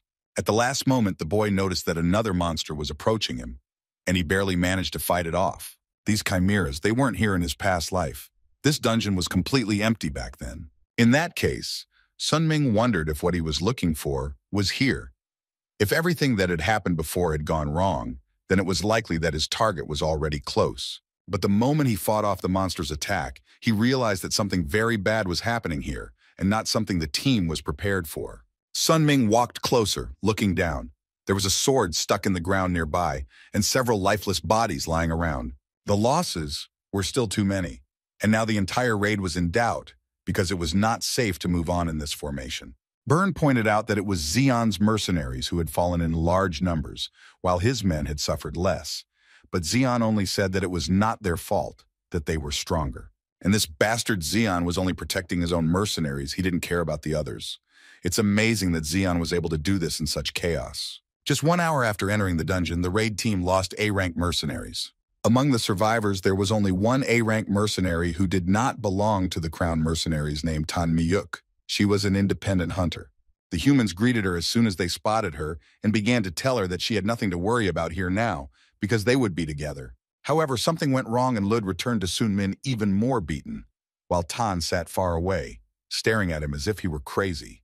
While Byrne stood in the middle of this chaos and tried to regain his composure, the rest of the team looked for their leader. Finally, Tang spotted him, and she quickly ran toward him, almost out of breath from exhaustion, and told him that their team was too weak and had suffered many losses. Byrne listened to her carefully, realizing where she was going with this conversation. However, unfortunately, they could not stop here. If this was going to happen, they couldn't let their comrades die here for nothing. We have to see this through to the end. Since all of their S and SS hunters were still alive, there shouldn't be any problems with the raid, but she was now the only A-ranked member left alive. Byrne understood that this was a big threat, so he allowed her to return if Tan was unsure about the raid. There were so many dead now, and Byrne saw the possible danger, so he didn't object. But he also knew that it was very dangerous on the way back, and she would be walking there alone, especially since she was only an A rank at the moment. Tang looked back, remembering all they had gone through so far, and what would be waiting for her if she decided to leave the team. In the end, she decided to stay with them. At least there would be people here. When everyone was about to move on, a small team moved forward, watching for the slightest danger. They went on until they entered another cave and realized that it was too quiet around them. It was possible that these monsters had attacked them only to stall for time at the very beginning, and the owner of the dungeon had escaped while his subjects were being destroyed. Byrne agreed with the fact that there were too many chimeras, and it could be true, but he ordered all his men to remain vigilant and not to trust unverified information. One of the mercenaries decided to explore the area and soon saw that there was something nearby. A large door was hidden in a dark corner. Byrne decided to check if it was a trap, but when he examined it with his magic staff, he realized that it was indeed an ordinary door. Sun Ming stepped forward, though without much confidence. He knew that anything could happen here, and the last thing he wanted to do was die in a dungeon. When Byrne opened the door and it creaked open, they saw an abandoned room that resembled a library with numerous shelves of books. They went inside, but they didn't notice anything important. It was just a library full of books. But what was surprising was that there were no traps, as Byrne noticed. He suggested that we split up and explore the area, as it was quite large. Sun Ming stood there as if mesmerized. He remembered this place from his previous life. When this man received the magic armor, his life changed for the better. He always said that when he had a drink, but he had noticed this door after hours of searching in the cave. In his past life, he had seen this man talking about a large door behind which was an abandoned library. Now Sunmin wondered what book the man had touched when he was here. Picking up his spear, he went on to examine some shelves nearby. After looking at a few pages, Sunmin continued on where he saw the stairs leading down. And it was down there in the basement that he found the very armor of devil narc that he had come for. But he had been too naive to think that no one would follow him when they saw the passage. The man followed him, folding his arms across his chest, and asked Sungmin how he had managed to find the passage. It took a lot of work. The young man told Xian that he had seen the stairs by chance and wanted to check what was down there. The boy behaved calmly, not giving away that he knew anything. And that's what Xian really liked about him. He sarcastically said these sentences and then took a step down. After reading the contract, Sun Ming was already expecting some kind of meanness from him, so he stepped down a few steps. After doing so, Xian pushed him with all his might, and Sunmin barely managed to dodge, but he went down anyway. After that, Xian began to like him even more. Since he was unable to recruit Sunmin to his side, he would have to get rid of him, because with his talent, he would one day be able to surpass him. Besides, Byrne has gone to another room with his charges, so no one here can interfere with them. However, immediately after these words, a shout was heard behind Xian. It was Lud, and he was going to get his friend out of trouble. He looked around, wondering if his men should have at least guarded the entrance, but it didn't matter now. He believed in his strength and knew that he would defeat them both. Lud saw that Xian was always looking for an opportunity to harm Sunmin, so he didn't want to leave them alone, and finally he showed his true nature. Sungmin was glad to see that he was not alone, but he had no idea what his friend was doing here. After all, if Sunmin died, then Lud would be finished. Xian would want to end him as well. When the older man tried to attack, he just flew down the basement stairs and ended up next to Sungmin. So now it was two of them against Xian's one, but it only made it more fun for him. The man could barely stand up, his body aching from the blows he had taken. On top of all this, their chances were critically small. It would be even worse if the Crown mercenaries joined the leader. Sunming realized that his chances were slim, but he was not going to give up even in this situation. He was instantly next to his friend and grabbed him by the shoulders, pulling him in the other direction. Sunming said that they had to run away, and even though Lud didn't understand, he continued to pull him along. Apparently, the only way out was to find the devil narc armor. They would improve the wearer's abilities to the maximum, and if Sunming got them, he would have a chance to win. He ran as fast as he could, even though he was already tired and his legs hurt. However, they soon found themselves in another cave. Only now did Sunming leave his friend behind, leaving him by his side. Finally, they reached the armor that Sunming had wanted for so long. They were already a few steps away. The people stood near the exit to protect Sunming when Xian arrived. Taking the sword, he stood firmly on his feet as the young man walked over to the devil narc armor, about to put it on. A little more time and all would have been well, but Xian followed them right away and found himself attacking Lud again. With just one punch, Xian's fist was bloody. It had gone right through Lud's body. He didn't even feel anything from the terrible shock. The fierce pain came only a few seconds later. Judging by the attack, he was already dead. So now Sunmin was left alone with Xian, who was ready to do anything to destroy him. Considering that Sunmin had blocked his punch earlier, he praised him, but there was irony in his voice again. The young man was unable to get out a single word from what he had just seen. He had lost a friend whom he considered one of his best. He couldn't move after seeing what Xian had done to Lud. All he could think of was images of their missions together and how much fun they had together. But now this man lies dead, and he died because he also turned against Xian defending his friend. The guy couldn't take it. He didn't want to accept that it was over. Now he only wanted revenge. If he couldn't bring Lud back to life, he would do everything he could to make the killer pay for it. After all, Sunming should know how this damn world works, because he is also classless and grew up in this position. Power decides absolutely everything here, and you can't trust anyone here. Although the boy tried to strike, or at least touch his enemy's body with his spear, he failed. But here, even the garbage that grows little by little can betray you in a while. Xian tried to rush at him again, kicking him, but this time Sunming dodged. In the end, all this talk would be just that, talk, and Xian was used to action, so he wanted Sunmin to die right there on the spot. Of course, the older man was stronger, and it didn't cost him anything to simply throw the young man into the wall, causing him to hit his head painfully. This was the best option of all, and at least he managed to block a direct blow to the body and only hit the wall.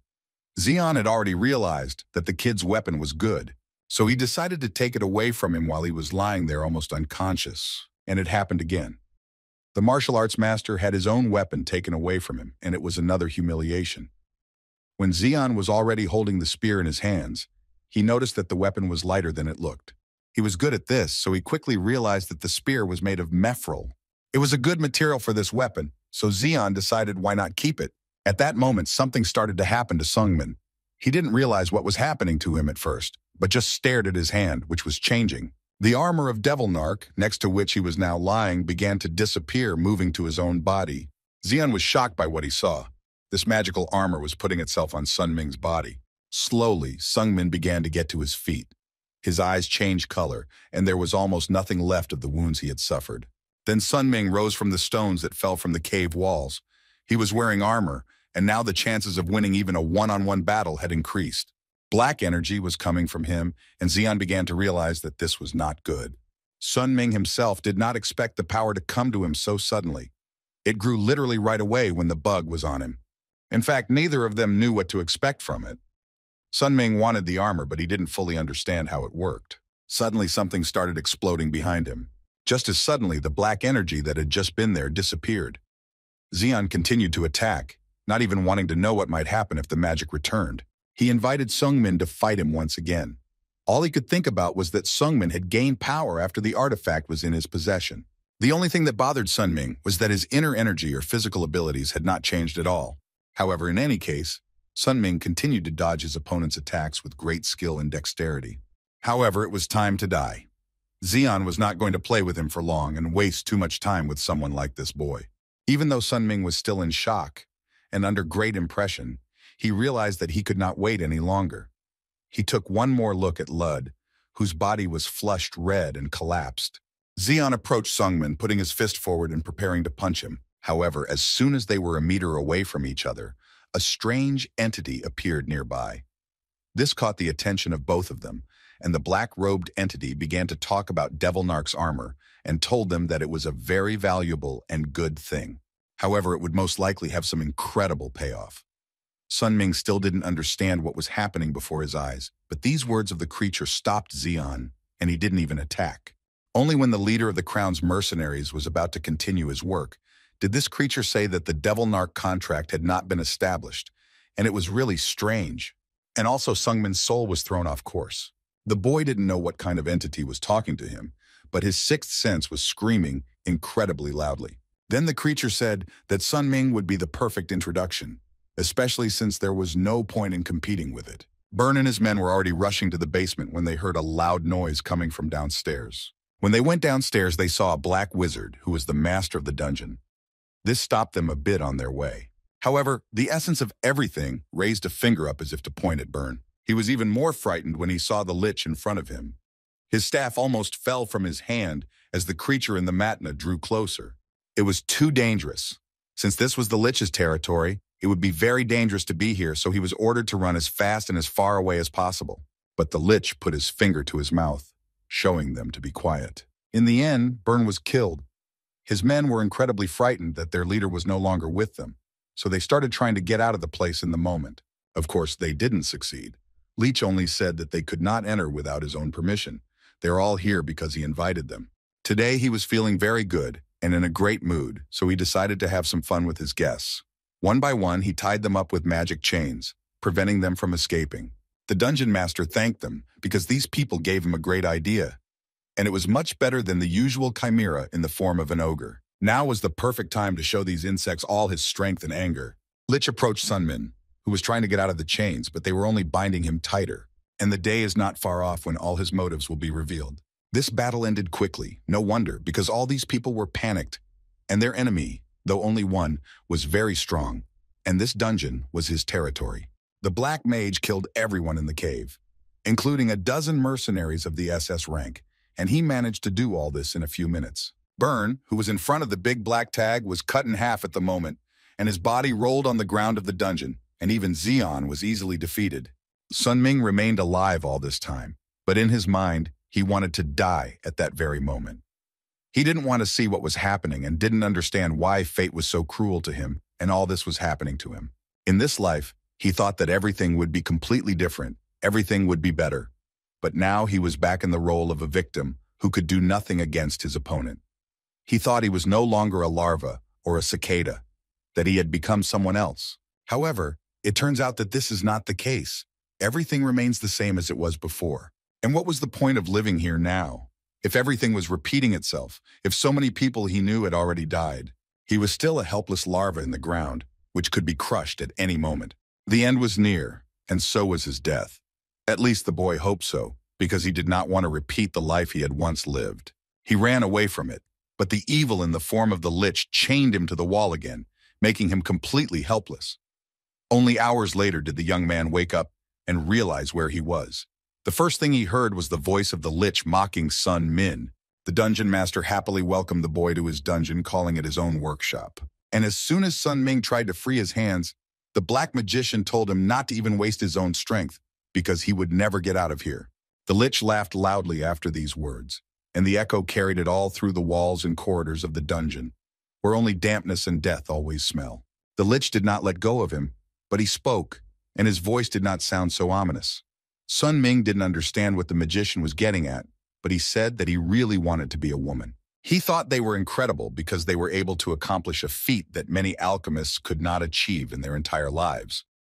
That's why the magician wanted to do it so badly, but in the end, he still failed. He became disillusioned with magic and sacrificed his soul and flesh to gain immortality, because the magician could have found many answers to his questions if time had been on his side. And eventually, many years later, it turned out that his sacrifices were not in vain. The magician had found the answers he wanted. Even if he could not give birth to life, he could certainly create it himself. When the black magician approached Sun Ming, continuing his story, the young man realized that it would not end well. The magician repeated once again that today was a very good day, and he felt great. And the guy he had met in the past was a monster that Lich could not do anything about. If he'd used someone like him, things would have gone wrong too. After all, that guy was supposed to be for sacrifice and was a person with bad karma. It was only because of small nuances that the Lich did not succeed. But now perhaps he had a chance to get closer to fulfilling his wish and his life's goal. The black mage put his hand on Sungmin's face. He did not move, knowing that it would only get worse.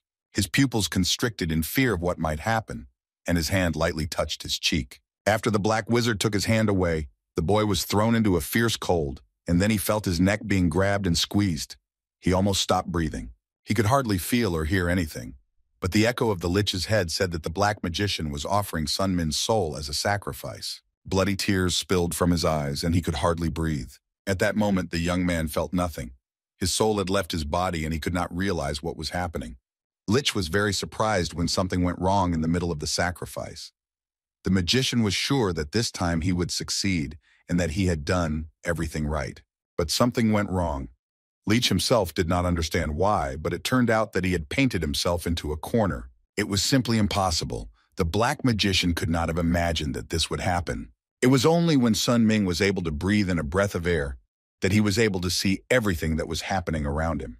Although he was still chained up and couldn't even move, it seemed that the chains were no longer holding him down so tightly. Lich asked him very nervously and confused, addressing nothing whether he was refusing to sacrifice. Hearing nothing at all, the young man gulped for air and then felt the Lich's hand around his neck. The skeleton was squeezing it with all its might, and he felt suffocated again.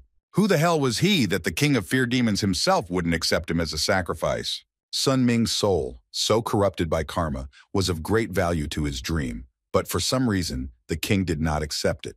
The black wizard strangled him even harder, looking into the young man's eyes, which were filled with blood.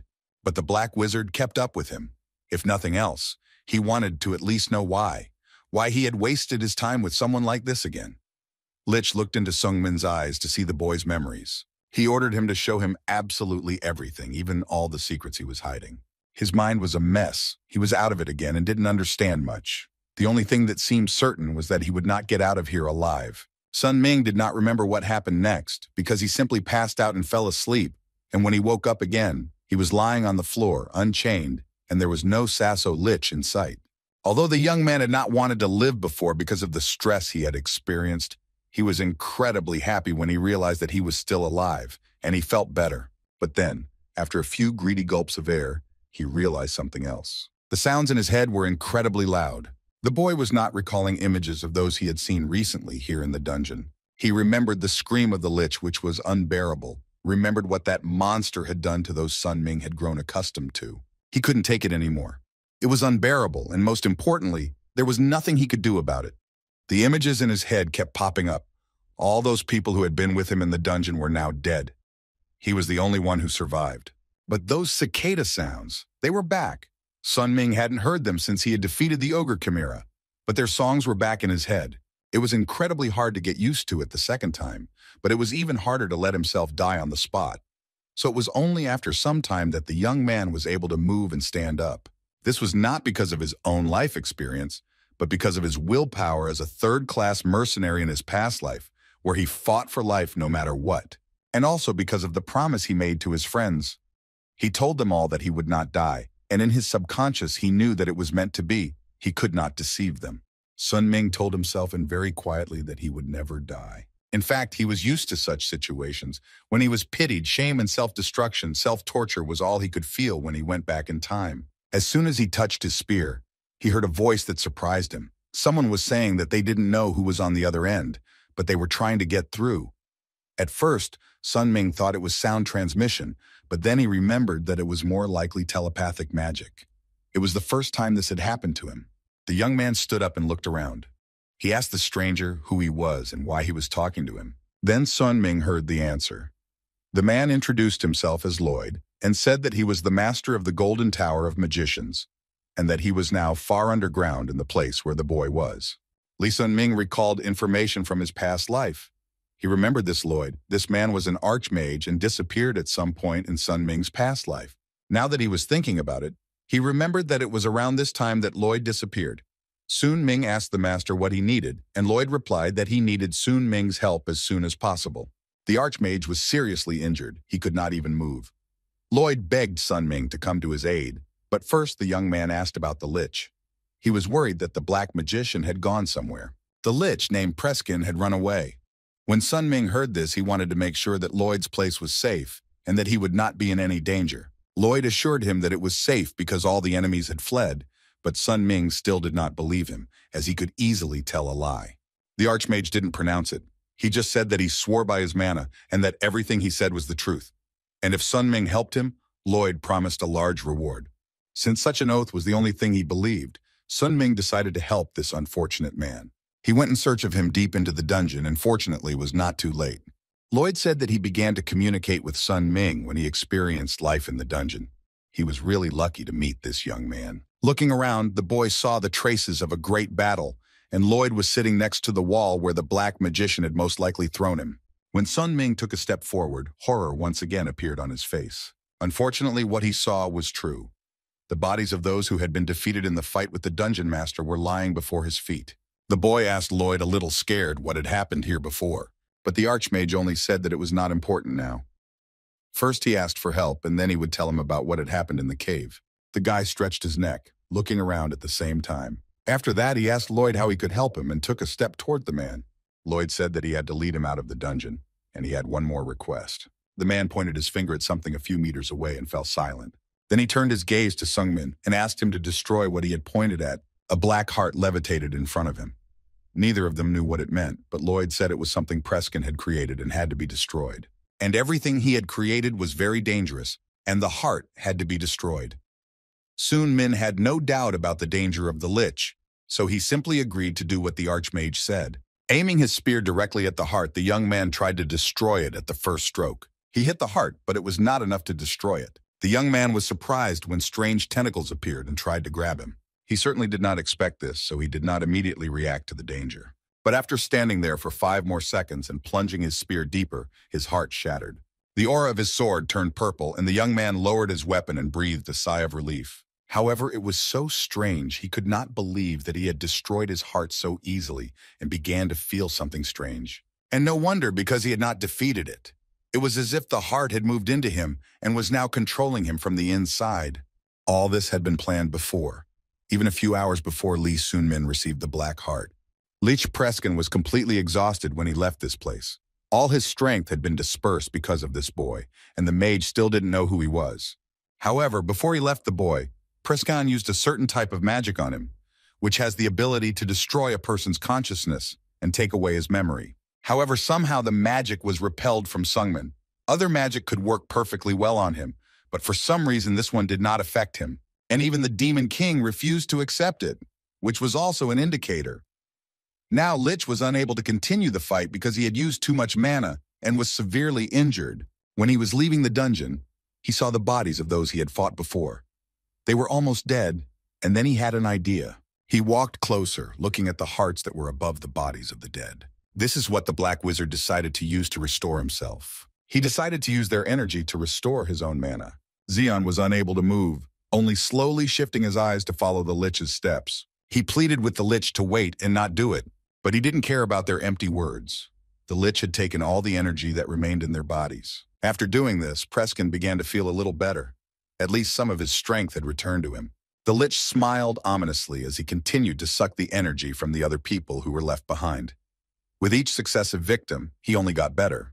Preskin left Xion for the last one. He noticed that the man was pretending to be asleep and stepped into his blood.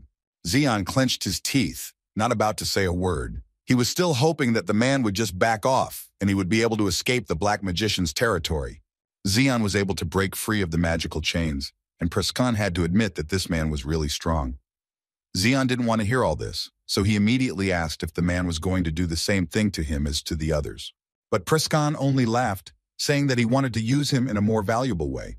It was only because of his soul, which was on another level. Lloyd had already seen many deaths with his own eyes, but sitting behind him, he asked the leader what he was going to do with these people. It seems that Preskin was still conducting his research, which was too dangerous and also illegal. They knew each other, but Preskin never expected to see the man again. 10 years had passed, but he still visited him.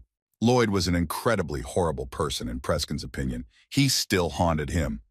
Lloyd just brought the conversation down to the bottom and asked why his old friend was looking so bad, although it was for the best, because it would make Lloyd's job easier. First, he wanted to destroy his body, and then he would find the vessel of life force. This is the object where the forest hides all the life force, and only after the destruction of this vessel could he die. At the same moment, Xion seemed to come to life. He stood up abruptly when he recognized Lloyd. The leader of the Crown's mercenary guild had planned to help destroy this evil Lich. Lloyd told him that he was too weak to help him in such a matter, so he asked him to just go away and not interfere. Xion was disappointed to hear this, and the Lich was having a terrible day. The Demon King had rejected his offer, and now this monster had found him and wanted to kill him. Lich was in a quandary. He realized that Lloyd was unlikely to be defeated in his current state. Now he simply had no choice, even though this stage was not yet complete. But it was the only way to stay alive. Preskin used one of his spells to keep his old friend away and tried to create a shield. Although Lloyd was an archmage, he did not understand what had just happened before his eyes. There was definitely something wrong with this flow of mana. The man didn't even realize what he had created. Leech couldn't get over the fact that he had managed to do it. It was something he had wanted all his life. Now as the result of his long research, which finally proved successful, Preskin had managed to create a superior being, a Superman who could do the impossible. The light was too bright to see, but out of the corner of his eye, Lloyd could see a human foot on the ground. The man stepped back and Lloyd smiled even wider. Now he was seeing what he had worked so hard to build and had devoted his entire life to. A girl stepped onto the floor. Her eyes were mesmerizing, but her aura was cruel and dark. Although the heart of this creature was not yet complete, nor was the physical body, the Lich had another heart that he was ready to sacrifice. With this heart, the Lich wanted to get out of this dispute to stay alive, and then he would complete the second heart so that it would be completely fresh. However, Lloyd quickly came to his senses and said that all his actions would be a waste of time.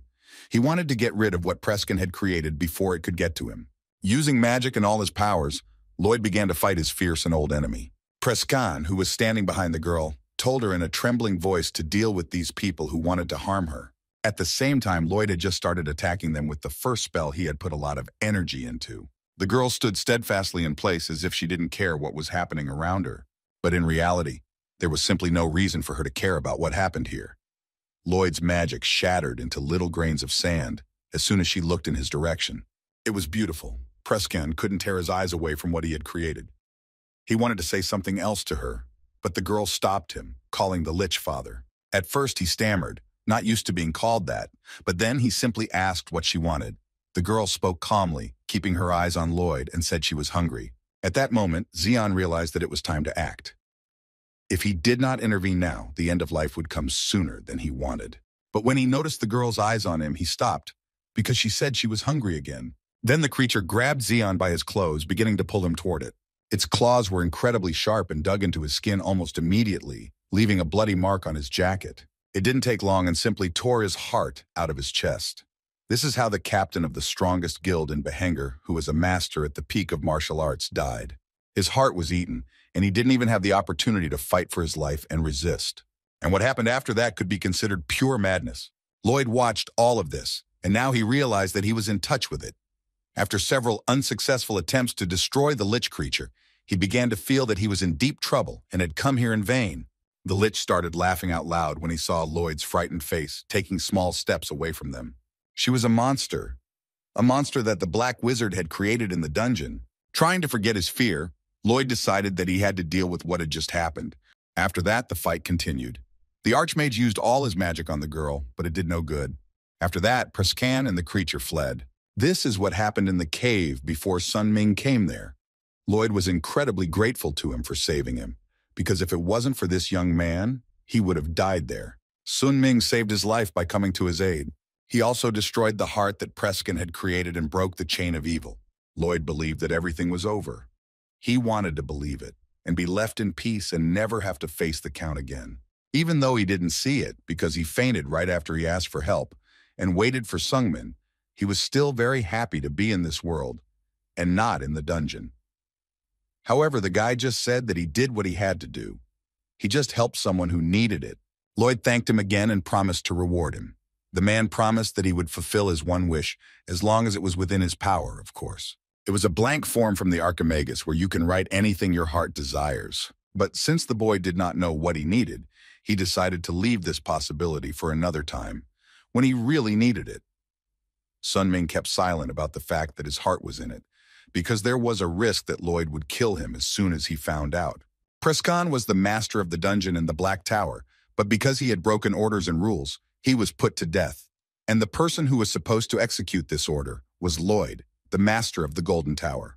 And so over the course of 10 years of searching and pursuing, Lloyd accidentally met him on another raid back in his past life. And that's when he died, most likely because Sun Ming wasn't there to save him. He only remembered that this man was missing. The man who was originally supposed to die is now alive because of his regression. And this is not the first time that Sungmin has changed the course of events through his own actions. But not always these actions are for the best. The young man sighed heavily and swallowed his saliva. It still hurt him to remember what had happened, because the one who was supposed to be alive was now dead. Sun Ming walked out of Lloyd's room. All he could think about was that he was the only one who was changing things. He would be happy to change it all, but only if it was a positive change, not the deaths of those who were supposed to stay in this world. Back then, Sun Min was a frog in a well, and the top of his world was Zeon. Zeon, which is now dead and turned out to be completely different from what Sun Min thought it was. All these people he meets, they can live or die by his actions and decisions. Now there are many more monsters that can kill. Sun Ming thought it was the sky, but it turned out to be just a well lid. And it's always like that.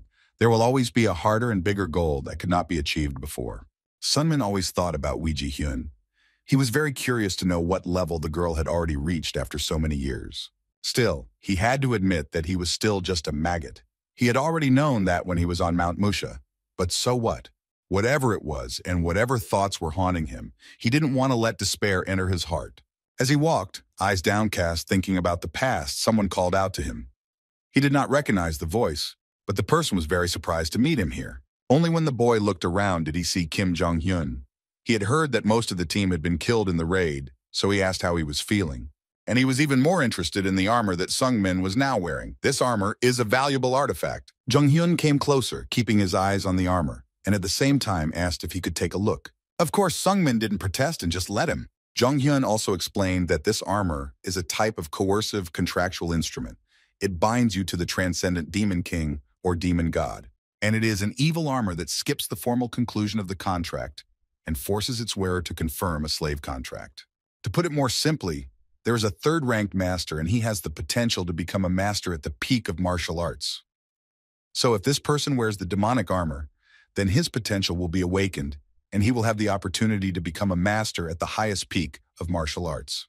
However, as soon as the person dies, his soul will belong to the Demon King. All this will happen regardless of what the user wants. But Sun Ming said that nothing even happened to him after he put on this demon armor. And this was already interesting because such cases were not recorded. And there are two possibilities here. One is that Sungmin has no growth potential, or he has already signed a contract with a master who is even stronger than the master of the demonic armor. Jung Yun thought it was the second option. That's why he asked if Sungmin had anyone in mind. It was only then that he remembered the words of the Lich when the Demon King did not accept him. Perhaps he was that master. But Jung Yun reassured him and said that even if the contract didn't work, he could still use this armor. It had several types of different magic on it. The young man was surprised to see what he did to the armor. They just disappeared and turned into an ordinary bracelet.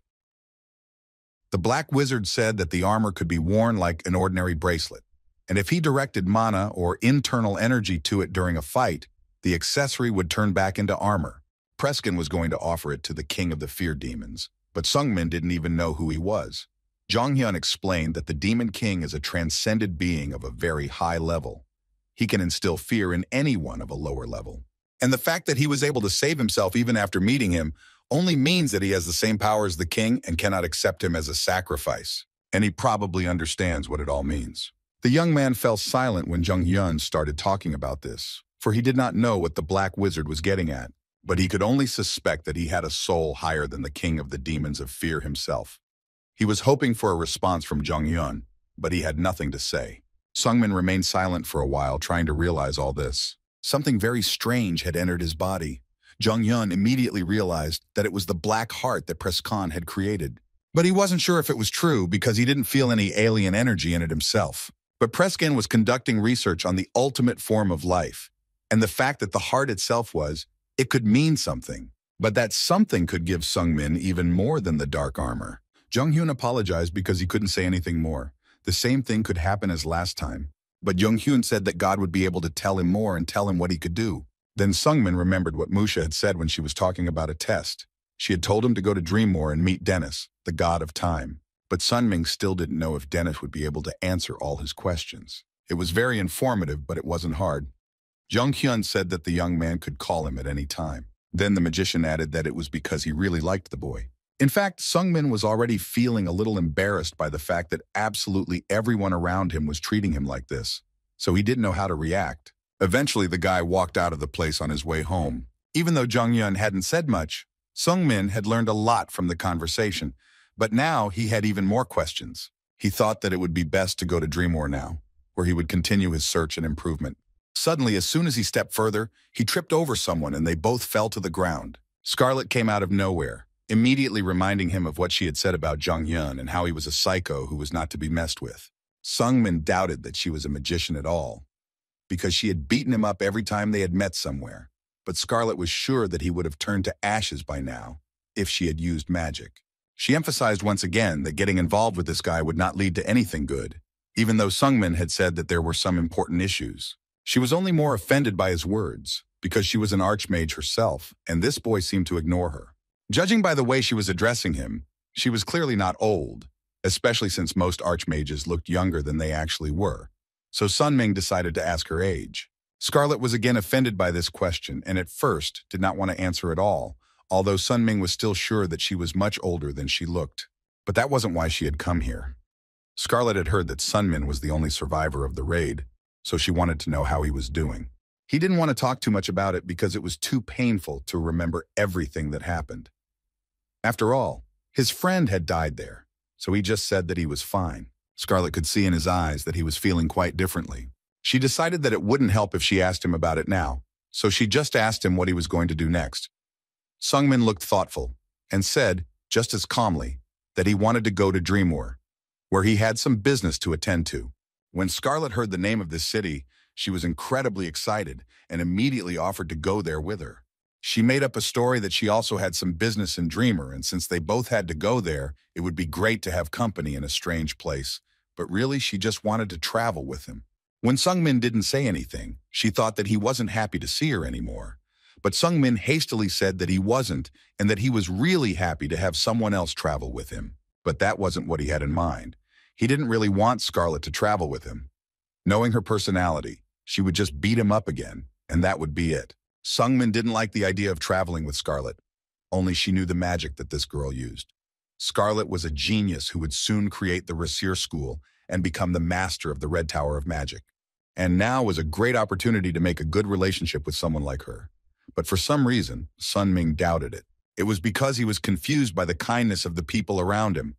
He still hadn't figured out why this was happening, and he suspected that everyone else wasn't acting this way toward him, but toward the person behind him. And all the connections he had made with them before were nothing more than just lies. What was the death of Lud, who decided to take part in the raid because of Sun Min himself? After all, they were good friends. If it weren't for him, Liud would have been alive, as he was supposed to be. He had no proof, just a hunch that Scarlet wanted to be with him in Dreamland. But if he really had something in him like Jungyan was talking about, it could end badly again. If something goes wrong this time, she'll meet the same fate as Liuda in the dungeon. And he didn't want to be the one to lead people who should live to their deaths. He'd already killed one person, and if he continued to do so, Sun Ming would not be able to forgive himself, feeling that he was the one to blame. Back when he saved Lloyd in the cave and received the Black Heart, he decided to search Xion's corpse, which was lying nearby. A man like this would definitely keep all his precious things to himself.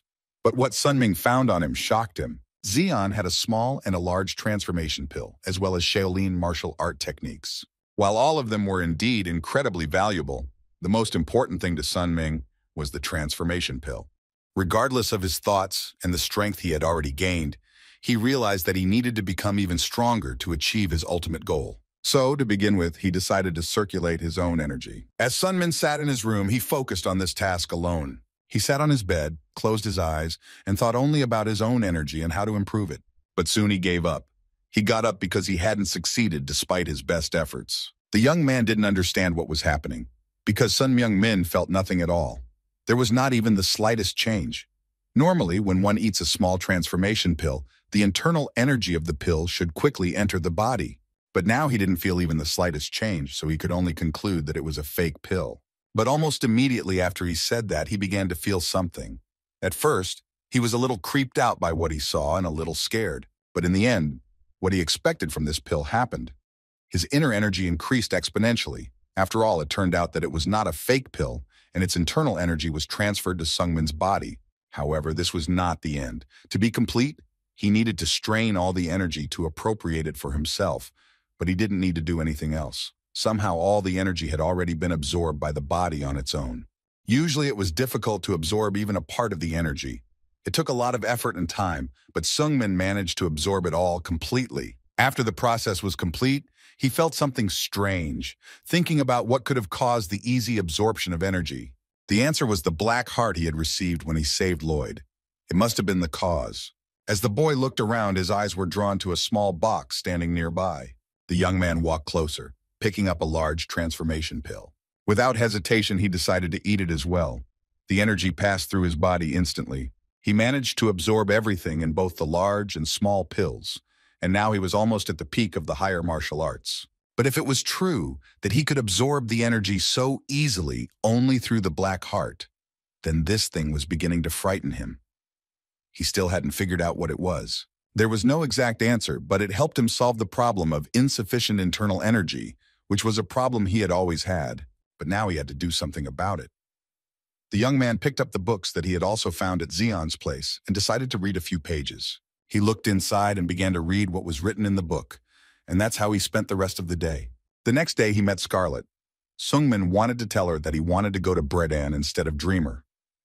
The girl was not happy to hear that, but she didn't seem to be going to refuse. He politely apologized, saying that he couldn't go to Dreamer with her, and he was happy to be rid of Scarlet. However, she wanted to at least understand why he had changed his destination so suddenly.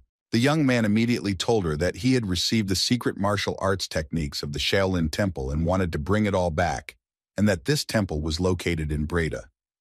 Scarlet did not understand his thought process at all. If he had already received these materials, he should study them and then sell them for a lot of money, not return them.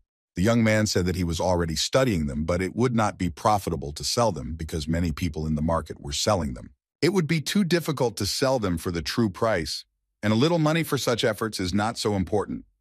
Therefore, it would be better to return them to the Shaolin Temple and get a reward from them, which would definitely be bigger.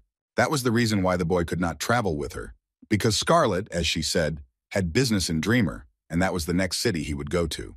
But it wasn't as simple as he thought.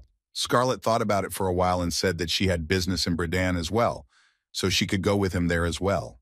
Sungmin's whole plan fell apart when the girl said that she didn't really have anything to do. She just wanted to explore the world and travel everywhere, especially since she felt that cities didn't suit her. Scarlett loves to train in the mountains, and after traveling it would be better to settle down somewhere nice. For some reason, Sunming immediately remembered the way Scarlett looked on Mount Musha, thinking that she would look the same again, but she wasn't going to live with these fines. Even then, she felt bad about not being able to bathe. As expected, she hit him again. Means they can now travel together wherever Sungmin needs to go next. And he couldn't even express his joy, so he just nodded his head a few times in agreement. Sungmin had already realized that she wouldn't give up on him that easily, so he simply suggested that they go together, and that was that. Before he left, he needed to pack his things and get ready, so he said they would leave in a week. Scarlett agreed, and she needed about the same amount of time to get ready. Well, since it was happening, he decided not to think of it as a bad thing. After all, he would now have a traveling companion, and it would be easier to face danger together. However, all unnecessary questions or worries dissipated as soon as the two saw an unfamiliar figure come out of nowhere. Sunming finally stood up, crawling back from the stranger and walking closer to Scarlett. Scarlett also stepped back, thinking that this girl could be dangerous. Then she stepped closer again, starting to say something, but very quietly. Her hand turned into large tentacles, which she pointed towards Sunmin and Scarlett. She had a very strange feeling after she met this guy, so she decided that the best thing to do was to just get rid of him. She didn't know they had the same heart beating. She just felt something and wanted to know who he really was. Some time ago, she was still together with Preskin. They ran away from the dungeon for a long time, trying to get as far away as possible so that no one could catch them. Even though they managed to get out alive this time, Preskin could not have imagined that Lloyd would be so strong. Leech had barely managed to survive, and now he realized that the word genius was used for people like this man. And if Prescan hadn't awakened the creature he had created in time, he would not have survived. She was his creation, his child. Leech sat nearby, muttering all these words under his breath, looking at the girl, who was lost in thought. Prescan called out to her, but again she did not respond to him. Apparently, he still didn't have full control over it because he had woken it up too quickly and hadn't done enough. He had to wake this monster up faster than it should have just to survive. It didn't obey his orders at all, but when it did turn its head toward Prescan, Lich noticed that the creature's mouth and hands were covered in blood. This made him uneasy, but the black wizard was confident that she would not harm him, for the seal he had placed had worked well. Lich stood up and stood next to the girl, asking her if she remembered what he had said to her. Preskin wanted her to go to the place where she first opened her eyes to take his heart. She didn't say anything, just nodded her head to indicate that she could do it. Then Leech asked her how quickly she could do it, and she nodded again several times. After a short conversation, she took off, heading for the place Preskin had mentioned. However, when she had gone some distance away, the magician was not so sure that this creature would do what he asked her to do. She didn't go in the right direction at all, but in the opposite direction. Despite the fact that the girl rushed to another place, he did not stop her. And even if he wanted to, he would not have had time to catch up. This creature ran wherever she wanted to go, as if disobeying his orders completely. Even though her father had told her to go somewhere else, she felt something very strange in the direction she was going. As she walked in that direction, she could feel her heart beating fast, and it felt very strange, so she wanted to check it out. The feeling was so strange, and when the creature noticed two people walking calmly in front of her, the feeling intensified, and it didn't like it even more. It was then that Sunming noticed someone was next to them and looked around. It was then that he spotted her. It was a girl, and she looked like she was about to be born. It was a girl. She didn't look very old, but for some reason she made the boy feel uneasy. Perhaps he felt something from her himself, but he did not realize it yet. He just subconsciously moved away from the danger. Sungmin stepped back just in time as she turned her hand into tentacles and took a step forward. His breathing quickened as it got closer, but Sungmin couldn't take a step back. He was stunned when it lunged at him, about to knock him down with its hand. He stood motionless in one place, staring at the monster in front of him. But Scarlett wasn't about to stand there and let herself and her friend die. She immediately decided to start casting spells, trying to wake Sungmin up at the same time. It was only when Scarlett threw a fireball at the monster that Sunming came to his senses. His friend told him to step back and gather his strength if he didn't want to die.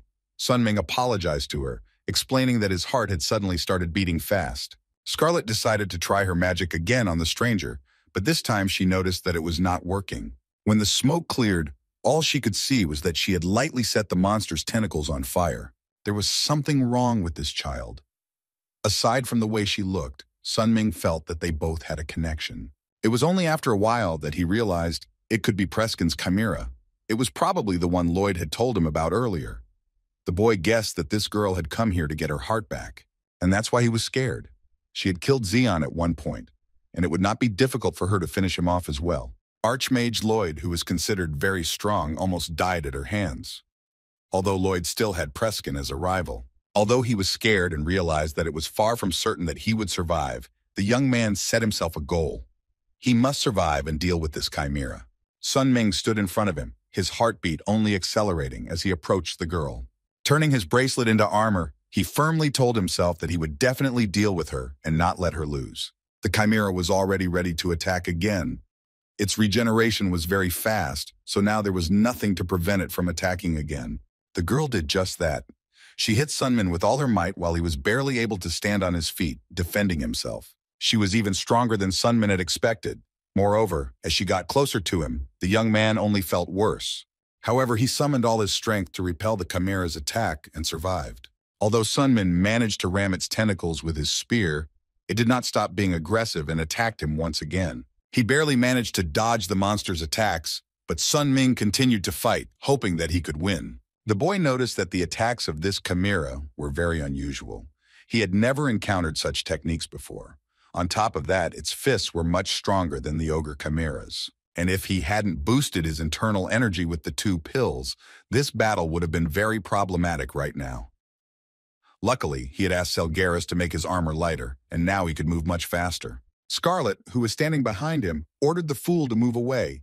She could see that Sun Min was about to be killed, so she wanted to use her own spell.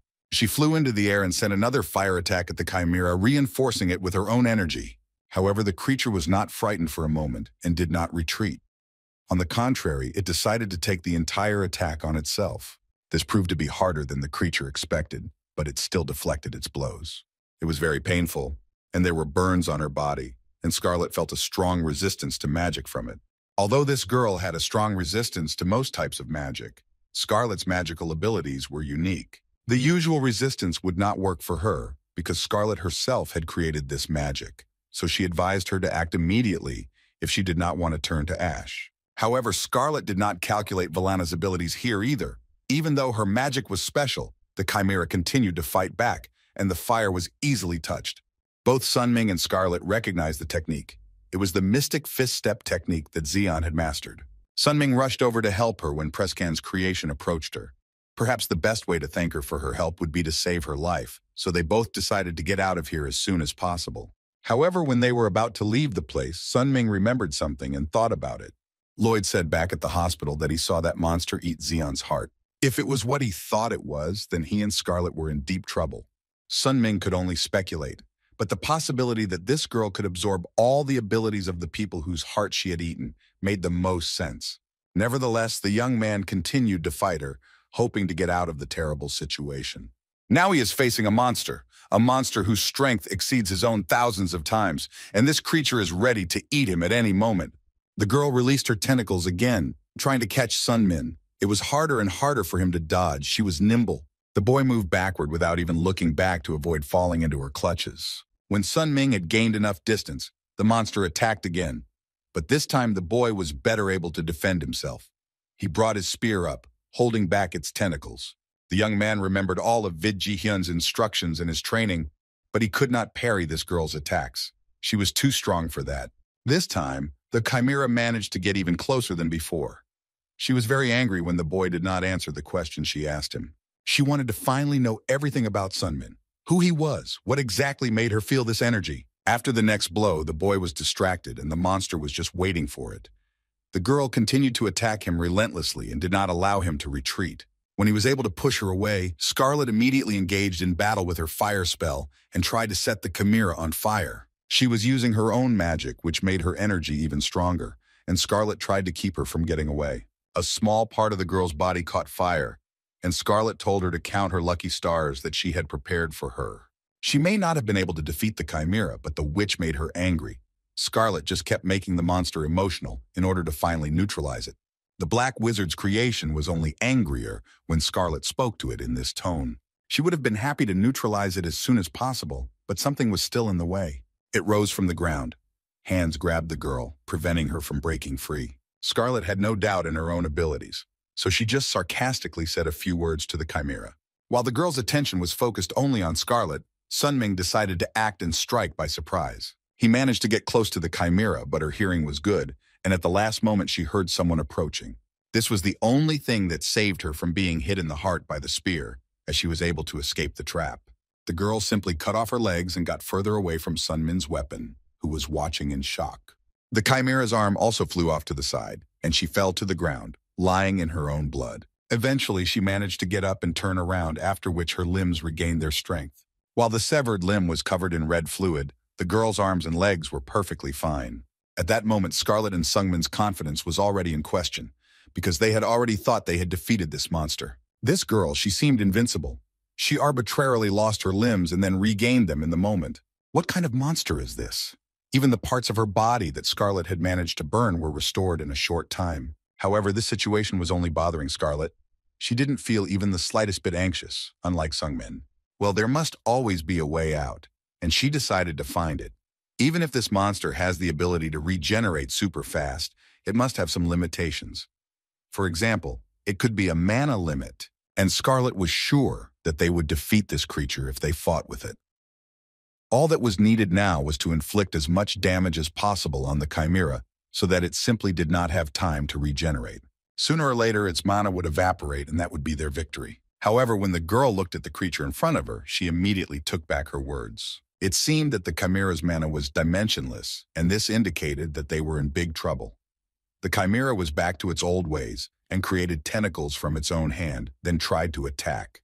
Because its attack was quite unexpected and Sungmin was not expecting this sudden attack, it was successful. Sungmin was hit hard by her, causing his face to bleed.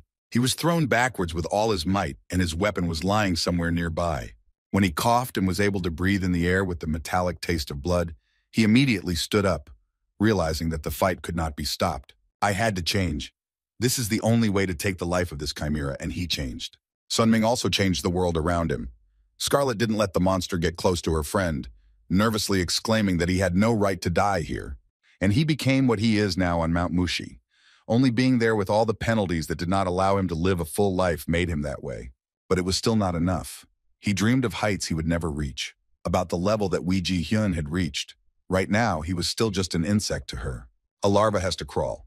If one step is not enough, then you need to push yourself and take dozens or even hundreds more steps. But he couldn't do it and stopped in the middle. And he didn't do it because he was completely satisfied with one step, which was the easiest of them all. That first and only lesson was Mount Mushi. And the truth is that he didn't leave there just because he wanted to get demon armor. It was because he hit a wall that was too high for him. At the end of the day, he just wanted to take an easier path than one that was more rewarding, but also thorny. So then he simply said that he wanted to get the armor of Devilnark and leave Mount Mushi. And the price for that decision was too high. Perhaps if he had known what would happen, he would never have done it. No one wants a weakling who gives up, even if he gives himself another reason. But in reality, he had chosen to run away. His hands were shaking now, but he knew he couldn't go on like this. He had to act, even though he could feel the heavy weight of the spear again, which he hadn't felt for a long time. Everything he wanted and everything he was doing now was for one purpose. Sunming wanted to stand by her side. He wanted to change his fate and prevent the deaths of the people he had come to care about. And in the end, he didn't want to die. It seemed like he was thinking forever, but only a moment passed. A moment in which the chimera managed to attack Scarlet again. The girl stepped back in time, protecting herself from the monster's blows. Perhaps it had too big a dream for an ordinary maggot, but Sunming did not want to die here. He had promised that no matter what, he would achieve what he wanted, even if it was too difficult a goal for him today. But in this case, the one step that comes so hard will be the greatest value he deserves. All he could say for sure was that he would continue to take steps, no matter how hard they were. Step by step, he filled the end of the spear with chi energy and then focused his attention on the chimera. If you want to win and achieve the greatest goal of life, you need to overcome the one who stands in your way, even if this creature is too strong for him to handle. He confidently pointed his spear at the girl to end her forever. He had only one goal in mind: to keep moving step by step no matter what comes next. He managed to stick the tip of the spear into her fist, and then he never stopped. This attack was the strongest he had managed in the entire battle, but it was a worthy blow. Sun Ming was still holding back that girl's fist as he stood in front of Scarlet, who was speechless after what she saw. It was hard to stand on his own 2 feet, but his own words were echoing in his head that he didn't want to die and wanted to live a better life than his past. The pain coursed through her body, and for a moment she felt the same strange sensation again, and with all her might she shouted out the same question she had heard before. She still did not know who the young man was. Her limb shattered into pieces of meat, and the girl looked at her enemy with an angry look. It might have seemed that he was barely standing up. This was true, but it did not mean that Sun Ming was going to give up. Scarlet hadn't expected anything like this to happen. Even though she was confident in her own abilities, she knew in her mind that her end could come very soon at the hands of this monster. Only when he took a deep breath did he say his name, Lee Sun Min. His voice sounded tired but firm and confident. Once again losing her limb, the girl stepped back. The entire ground beneath them was covered in their own blood. And finally, the girl said her own name. The bloodthirsty creature's name was Ain. The pacing hadn't stopped, but now Sun Ming and Aini stood silently opposite each other, staring predatory eyes. The chimera sighed, and blood spilled from its mouth as well. It stared at its enemy for some time, but no action was forthcoming. Finally, Aini simply turned away from them both without saying a word. After that, the child of evil created by the black magician simply left them. Ain flew in another direction, trying to get away from Sun Min and Scarlet as quickly as possible. And that was the end of their fight today. The young man opened his eyes in a different place. Scarlet was sitting next to him, looking very calm and reading a book with her glasses on. As soon as she heard her friend's surprised voice, she was immediately distracted. Luckily, he didn't die, but just lay unconscious for 3 days. Scarlet dragged him to the village of Nepadilk, where they both received help. Sun Min was examined by a doctor, and then she used a potion to heal his superficial wounds. Scarlet asked how he was feeling, and he told her that he didn't feel any heaviness in his movements. However, she only kicked him for his actions and ordered him to lie still and stay there. Sung Min had more than one broken bone, even though he said he felt fine. In any case, the fact that he could recover in just a few days was very strange, and Scarlet could not believe it easily. It was indeed impossible, but the young man thought again of the black heart he had consumed. Could this be one of his powers as well? He couldn't tell Scarlet about it, so he sat quietly and remained silent, although his friend was waiting for at least some explanation. Only a minute later, she took off her glasses and said seriously that Sungmin was hiding something from her. I could feel it clearly. And about this monster they came across on the way. She was sure that Sunmin knew more about her than she did. She didn't want this to be hidden, especially since they were now stuck in this problem together. Scarlet demanded that he tell her everything he knew. Sungmin wasn't too happy about the idea, but he already knew that Scarlet wasn't going to back down from the topic, so he decided to tell her everything about the Black Heart. Of course, she knew what it was, and now she understood what was happening. And now she understood why her friend had gone to see that psycho Kim Jong-hyun, because he was very good at such things. He'd been through hell and gotten a piece of mana with incredible power. Scarlet couldn't even tell if he was lucky or not. But no, he was definitely lucky. If the girl hadn't gone with him, Sun Ming would have died by now, but he just survived a few fractures. Although his reaction was so-so, he didn't even express any gratitude to her, which made Scarlet look unhappy. Instead, the young man asked his friend something else. He wondered why she didn't just leave him there and run away when they came across the chimera in the forest. In that situation, Scarlet could have died, even though Ain's target was only himself, so nothing would have happened to her if she had decided to run away. The monster would have just gotten what he wanted, and that was that. But Scarlet stayed and fought, which is what Sungmin wondered. So she didn't leave him to die on his own, and gave him a chance to survive without leaving him alone in the clutches of this girl. Scarlet stood up from the bed, looking across the room, and said that she didn't mean to do this to him. The girl fell silent, moving away from Sungmin as if she didn't know how to dare say anything else. She scratched her head thoughtfully, not even turning her head toward her friend, who was still sitting in thought. Finally, after some more time had passed, she asked him if he had been through the war. She didn't speak very loudly, but she could hear him. Of course, Sun Min said that he had not had such an experience as she had thought. Scarlet didn't dare say anything about it right away, but later she spoke up. She said that she had gone through something terrible once, and before she became so sexy and strong, she was just a sweet child. She didn't know where or when, but a war broke out. People were dying every day from brutal killings. War is a terrible thing. It burned everything that was dear to her on its way, including her hometown where she lived. And along with the whole city, the shots took away all the people who were important to her. Scarlet was left all alone in the ruins of the burning city. Then her friend became quiet, as if holding back her regret. She didn't cry, but the memories of that time haunted her so often and caused her great pain. It was hard to get used to the emptiness in her heart, and that's why Scarlet didn't want to get close to anyone, so that it wouldn't hurt later. But what could she do when her friend was attacked in front of her own eyes? She couldn't just leave him there to die. She knew the look on his face. She didn't want to hurt him again, but she could see in his eyes that Sungmin had lost someone before. The guy also did not dare to answer for a long time, because the memories of all this did not leave his head. He slept and woke up with these thoughts. However, Scarlet decided to comfort him and told him not to worry.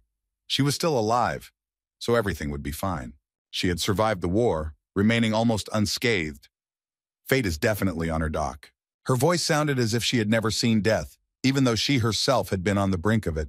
However, Scarlet said that she had one technique for such cases that was even stronger than the one she usually used. This technique requires a lot of mana, so you can't always use it, but she kept it for such moments. Scarlet said she would have survived, even if he had missed Ain's last attack. Sunming was traveling alone because he was afraid that his loved ones might die on these journeys, so she decided to give him advice as an elder, and she said the same thing that was going through his head. Scarlet said that he just needed to become stronger if he didn't want to lose the people who mattered to him. It was better to become so strong that he would never have to be in danger again. After all, she's been doing that herself lately. It was a really good idea, and Sungmin really wanted to do that, but for a while he just looked at the bed and thought. After a moment, he smiled. I don't think anyone doesn't know that. It was all obvious, even though it was very difficult to achieve this power. Still, he felt better about what the girl had said, which was what she wanted. Well, since Sunming understood what she was saying, Scarlet decided to leave him to gain strength. She said that they would be leaving for Bredan tomorrow. The young man thanked his friend in the end, and she told him not to work too hard. He would need a lot of strength for the next few days. He was really relieved to have someone who understood him, and Sunmin realized that he could trust this girl. Becoming stronger is their goal. Soon they set out to conquer her. The boy took the knife from his spear, which the girl had placed nearby. He remembered what happened at the last moment of the fight, as soon as he touched the blade. What was released from his spear at that moment was intense energy. He finally managed to move to the next step. If so, then all was not lost and he must continue. From that moment on, Sunming decided that he would not think about such unnecessary things. If he wanted to become stronger, he had to forget about the unimportant things and focus on what would help him achieve his goal. The very next day, Scarlet came to see him. They were both ready to conquer the next city. They arrived in Bredan quite quickly, tired but very happy to be here. It was Scarlet's first time in a city in the Central Plains, and it was good that they hadn't been attacked again. She asked Sunming what they would do next, because it would probably not be a good idea to go to the Shaolin Temple right now. Scarlet then suggested that they rest a bit before going to the temple, or at least have something to eat. Sunming did not refuse the offer. He was also very hungry from the journey. Eventually, they entered the first hotel on the road, which also had a restaurant, and chose a table. Scarlet asked her friend what he wanted to order, although Sungmin had no idea what he wanted. She was not familiar with the local food, and Scarlet had never tried Central Plains food, so she didn't know what she would like. She also didn't know what to do about the bastard flies that were sitting on the second floor but right above their table. Sunming immediately realized that Scarlet felt the same way he did about them. The two looked them up and down as soon as the travelers entered the building. It was impossible not to feel that look. It was so annoying, and most importantly, they had no idea why these people were doing this. Sunmin replied rather thoughtfully but confidently that it was all because of him, although Scarlet could not draw a parallel. The young man explained that at the moment when a martial artist reaches his peak, his essence changes and others notice it, but they do not see another reserve of internal energy. Lee Sun-ming met one of the criteria for energy volume, but he was minus on the others, because he had not yet become a full-fledged martial artist. His inner energy was bubbling over and Scarlet could see it too. Then she realized that it was this energy that had attracted the attention of those guys. But now they also realized that they were even more out of luck, because one of the people upstairs had heard Scarlet calling them. Scarlet was incredibly beautiful, but very sharp as a tack, although perhaps it was this spark of enthusiasm that made her so charming. He didn't look too friendly, but the girl didn't even think about using gentle words to these people, so she called them names once again, looking them straight in the eye with a killing stare, and she wasn't going to stop there. Scarlet told the bastard that he was definitely not in his right mind. and then spice things up with a few words that didn't sound too nice to him. As expected, the beautiful flower has sharp thorns. Scarlett just wanted the idiot to shut up, because it seemed that his mother had only taught him to talk in novels. She warned him one last time that he'd better go back to his plate and not talk all that nonsense. Every word brought him closer to death, and her hands wanted to kill the idiot. But with every word, he was getting sick of it. No one would want to endure so many insults. It seemed that this man was already out of his mind, even though Scarlett had said she had only just begun. He took up his sword, saying that he was giving her one last chance to take it back. But she didn't think about it. Especially since this idiot couldn't do anything to her, she continued. Since this warning didn't work, the man decided to do what he said he would. But when he started to attack her, Scarlett stood next to the table with a monotone face, saying that she was incredibly scared. However, Sun Ming already knew that this man was a martial artist and was in the first class. So why Scarlett was acting like this was still unclear to him. But something didn't go according to his plan and he just collapsed. Sungmin watched the whole scene in silence, not understanding anything. An unfamiliar voice came from the entrance to the inn. The man calmly replied that he didn't see the point of behaving like that in a hotel with guests. He said that the man who had decided to attack Scarlett was not that experienced and did not know how to assess his enemies. It made no sense to attack an enemy who was stronger than you. Sun Ming noticed a moment later that was lying near the man. He was already unconscious on the floor. It may sound strange, but this guy was able to put him down with just this small coin. He introduced himself as Namgun Hwan and said that he didn't want the corpse to disturb the waiters. And Sungmin knew him to be the young star of the Namgun clan, the Dragon Swordsman. Scarlett had also heard of this clan. It was said to be full of strong martial artists. In fact, Sungmin said that no one here was going to kill the man. He started the fight himself. Hwan asked if he could join them at the table, and Scarlett said he could if he paid for them all, and he agreed with pleasure. Hwan's attention was riveted on Sungmin. He looked at him silently, as if waiting for him to say something. Finally, the young man decided to ask him why he was looking at him like that. Only then did Hwan speak up and ask how old the younger man was. The young man replied that he was surprised by the older man's age, because Sunmin was already a senior martial artist at such a young age. It was very strange to see such a person on the streets of the city. Hwan thought he was good at it himself, but he met an even greater talent. Sungmin was quietly drinking the drink he had ordered when Hwan asked if he was a little celestial demon named Huichi Ho Young. Scarlett was the worst off because everything in his mouth ended up on her face. Hwan thought so because of all the peers he knew of this boy. Huichi Ho Yan was the only monster with a similar level of fighting skills. Hwan knew about this little demon. He was quite a famous personality, especially here. And there were only 3 martial artists in Korea who were called heavenly demons. The first was the blood demon Baek Wusong, a berserker celestial demon named Baek Wapni, and a little celestial demon named Huichi Ho Young. And judging by his strength and nickname, you might think that he was the weakest of the 3, but that wasn't the case. Scarlett was ready to kill Sunmin for what he did when Hwan approached her. But all that meant was that Sunmin wasn't a celestial demon and that he was just confused. And there were also rumors that he was actually a girl and only pretending to be a boy. In that case, the young man is only the same age as the little celestial demon and is also a great martial artist. Hwan asked him who he really was. The young man told him his name, but the older man said he had never heard of him before. However, all Sungmin was interested in now was the little demon. He asked if Hwan knew anything else about him, but Hwan advised him to ask other people around him and added that the demon was rumored to be very violent. He said that he would like to spar with him. Hwan immediately added that he shouldn't think anything bad. It was just a competitive spirit that came up in him when he saw a worthy martial artist. Sungmin thought about the offer for a while, but came to the conclusion that sparring with a strong competitor could help him overcome the plateau in his development that he had encountered. So he agreed to a friendly match.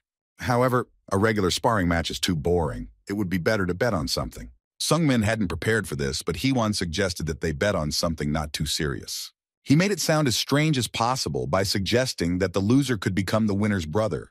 As a result, they agreed on the terms and went to the battlefield for this duel. There was almost no time to prepare, but Sun Ming did not expect to fight to the death. So, he was not so worried. He didn't believe he would be able to live up to Hwan's expectations, and he warned him about it right away. He just laughed in response. He must have seen something in him that Sungmin hadn't recognized in himself, and he was too modest, even to himself. Jiwon was sure that there was something special about this guy. Otherwise, he would not have been able to achieve such results at his age. Sungmin noticed that Hee-won's energy aura had changed dramatically. No wonder he had become the strongest of the Namgun clan in his past life. He was indeed strong, at least a top-level martial artist. Or even higher. He had an energy that could be felt from a few meters away, and even though it was a friendly fight, Sungmin was still a little scared. Scarlet was sitting somewhere nearby at the time. She was tired, and all she wanted was a break from the road, and they weren't even allowed to eat in peace. Hee-won was moving too fast, creating an illusion that prevented a normal attack. Sungmin immediately noticed that his niche movements were very strange, and if he lost, he would lose immediately. In this case, he decided to use the soul flight left behind by the shadows in his first form. After that, Sunming also used a lightning strike, approaching his opponent. Sungmin increased his speed, and now the illusions he was creating didn't cause any problems, and the young man managed to get so close despite the spear in his hands. Hee-won liked it.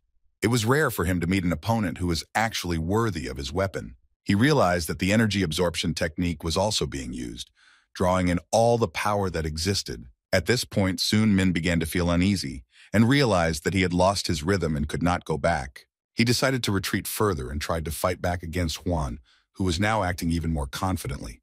This time, Sungmin attacked first and almost got a hit, but Hwan managed to take a step back. When he was at a safe distance, Sunming used the Nine Heavens Spear of the first form. Then the young man used the Fierce Spear skill to attack Hee-won again. He almost succeeded, but his opponent's strength and skill were showing, so he was unable to do much. They continued to fight, but very unexpectedly, Hee-won struck Sunmin's spear with his sword and almost knocked it out of the boy's hands. What the young man noticed was the first time it had happened to him. Sungmin had never seen anyone take away a weapon in the middle of an attack before. Hee-won smiled, adding that a real sword would have hit him many times harder. But the older man admitted that he would have been in danger if he hadn't considered his actions. He didn't really want to call someone younger his older brother, even though this agreement was largely beneficial to Sungmin. Since he wasn't the eldest, he had nothing to lose in any case. Scarlet was tired of waiting. She knew that Sungmin would give it his all, because martial artists don't like to lose no matter how it turns out. Well, they just decided to continue the game until one of them fell and finally gave up. Hwan was so close and came so fast that Sungmin barely had time to jump away from him. This guy was really strong, and for some reason it seemed like he wasn't showing his full strength yet. Despite the fact that Sunmin was trying to hit his body, Hee-won deftly dodged and didn't give his opponent a chance. The guy immediately noticed his agility and tried to dodge himself, stepping back. Despite all this, the young man tried to strike again, although Sunming blocked each attack with his own spear. As Sunming tried to take the spear back, he realized that it was stuck. Only now did it dawn on him that Hee-won was absorbing his energy. Just as suddenly, he thrust his sword forward and tried to attack again. Sungmin didn't want to admit it, but this guy's control of internal energy was much better, so he decided to switch to the most effective scheme in this situation. And that was to try to push him away with his own internal energy. Hee-won noticed the young man's plan, trying to move away from him again and get to a distance where he could attack. Sungmin was not confused and decided to use the Nine Heavens Spear technique, namely its first form. His next move was to use a lightning split kick, but just as the young man was about to use it, he realized that something had gone wrong. His spear and Hee-won's sword collided, interrupting his attack. It seemed that this moment was stuck forever. Sunming could almost feel the pain in his body as the energy from his spear was transferred to his opponent's weapon. But in the blink of an eye, the sword was at the young man's neck. There was a lot of movement just on the surface. In fact, the Phantoms had only one original. It was only necessary to find it and meet it face to face. Sunming was lying on the ground, his body pinned down by his opponent's weapon, which meant that he had lost.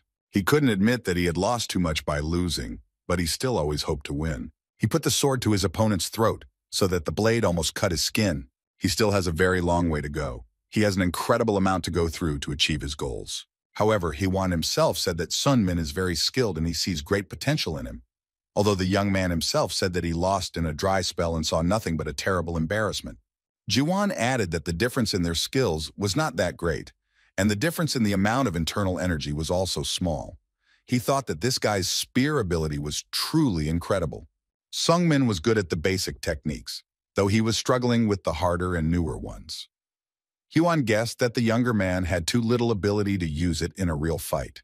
The older man also added that his internal energy control was not yet very advanced, which meant that even in light strikes he took a lot of damage to himself. In the end, Hwan won only because of his experience, and added that if Sunmin continues, he will be able to do anything. He was also hoping that Sunmin would keep his older brother company, especially since he had already lost. Sunmin might have wanted to refuse, but Huan immediately told him that he was going to the Shaolin Temple.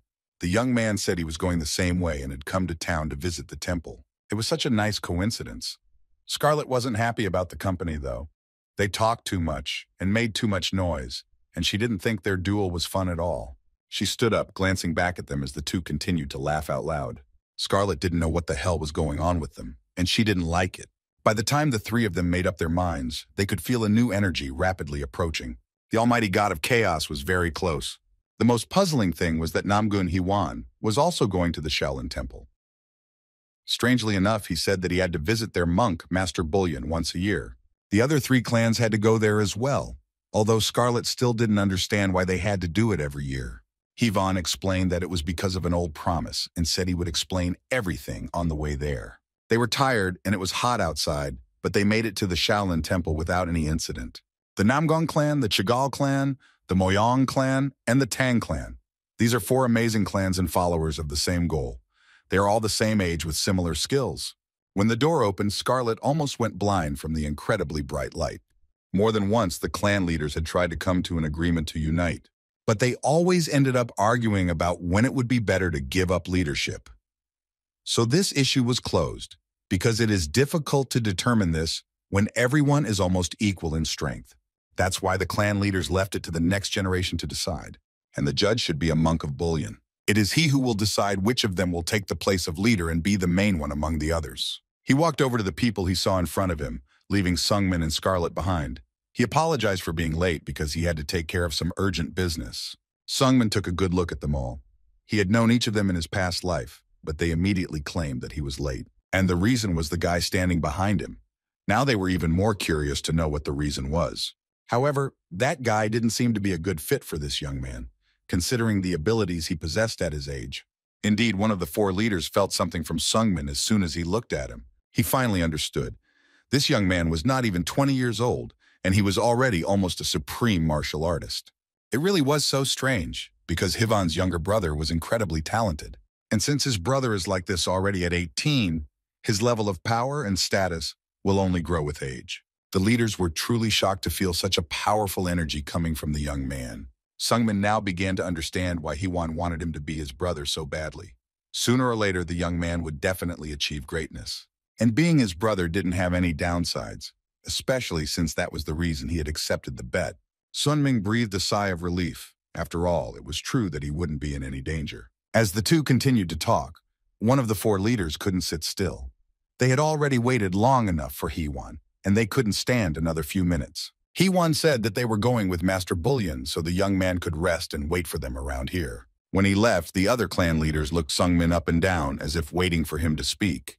The girl stayed by his side longer, looking him straight in the eye. Her gaze was calm, but for some reason Sun Ming felt goosebumps run down his skin. But when she turned her gaze to Hiwan, he immediately became embarrassed, standing there, not knowing how to move. It turns out that Sungmin is a lucky man. He lost the battle, but he gained a reliable partner like Hiwan as an ally. One of the men standing nearby called Scarlet and Sungmin over. They told them that they had prepared lunches for them as well, so they invited them to eat. Together they went inside to grab a bite to eat from the road. Although they had hoped to eat well, it turned out that they didn't serve meat, so they had to eat only what they brought. Scarlet tasted a piece of food and it didn't taste too rich, but it was pleasant enough to eat. Although Sunming was also hungry, he was only concerned about what he had come to the temple for. Namely, he needed to return the things he had found at Xion's place, and then he wanted to go to dream more. While they were eating quietly, and Sun Myung-min was sitting in his thoughts, a man entered the room, having knocked on the door beforehand. He came to tell him that the monk wanted to see him. The young man was a little worried, because it was unlikely that the monk would call him to see him for some trifle. The monk was supposed to be Master Bullion, to whom Huan went along with the others. It still bothered Sungmin that such a person wanted to meet him. He didn't know much about the monk, and he hadn't shown much in his past life. Perhaps the only thing he knew about him was that the man had a nickname among the people. People called him the eccentric Buddha. Later, when the young man entered the monk's chamber, he greeted him hoarsely, calling Sun Ming a favorite of the almighty god of chaos. The young man greeted Master Bullion, but did not understand what the monk's name had to do with it.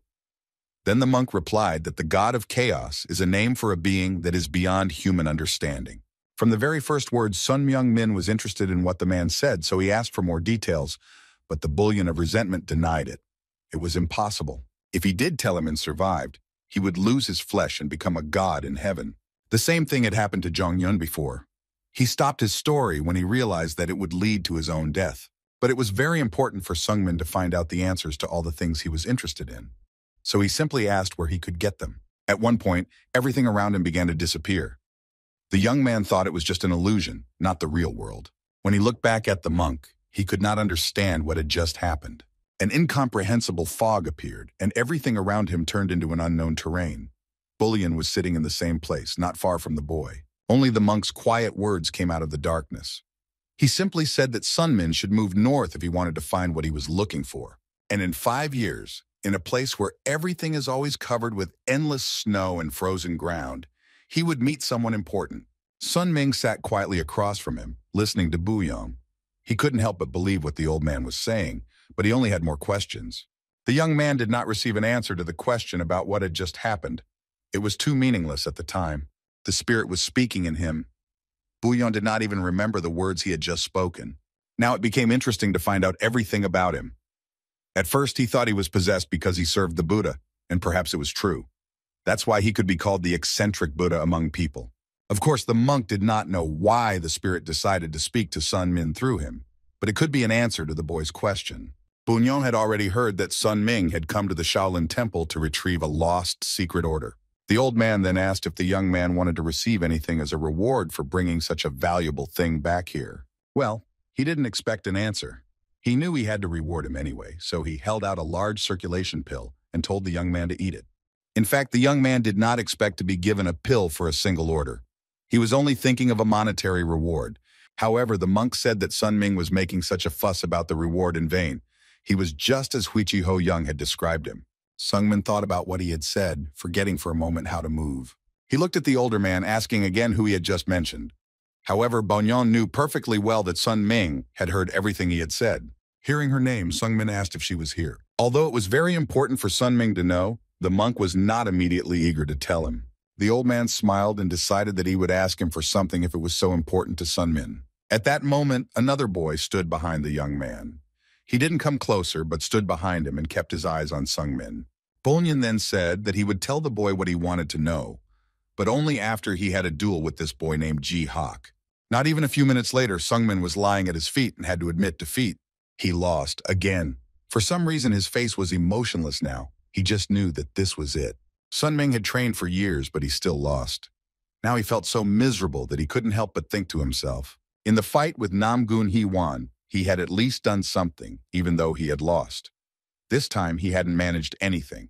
Ji-hak seemed to have taken candy from a child, even though Sungmin had never heard of this guy in his past life. The young man didn't know who he was. Then the old monk asked Ji-hak what he thought of his opponent. He still had a lot to learn, and Ji-hak was frank about it. First of all, Sun Min lacked experience. Even though his spear technique was quite good and high, he had not yet been able to realize his full potential. Sun Ming was also not a professional in the use of internal energy.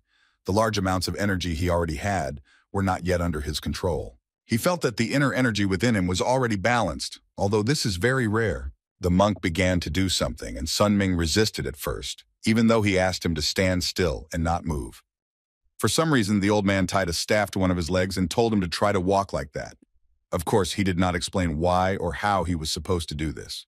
It was hard for him to move like that and impossible for him to even take a step. But then the old man explained that this was the current state of his body. The first is consciousness. He was really well aware of his martial art, and the second was energy.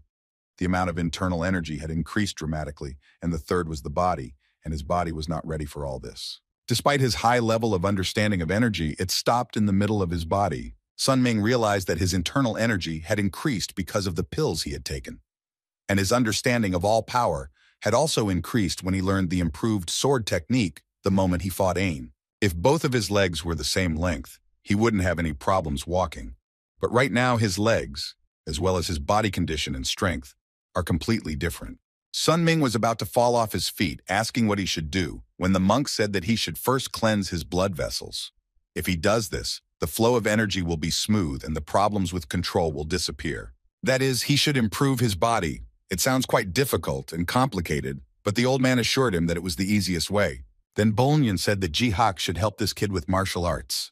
If he didn't do it now, in years to come, all the energy would get completely out of control. And as a Buddhist, he couldn't let that happen. And now it sounded scary.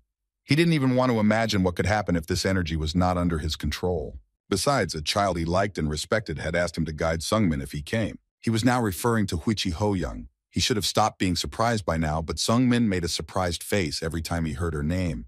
The old man finally let them go, and he and Ji-hak walked out of the temple. When they reached the stairs, Ji-hak asked what Sungmin was thinking about after their fight. The young man was silent for a few seconds and then took a few steps forward again. Sungmin admitted that he was only thinking about the fact that he had become a little stronger. After all, he had managed to reach the level of a supreme master after years of suffering.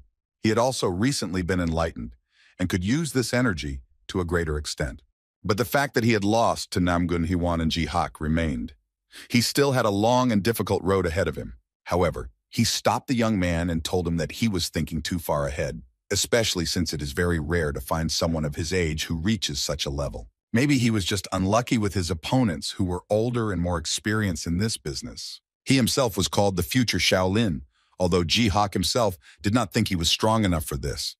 He had been taught by monks since early childhood and knew what he should prepare for. Ji-hak also admitted that he had already eaten dozens of pills. Sungmin thought again about what he had thought before, that they had started from different places, but the young man still couldn't defeat the little celestial demon. Sungmin could tell by the look on Ji-hak's face that he was struggling with her, and he confirmed that it had been the case when Huichi Ho-young had come here. His question still remained open, and Sungmin didn't know why the girl had visited the Shaolin temple. At the time, she explained that she wanted to see Shaolin. This sounded quite arrogant coming from a 17-year-old. However, no one could contradict her, so she calmly achieved her goal and found what she came for. No one dared to say anything against her, because with her temper, it would have been the end of the world, so she just had to accept it. Ji-hak then admitted that he was very shocked by their fight with her. He had no strength left. Ji-hak was defeated before he could make a single move. She didn't even give him a chance. This loss was even worse than Sungmin's. Now he was feeling very uncomfortable. How much more powerful had she become if she could defeat someone who was one of the strongest here so easily? Ji-hak wasn't in a position to judge anything about this. He could tell, however, that this girl had long since crossed the line into a supreme master. His chin began to tremble with fear and admiration at the same time.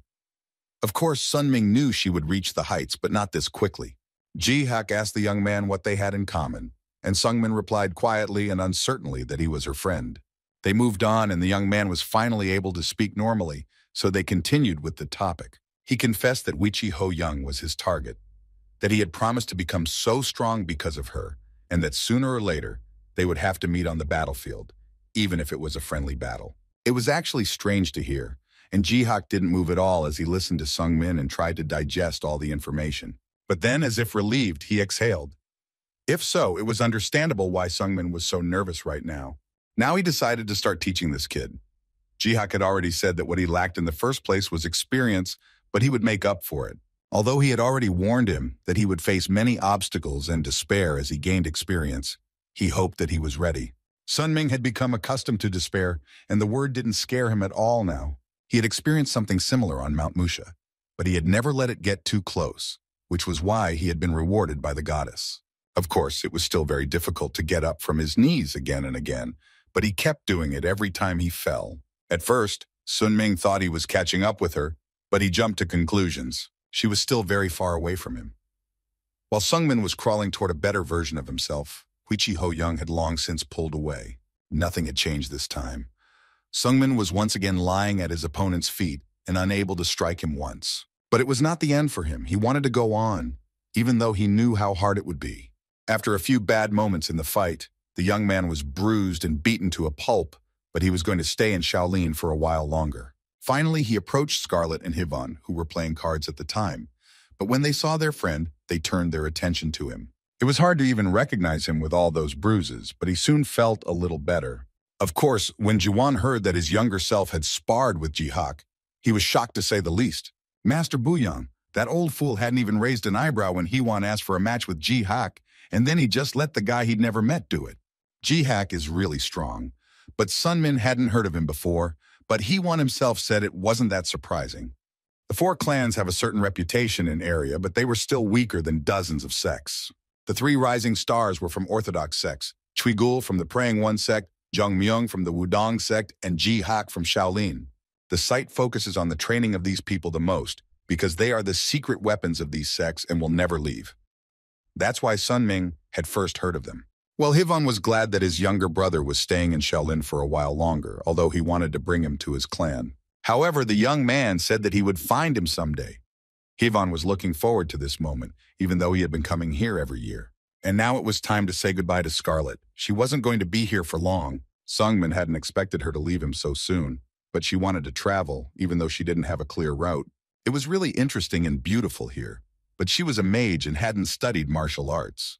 There was no point in staying here and wiping her pants, so Scarlet decided to leave. She started to pick on him, telling him that she could see how he didn't want to leave his cool magician friend and how much Sunmin would miss him. When he was half dead, the girl stopped and her tone became more serious. He was like a punching bag. Every time Sunmin went through grueling training, he always came back beaten wherever he went. And when she wasn't around, he could meet his end very quickly, but Sunmin said he would try very hard to make sure that didn't happen. Well, Scarlet understood him.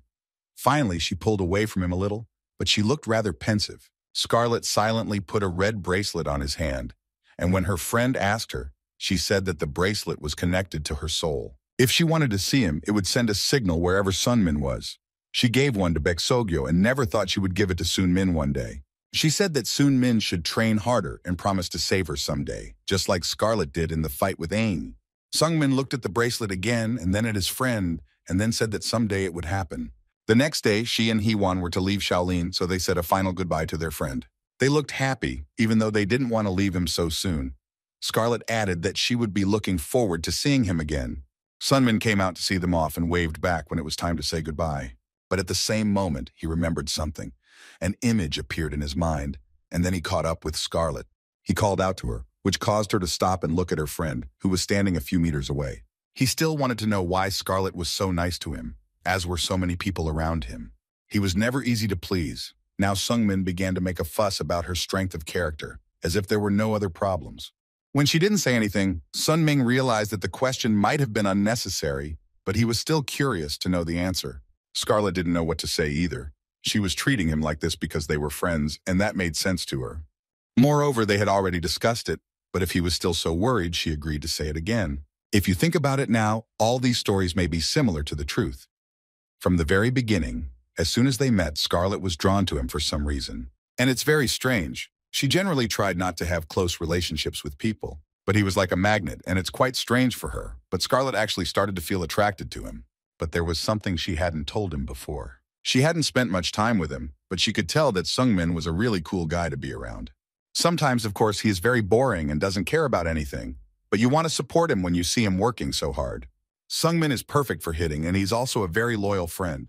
He doesn't look like the type of person who would stab you in the back. Scarlet could definitely say that he was very cool, though the boy himself was quite surprised by this. When she said all this, the young man started laughing. He was so flattered, but it sounded so strange coming from him. He didn't really understand what she was saying, even though Scarlet had told him to try living with his grandfather, who was covered in wrinkles first. Then he would understand everything she was saying. So she told him to look with his head held high and not to act like a fool. Scarlet knew her friend deserved better than that, unless he wanted to die of a beating, but Sunmin laughingly denied it. He stood there for a long time, looking at them both.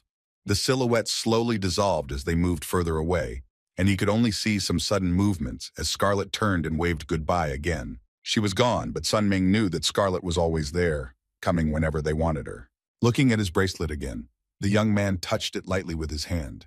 Juan and Scarlet had long since left, and he could not see anything else. The boy then picked up his weapon, sticking the sharp end of it into the ground. He refused to use the spear and the demon armor. All these things reminded him of his past, which was not good at all. The spear and the armor were symbolic of his search for the easiest way to achieve something. With them, Sunmin wanted to leave his weak self behind. He also decided to put aside the large pill that Master Bullion had given him, for it might have further disturbed his body's balance. He remembered the old man's words again. When the spirit entered him and began to talk about an important meeting in 5 years, in a place where everything was covered with endless snow. At first, the young man thought of Huichi Ho Yaon, but that was not to happen until years later. And in 5 years, the dungeon where she killed by Exogyo in the boy's past life will open. Apparently, the important person in the prophecy was Baek Seogyo, and the hint of her salvation. There were only 5 years left. Sunmin did not know how far he would travel in that time and what horizons he would discover. Day after day passed quickly, and sometimes it felt like an eternity. Every day they trained with Jihak, who became his mentor for a certain period. He asked the younger man why he had left his spear and demon armor behind. These were his only defenses at the moment. Sungmin was convinced that it was for the best, and said that these things were not suitable for him now. Jihak said that while studying martial arts, a young man learns to control his own body, but the heart will always remain the main thing in the body. The heart affects the whole body, and it is the key to energy. This is exactly what the Shaolin martial arts were like. Jihak suggested that Sun Minho observe the essence of Shaolin on her own to get to know it better. And even better would be to experience and feel everything on his own. Sun Ming could still hear that unbearable cicada singing, which would not leave him even for a minute. The sound was stuck in his head. He had been hearing it for so long that he had gotten used to it, but he still believed that he would get rid of it someday. Jihak expressed his admiration again when Sungmin started using the basic techniques. He was really good at them. The young man had done a really good job on them. But the spear technique he'd been practicing for so long looked a little silly, even though it was advanced. The guy wasn't going to hide anything. This was his past, which he could now talk about openly, so he said he had simply run away. No matter how hard he tried and how long he trained, he still couldn't improve his level. Soon Ming ran away from the difficulties ahead and chose to repeat simpler techniques. Every day, he concentrated only on parrying, blocking, and striking. Jihak added that if someone can become an advanced master with the 3 basic techniques, then there is no point in learning advanced martial arts. And for the technique that the young man was avoiding, most masters would have their throats ripped out. Sun Ming listened to every word of his mentor, beginning to channel all the chi energy into his current weapon. When it came to the end, he used the improved Ninth Heaven Spear technique in its 3rd form. Jihak countered with a hidden snake bite, directing his power at Sun Ming himself. It was not easy to fight a master as strong as Jihak. The young man had been practicing for days and knew his techniques, but it was difficult for him to attack alone. However, he tried tirelessly and managed to envelop his mentor with energy, locking him in the cage. It was the first time Sun Ming had ever managed to touch him and hit him with his power. It was hard for him, and it took him a long time to get to this point, but that's why he stayed here. That's why Sun Myung Min didn't want to run away and hide from the difficulties, but accepted them with his head held high. Unexpectedly for both of them, Sun Min won. Jihak's weapon was broken into 2 pieces and he could not continue to fight. He took another look at the staff that had shattered in his hands and several other small pieces. Jihak was really happy to see his students' progress. The path of martial arts has no end. All you can do is accept your own shortcomings and try to correct them. Sun Ming is not a genius. The geniuses have long since flown ahead while he was crawling around trying to pick up at least something. It's quite normal for him to feel despair, but his mentor emphasized that he shouldn't let that despair consume him. If you can't fly, walk. If you can't walk, crawl, and if you can't crawl, try again and again. Jihak believed and hoped that Sun Min would succeed, but now he asked if he could fly too. He admitted that he used to think so, but it all came crashing down when he met the little celestial demon, Huichi Ho Young. He could not fly, but if he tried again and again, he could do it. However, the question of himself was still open. What could an earth beetle hope for? Perhaps only to crawl on the cold ground. Right now it can only barely move, but someday it will definitely fly. Sungmin left Jihak and walked out of the room. Huichi Ho Young and Baek Seogyo had never had a talent for teaching. They could only tell everything they already knew and had always known. Geniuses didn't know what it was like not to be gifted. They just didn't understand how it was possible not to be able to do it. Jihak was a different story. He turned out to be the best teacher. He had been taught by dozens of monks since he was a child, and he saw how it was happening. He literally shouted that Sun Myung Min should try different and new things for himself. Jihak studied advanced Shaolin styles and fought using as many implements in martial arts. Now they have switched to sharpened weapons. This is a new level and progress. A small step forward, but a step forward. His senses were still too confused. Only the 6th was sharpened, and all the others remained at the same level as before. And his energy circulation was not so good. Jihak had said repeatedly that it needed to be improved. and his understanding was not well developed. The mentor emphasized that Sungmin had to work harder than the others. On that day, the boy felt the depth of his helplessness and miserability. But this time it was different. He didn't run away. He just continued to practice the improved Ninth Heaven Spear technique, but his progress was stagnant, as usual. Sun Ming tried to train the energy circulation and again found himself failing.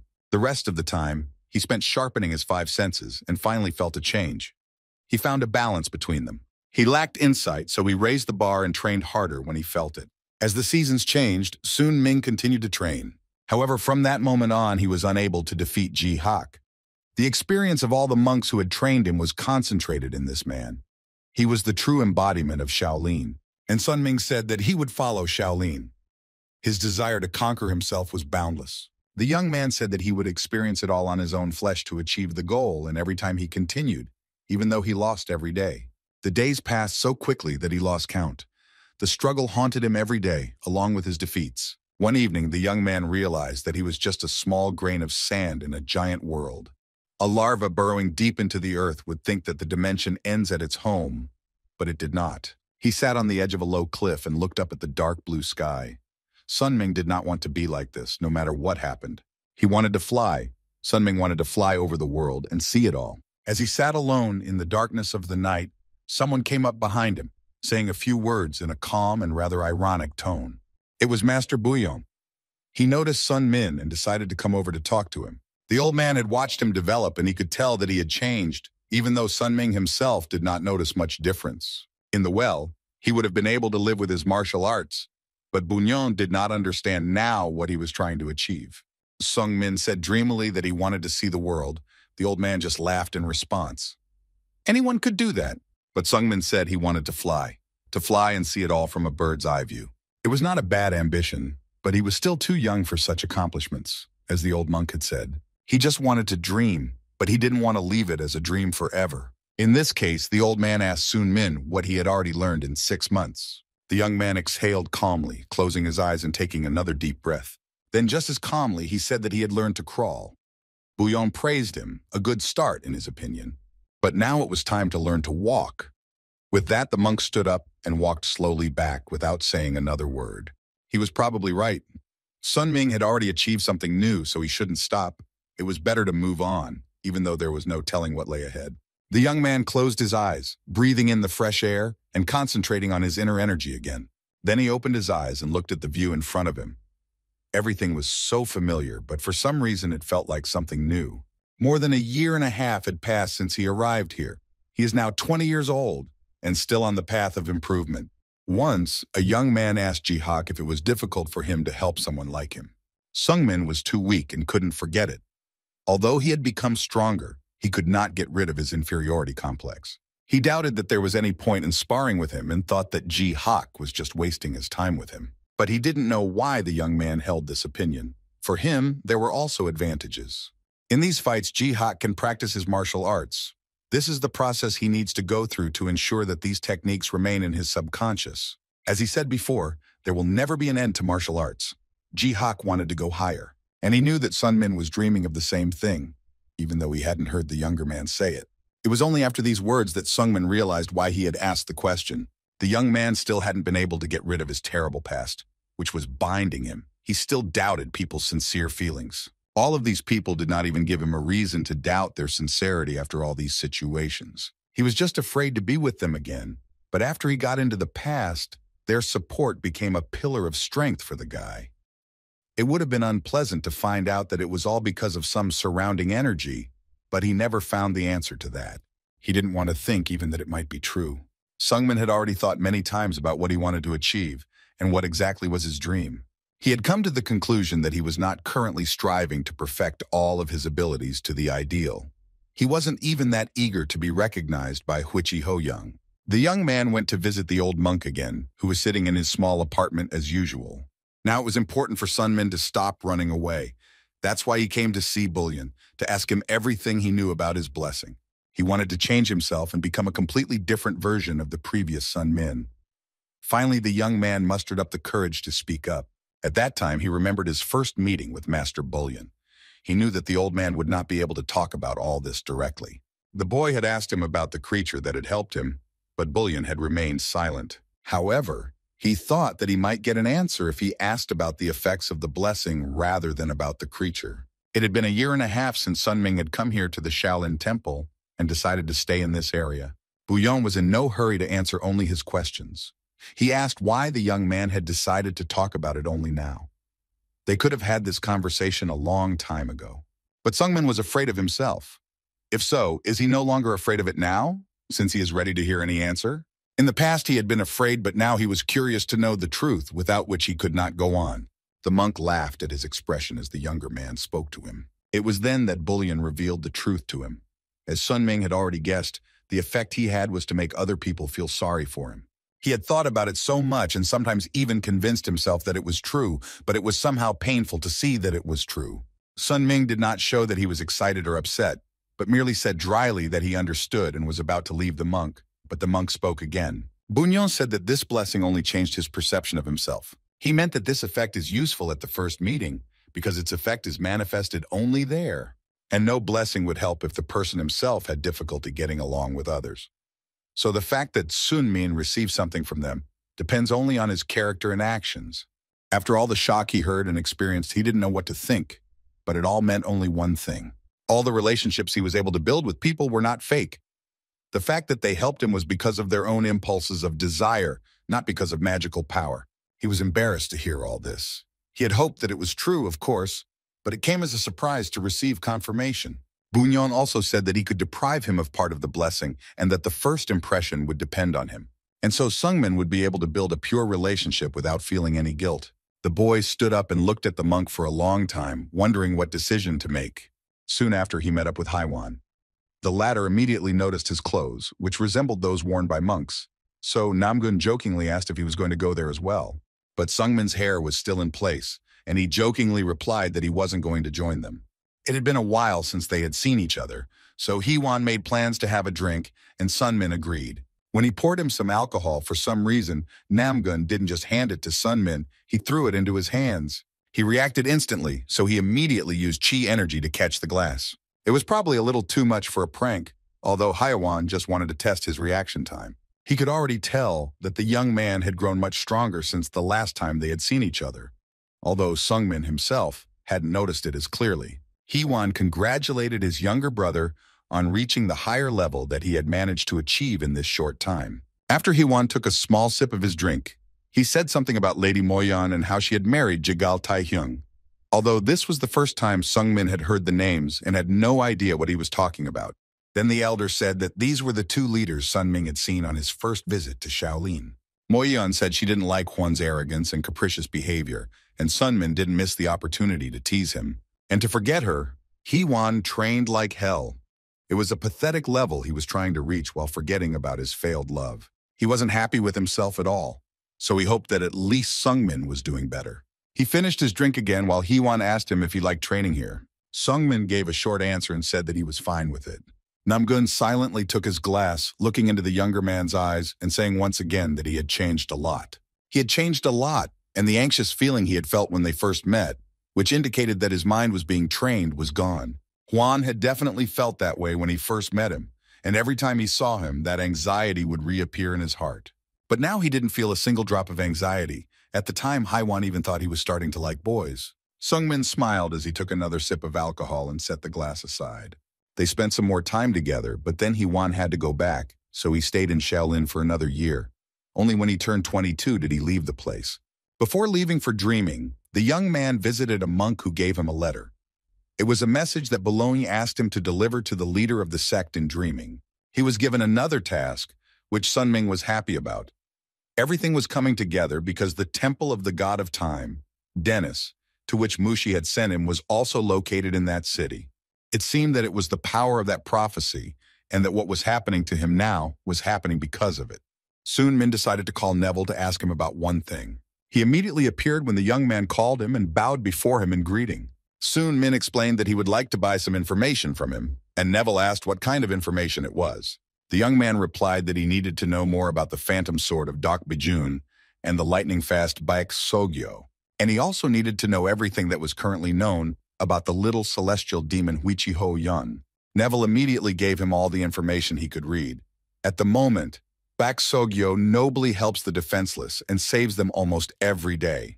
Because of this, she has become quite famous and recognized as a hero. A week ago, the girl stopped in the large city of Rubs and is now staying there, and Doc BJ was making a name for himself in a difficult and dangerous challenge, fighting for his life. The old man set out on a journey to find reputable sex and martial artists to compete with.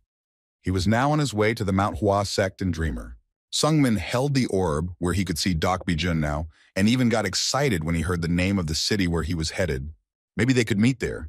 Sungmin wanted to stay there for a while. At that time, Neville quietly but distinctly said Huichi Ho Young's name, as if he didn't want to say what was wrong with her now. Now it was the answer to this question that the young man wanted to hear the most, because this person interested him more than anyone else. The little celestial demon Huichi Ho Young, a name that gives you goosebumps. She gathered a crowd of people around her who followed her words and admired her. This was achieved through the charisma and strength she possessed. There are about a dozen of them, but all of them are at least masters of the higher martial arts, which is why many people began to shy away from this company. Perhaps the same fate awaits the bloody sky demon Baek Monsoon. He owns the northern territories. Right now, a group of small celestial demons is heading to his domain, and they will soon face off in battle. For some reason, Neville thought that the bloody celestial demon would win because it was his domain, which he knew like the back of his hand. But Sun Ming knew that it would not be like that. Neville did not understand these statements because he heard Sun Ming's words with great confidence in the opposite. Sun Min was convinced that Huichi Ho Young would win this war, and he did not even allow for other options. For some time, Sungmin sat in silence, watching Huichi Ho Young through the magic sphere. The last time he had seen her was 8 years ago. As expected, she had grown up much stronger than he had thought. She was so pretty now, ... It was hard to look away from her. Looking at her, he could forget about everything he had already planned. His mind was wandering off. However, Sunmin came to his senses, realizing that he was not thinking about what he needed to think about. Another strange thing was that the little celestial demon and the blood demon had never met before. They hadn't even gone anywhere near each other. In addition to that, Huichi Ho Young had pretended to be a boy in his past life, and now she was openly walking around like a girl. Once again, things had changed since then. Now Sungmin wondered if her values had changed since his past life. This is very important to him now. And he was also worried about what would happen after the encounter with the bloody sky demon. Even though Sungmin was confident of his victory, he didn't know what it would mean because the course of events had changed. Now he would have liked to have rushed north to help her, but that was hardly possible. Only 2 years had passed since he had met her, and Sun Ming still felt a huge difference in their strength. 8 years ago, she told Sun Min to make her his goal and follow her to become someone he wasn't in his past life. And ever since that promise, Huichi Ho Young has always been his target. And because of that, he must now do only what is necessary at this moment, and she herself will need to defeat the blood demon, and then she will be waiting for him at the top. Sun Ming wanted to keep his promise to the end and become stronger. As Sun Ming moved forward toward Dreamer, something stopped him on the road, and he stopped on the path. For some reason, he had the feeling that he had already broken one of his promises. While Sungmin was thinking about all of this and slowly moving forward, Huichi Ho Young was not particularly happy. She stood apart from everyone else. She hadn't been able to grow big breasts like she had imagined when she was a child. While Ho Yan was worrying about this, a man approached her. He called her his lady or queen. He also added that it would be better if she slept a little more. It was too early to get up.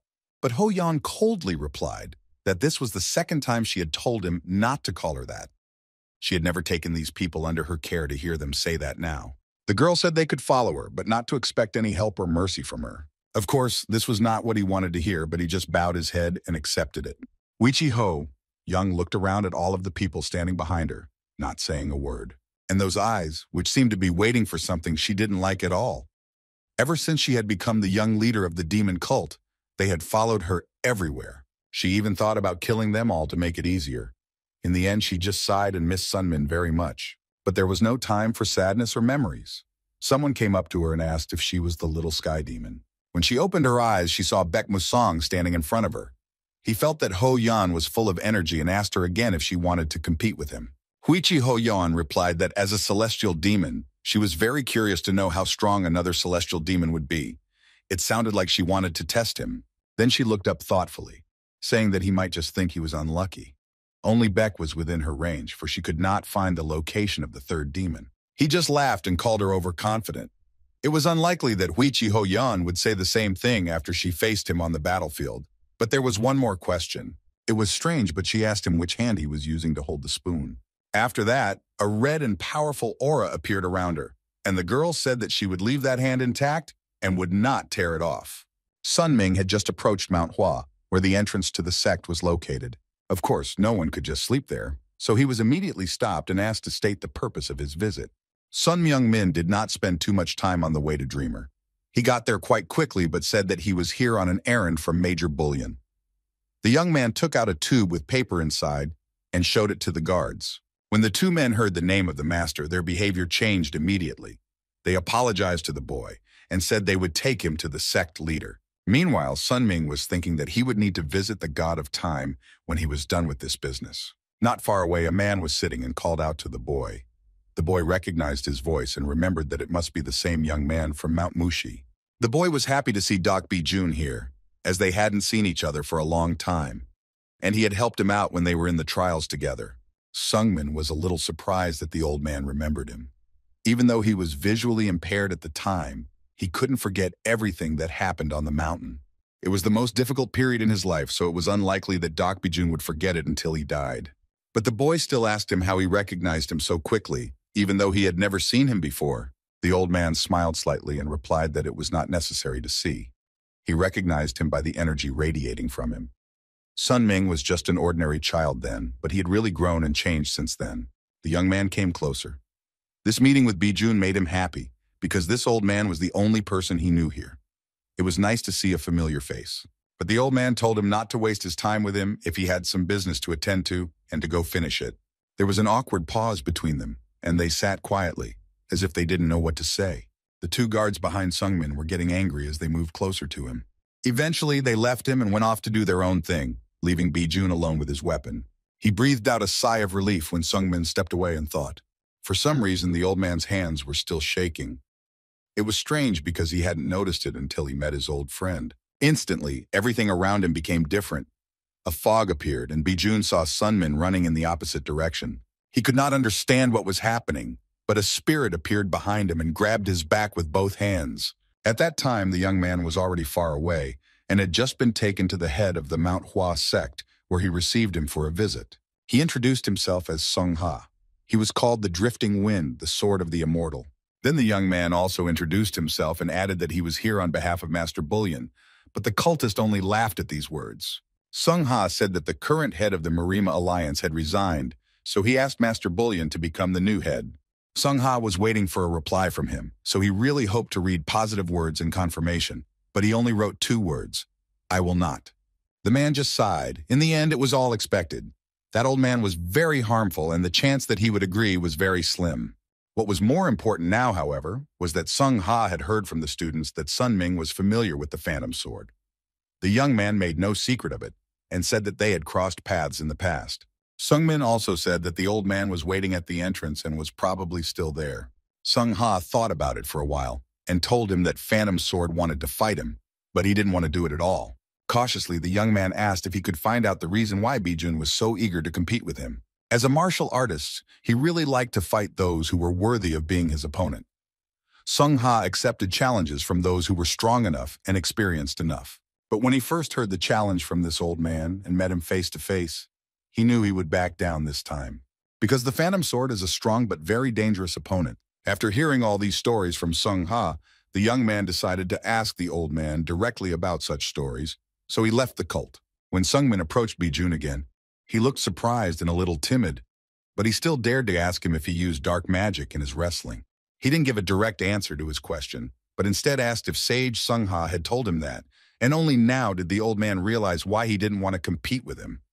This really made him laugh, and he laughed out loud. Sungmin was also curious about what kind of dark magic the man was using, because he thought he was only focusing on his own sword technique. Bijun followed up with another question. He asked if Sun Ming had ever reached his limits, and he said that he had. Despite this answer, the old man stopped and said that Sun Ming was too young to talk about such things. He had never experienced old age before. Even a user of internal energy will eventually feel the power slipping from their fingers. No matter what you do, you can't get back a year of your own power. Sun Ming hadn't experienced such despair yet, because he was too young to have felt it. And even if he were to practice dark magic, and cast aside his pride as a martial artist. He wanted to know if he knew the feeling of being left with nothing but desperation to reach greater heights, despite all the obstacles that were in front of you. After a few emotional phrases, he fell silent as if nothing had happened. He exhaled heavily while Sungmin remained silent, looking at him. Only after a few seconds did he continue to speak. His voice was tired and he sounded desperate, as if he was going through something. But Bi-jun didn't want to show him that side of himself anymore, so he just wanted to shut up. In the end, Sungmin left. He felt that their conversation would not end well if they continued, so he decided to concentrate on other tasks and not think about it. That same evening, the young man began searching for the temple of the time god named Dennis, whom Mushi had told him about. He knew roughly where it was, but he only came across a small hut in the middle of a dense forest, and it had little to do with the temple. As Sunming was looking around at what he had just seen and wondering whether to continue on, he heard a voice next to him. A young man was sitting on the floor. He looked like a child, but he was the god of time. Sunming turned around and stared at him silently for a while, as if he didn't realize who was talking to him. He recognized the mark. The mark belonged to Musha, but Dennis did not understand the fact that she had sent such a problematic person here. Dennis then asked if Sun Ming had traveled through time to get to his territory. As expected, the gods noticed such things immediately. That's when the naughty boy confessed that he was Dennis, the god of time. He looked too young for that, but it was the truth. And that's why he wasn't happy with any people who cheated time to get here. And Sungmin was one of those people. Such actions only disrupt the natural flow of time in the world. The young man asked what exactly he meant. The young man exhaled and asked another question, which concerned his past life and whether his current state was the same as it was then. Here it was important that all his actions were similar to his past life, that he ate the same food, slept at the same time, and met the same people. Sun Ming was a little shocked because he had little idea that it was possible to repeat all this exactly. But he also knew that because of all this, the world had changed dramatically, something that should not have happened. Huichi Ho Young was no longer pretending to be a boy and had come into conflict with a bloody sky demon. That's when Sungmin finally realized that it was all his fault, and Dennis confirmed it. The mere existence of a person can change the world in a big way. They talked for a while longer, while somewhere near this small temple, someone's blood was spilled and slowly dripped down the sword blade. Although Sung Ha did not want to see the phantom sword, Bi-jun found a way to get to it and killed it in his own home. And the fruits of his existence were becoming more and more numerous. Meeting new people changed the course of events in an even wider circle. Only now did Bi-jun feel some relief and satisfaction at having accomplished what he had wanted to do for so long. Only Sunmin's existence could distort the world and the events in it so much. It's not that he was happy about it. After all, he did not regress by his own will. When he woke up, something had already stuck to him, and Sun Ming wanted to know what it was, but Dennis denied it and said he couldn't tell. Even they, the gods, were not omnipotent. They were simply beings who could not escape the grip of death. And this is exactly what they should not talk about at all. Otherwise, you should be prepared for destruction. This is not the first time the guy has been denied what he wants to hear. He still hasn't received a direct answer to the questions he was interested in. And they explained it to him by saying that it could be the end of both of them.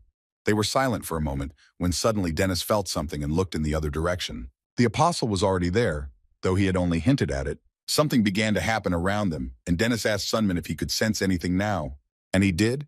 It was the same feeling that had haunted him with Mushi and Jung-yun. Dennis apologized and asked him to leave. He wasn't going to say another word about it. Once again, Sungmin had to accept the fact that he was going to leave with nothing, even though he had hoped that after visiting the time god, something would change and he would at least hear some new guidance. What had just happened was reminiscent of past feelings and events, but something was different this time, and it confused him as much as it did Dennis. All he could say was that no god could answer his question, nor could any mortal. That sounded pessimistic, and he would have been completely disappointed if Dennis hadn't said that there was still a way to reveal all the cards and find out the answer. But to do that, he needed to find Enverus. The boy did not remember this name from his past life. Dennis said that he was the only one who was able to get rid of the shackles of death and escape. And he also has a distorted causal relationship, although not in the same way as Sunmin. He'd already heard everything he needed to hear, so the god of time simply chased him out of his domain and told him to get out quickly. However, the young man did not want to retreat. He remembered what Mushi had said about his tests and wanted to pass them, so he asked Dennis to give him the tasks. For some time, the time god was silent, looking intently into the eyes of the guest who had come to see him. That was why he was here. Dennis had already guessed that Sunming had passed the Mushi test as well. The boy immediately picked up on this conversation and said that it was all true, so he asked him again to give him the test, but he coldly replied that he refused. Apparently, there are still some things that Sunmin is confused and mistaken about. Dennis's trials were nothing like the training he was doing on Mount Mushi. He was sorry, but those who took this test were stronger than Sunmin, but it didn't help them much either. All of them went crazy after what awaited them there, and as a result, none of them could stand it and died. In the end, Sunmin was simply kicked out. He was sad, but he went to look for the person the kid had told him about. Dennis told him to get out and clear his head before he thought about going back. If the urge to commit suicide persisted, he would agree to give him a trial. Soon afterwards, Sunming decided to stay in the village and rest as the man had said, but there was something ominous in the air. Soon he learned that Dak Bijun had ambushed him at night and killed Sung Ha. The young man tried his best to remember something similar from his past, but nothing came to mind. The duel between Phantom Sword and Sung Ha never took place. Dak Bijun gave up and left the Manhwa sect. A year later, he went to the dungeons and fought with Wichi Ho Yon, where he died. These were the events of his past life, and the reason for all these global changes in the world was just the regression of one person. He kept walking until he noticed that he was at the entrance to the Mount Hua sect. There he was stopped and told that he could not go any further. These people warned him and told him that the grid of inevitability was activated here. They were hunting for a dangerous man called the Phantom Sword. This man had killed their leader with the help of black magic.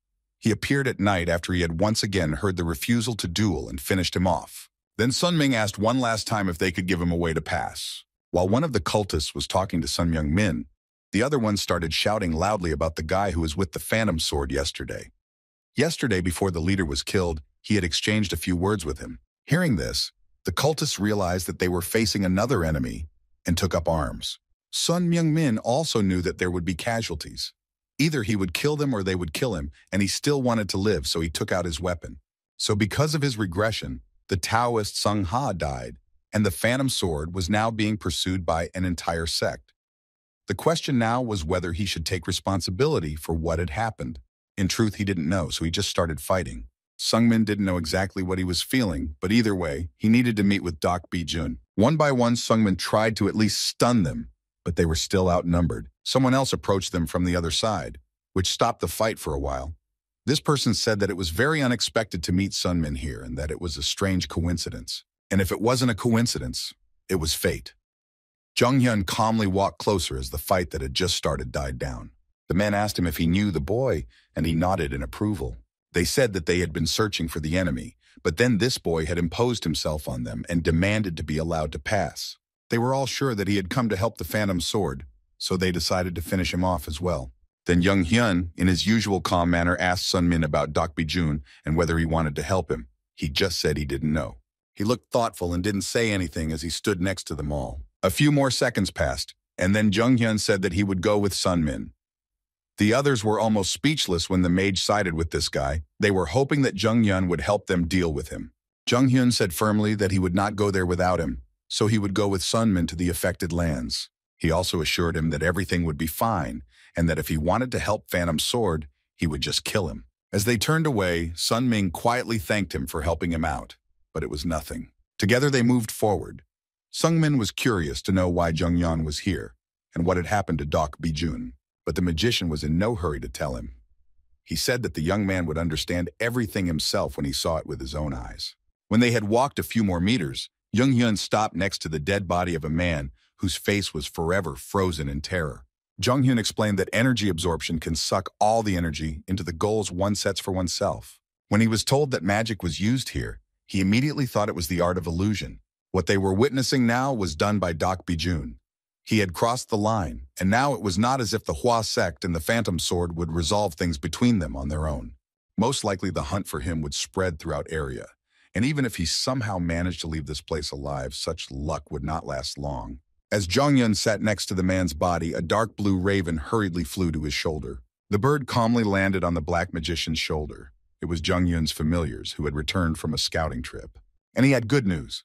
The bird had located the Phantom Sword. The mage looked up at Sung Min when he heard nothing in response. Then Jung Hyun added that the Taoist from the Hua sect would be late. The boy didn't understand what he was talking about and asked for an explanation. Jong-yun laughed, saying that he had interrupted their conversation a bit and that now Sungmin could go and meet them himself. The young man asked why Jong-hyun was doing this in the first place. The magician replied that the martial artists they would send there would immediately fall to their knees, as they would fall victim to the energy absorption. This would only make the Phantom Sword stronger. Sunming wanted to meet him himself, and the Dark Mage was now giving him the opportunity. He was very curious to know what other changes might occur if Sunmin met with Dok Bijun now, back when the two of them were on Mount. Even though he was sitting on the ground as if defeated, he still had the desire to win. Sunming was already sweating, but he hadn't said he had given up yet, so he charged at him with the spear once again. The young man again used the Ninth Heaven Spear technique in the fifth form, and the fight continued. Of course, the Phantom Sword was no match for him, and by then he was much stronger and more experienced, even though he had lost his sight for a while. At the time, Sungmin was really surprised by how skilled Bijun was in his abilities. He could win with just a few moves without any unnecessary actions, and the younger man began to admire him for it. It was their next fight, and once again he lost. He didn't like it, but it happened again and again. At the time, it looked as if Sun Ming was hesitant in his movements and still had difficulty applying the techniques and practices. Of course, the old man understood why he was in such a hurry, but he said that he shouldn't put himself in such a tight box, and he was still young and naive. He thought he could cover everything quickly, even though it would take many more years of training. He saw it in the middle of the dark forest. The Phantom Sword stood alone, smiling slightly as he turned his head toward Sun Min. The young man stood behind him with a spear in his hand. He didn't come any closer, as if waiting for the first action from Dok Bijun. However, when the pause dragged on, Sun Min decided to break it himself and said he wanted to ask him a question. He asked him what Phantom Sword would have done if he hadn't met him at the entrance to the Manhwa sect. What if he hadn't told him the reason why the Taoist Sungha didn't want to fight him and refused to duel? Silence fell again. Bijun didn't even turn to him and continued to stand away, looking down. Only after a while did the old man say that in that case, he would have given up what he had planned for himself. He would have continued to think that he was not yet strong enough to fight the leader of one of the 10 great sects. But Sun Ming had revealed the real reason why he was refusing to duel. And it wasn't because he was weak, but because he was using black magic. Dok Bijun couldn't fight him fairly, so he snuck into the sect in the middle of the night. The old man turned to Sungmin, who was still standing steadfastly behind him. This had happened again because of him. Because after he said that, the Phantom Sword was finally looking forward to dueling with the Taoist Sung Ha. He had truly become insane after what he had done. Now Bijun was completely insane and saw no limits to what he was doing. It was then that he finally realized how big the world really is. The person Bijun fought was very strong, but he found a way to overcome him, so it wasn't the maximum that could be achieved. And it was an incredible battle. In addition, Bijun was sure that Sung Ha was colored by such a death. Hearing this, Sungmin only became more convinced that the old man had lost his mind. The man he knew on Mount, his values were different, and his morals were gone. He had lost his common sense. It was hard to accept, especially since Sun Ming knew that he was the cause of all this. Because of him, the Taoist Sung Ha died from the Phantom Sword, and he was hunted down. He says strange things now, and Bijun said that even if Sun Min was actually involved in what happened, he made all the choices himself and decided on them himself. It's impossible to know everything about the whole world. Why should he alone take responsibility for it? The young man felt pain. His heart seemed to grow from his own misunderstanding. He did not know what he was feeling, but he knew that he was the cause of the stories that were happening now. He stood up and firmly said that it was not like that for him. Maybe he was not only to blame for what happened, but he was the impetus for it to happen. But in Bijun's opinion, the kid was overconfident. It didn't even look like he had managed to become a supreme martial artist. And Sunmin knew he couldn't beat him, but his desire for justice was greater. Many people's lives were changed by his influence, so it was all directly related to him. The only reason Sun Ming pointed his spear at him was to achieve the same satisfaction he had spoken of. And having learned that he was the only one who had caused the whole thing to spin out, it turns out that Sun Ming was responsible for the corpses he had left behind. He could no longer bear the pangs of conscience that had been haunting him since the moment everything began to change. Of course, Jong-hyun had also told him that the idea was ridiculous because it was too difficult to fight such a force at his level. But Sungmin wanted to buy time. He begged him to contact the Taoists of the Hua sect while he was holding back Bijun. In that case, Jong-hyun just wished him luck. Bijun has absorbed the energy of many people and is now many times stronger. Well, now it was time to find out how much this kid had grown. The Phantom Sword was ready to start fighting right now. What was happening in front of him now looked terrifying, considering that this old man was out of control and ready to do anything that came to mind. Night fell. A blood moon appeared over the murderer's head. When its rays fell on Bijun's body, he turned into a real vampire. His teeth turned into large and sharp fangs. But it did not seem that the vampire the man had turned into was strong, and it was unlikely that he would have been interested in him. In the end, there was no time to talk, and Sun Ming used the improved Ninth Heaven Spear technique of the second form, which is supposed to reverse aging if you drink the blood of a superior vampire. But there was something about Bijun that didn't seem to be there. He looked exactly the same as before. They continued the fierce battle and were ready to kill each other at any moment. Sungmin managed to get closer, but Bijun blocked the attack very successfully with his sword. But even if he is a mediocre vampire, it doesn't mean that he will be weak and can be defeated in a few moves. Jung-yun warned him not to let his guard down. It was unlikely that Sungmin would be able to start with something big. He accepted that he couldn't just walk up and plunge a spear into the madman's body. So he began to use the technique he already knew so well over and over again in order to achieve at least some result and survive. Sunmin used a furious fatal kick with the hope of hitting the target, but he missed. Now it was Bijun's turn. The boy already knew that the old man was perfect in his abilities, but seeing what he was doing with his own eyes was terrifying, considering that the sword was about to fly into his own hand. When the weapon was in Bijun's hand, he charged. His sword movements were as fast as he was. Bijun moved with incredible agility. At that moment, the young man moved away from him to a safe distance and threw the spear with energy directly into the old man's flesh. He took a quick step forward to fly past the weapon and get closer to Sun Ming. When the phantom sword was very close, the young man again tried to avoid its attack and hit it with his own weapon.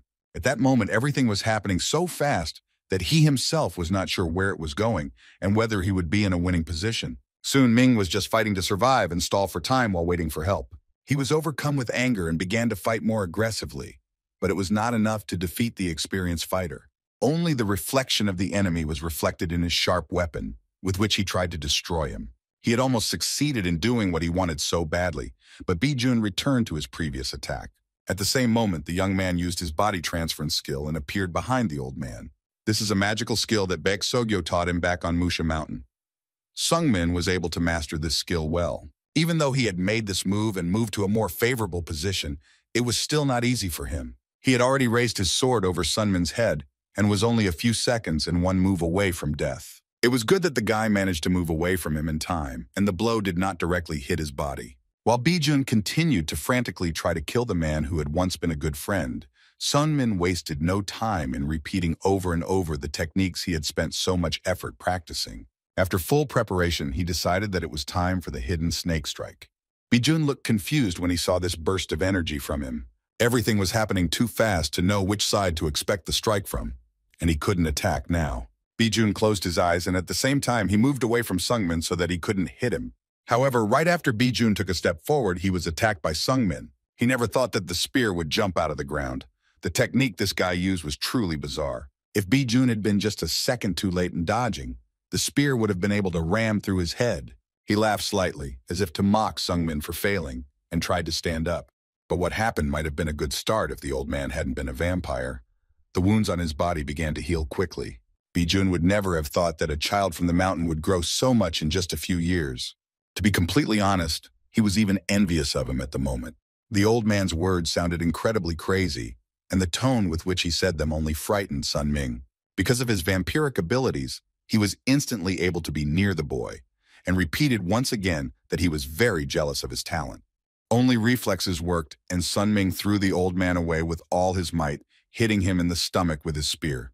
But at the same moment, Bijun attacked him himself, and this attack was successful, because he managed to hit his arm quite hard, and he didn't seem to be going to stop there. Bijun took a step forward, staring predatory into Sungmin's eyes, keeping him in even more fear.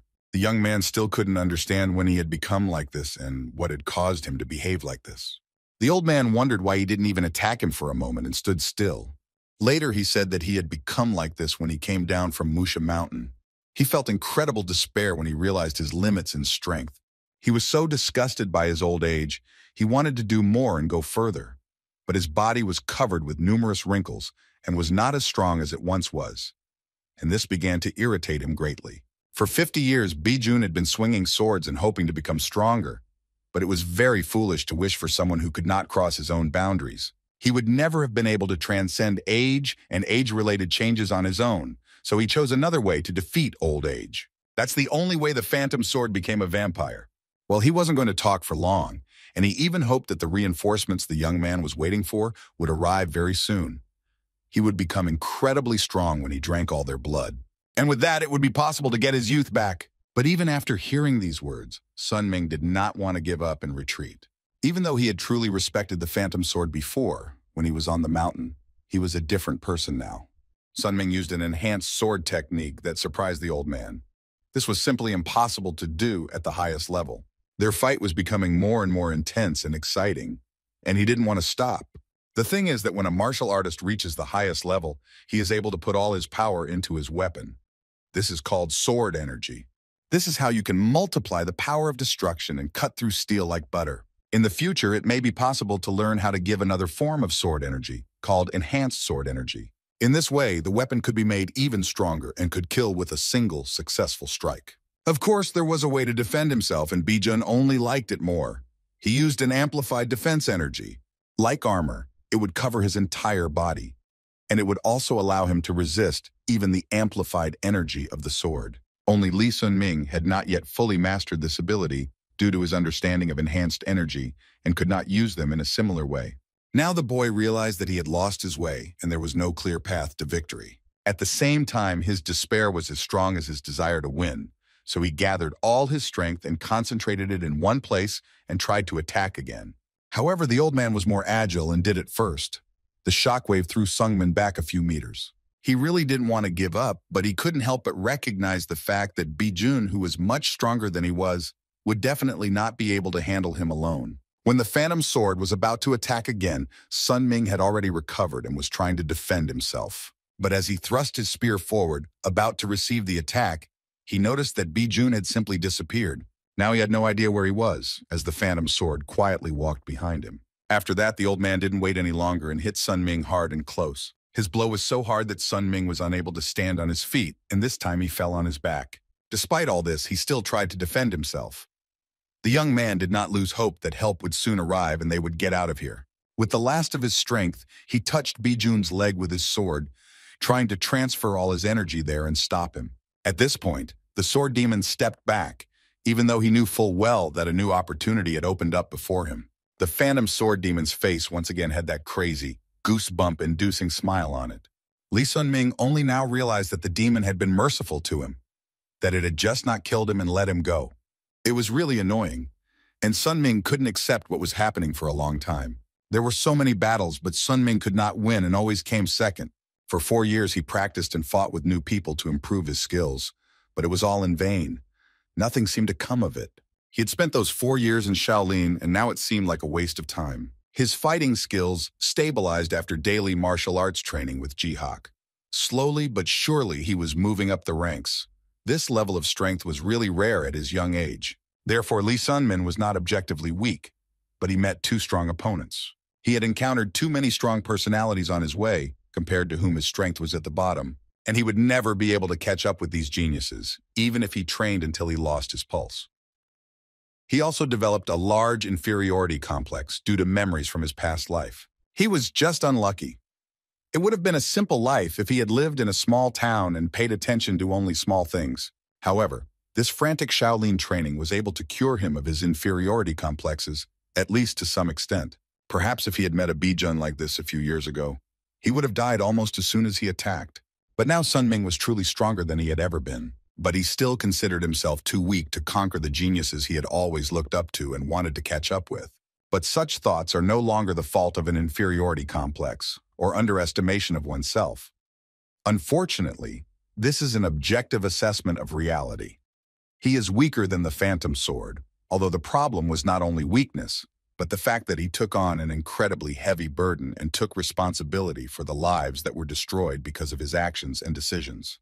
For the vampire, everything that was happening now was nothing more than a fun game. He knew he was stronger, and he knew that Sun Ming was no match for him, so he was just playing with him. And to feel that your enemy perceives you as an empty and weak point was an incredibly terrifying feeling. That's why Li Sunmin trained relentlessly and tried to become even stronger. He trained because he didn't want to be a weakling anymore.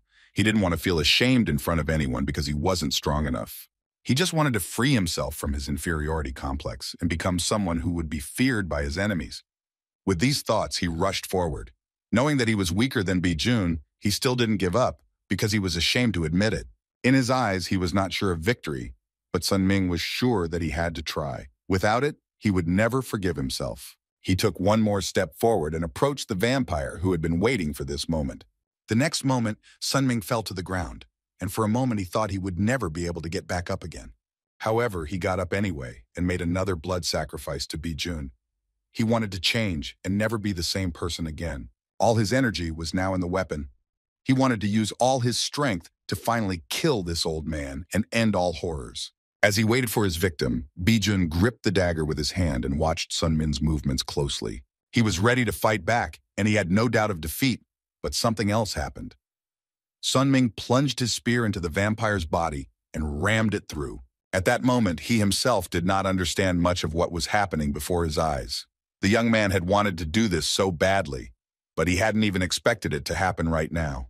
Now Bijun's face was frozen with fear and pain, and his eyes were empty. He staggered backward as he felt a very sharp pain and tried to breathe in.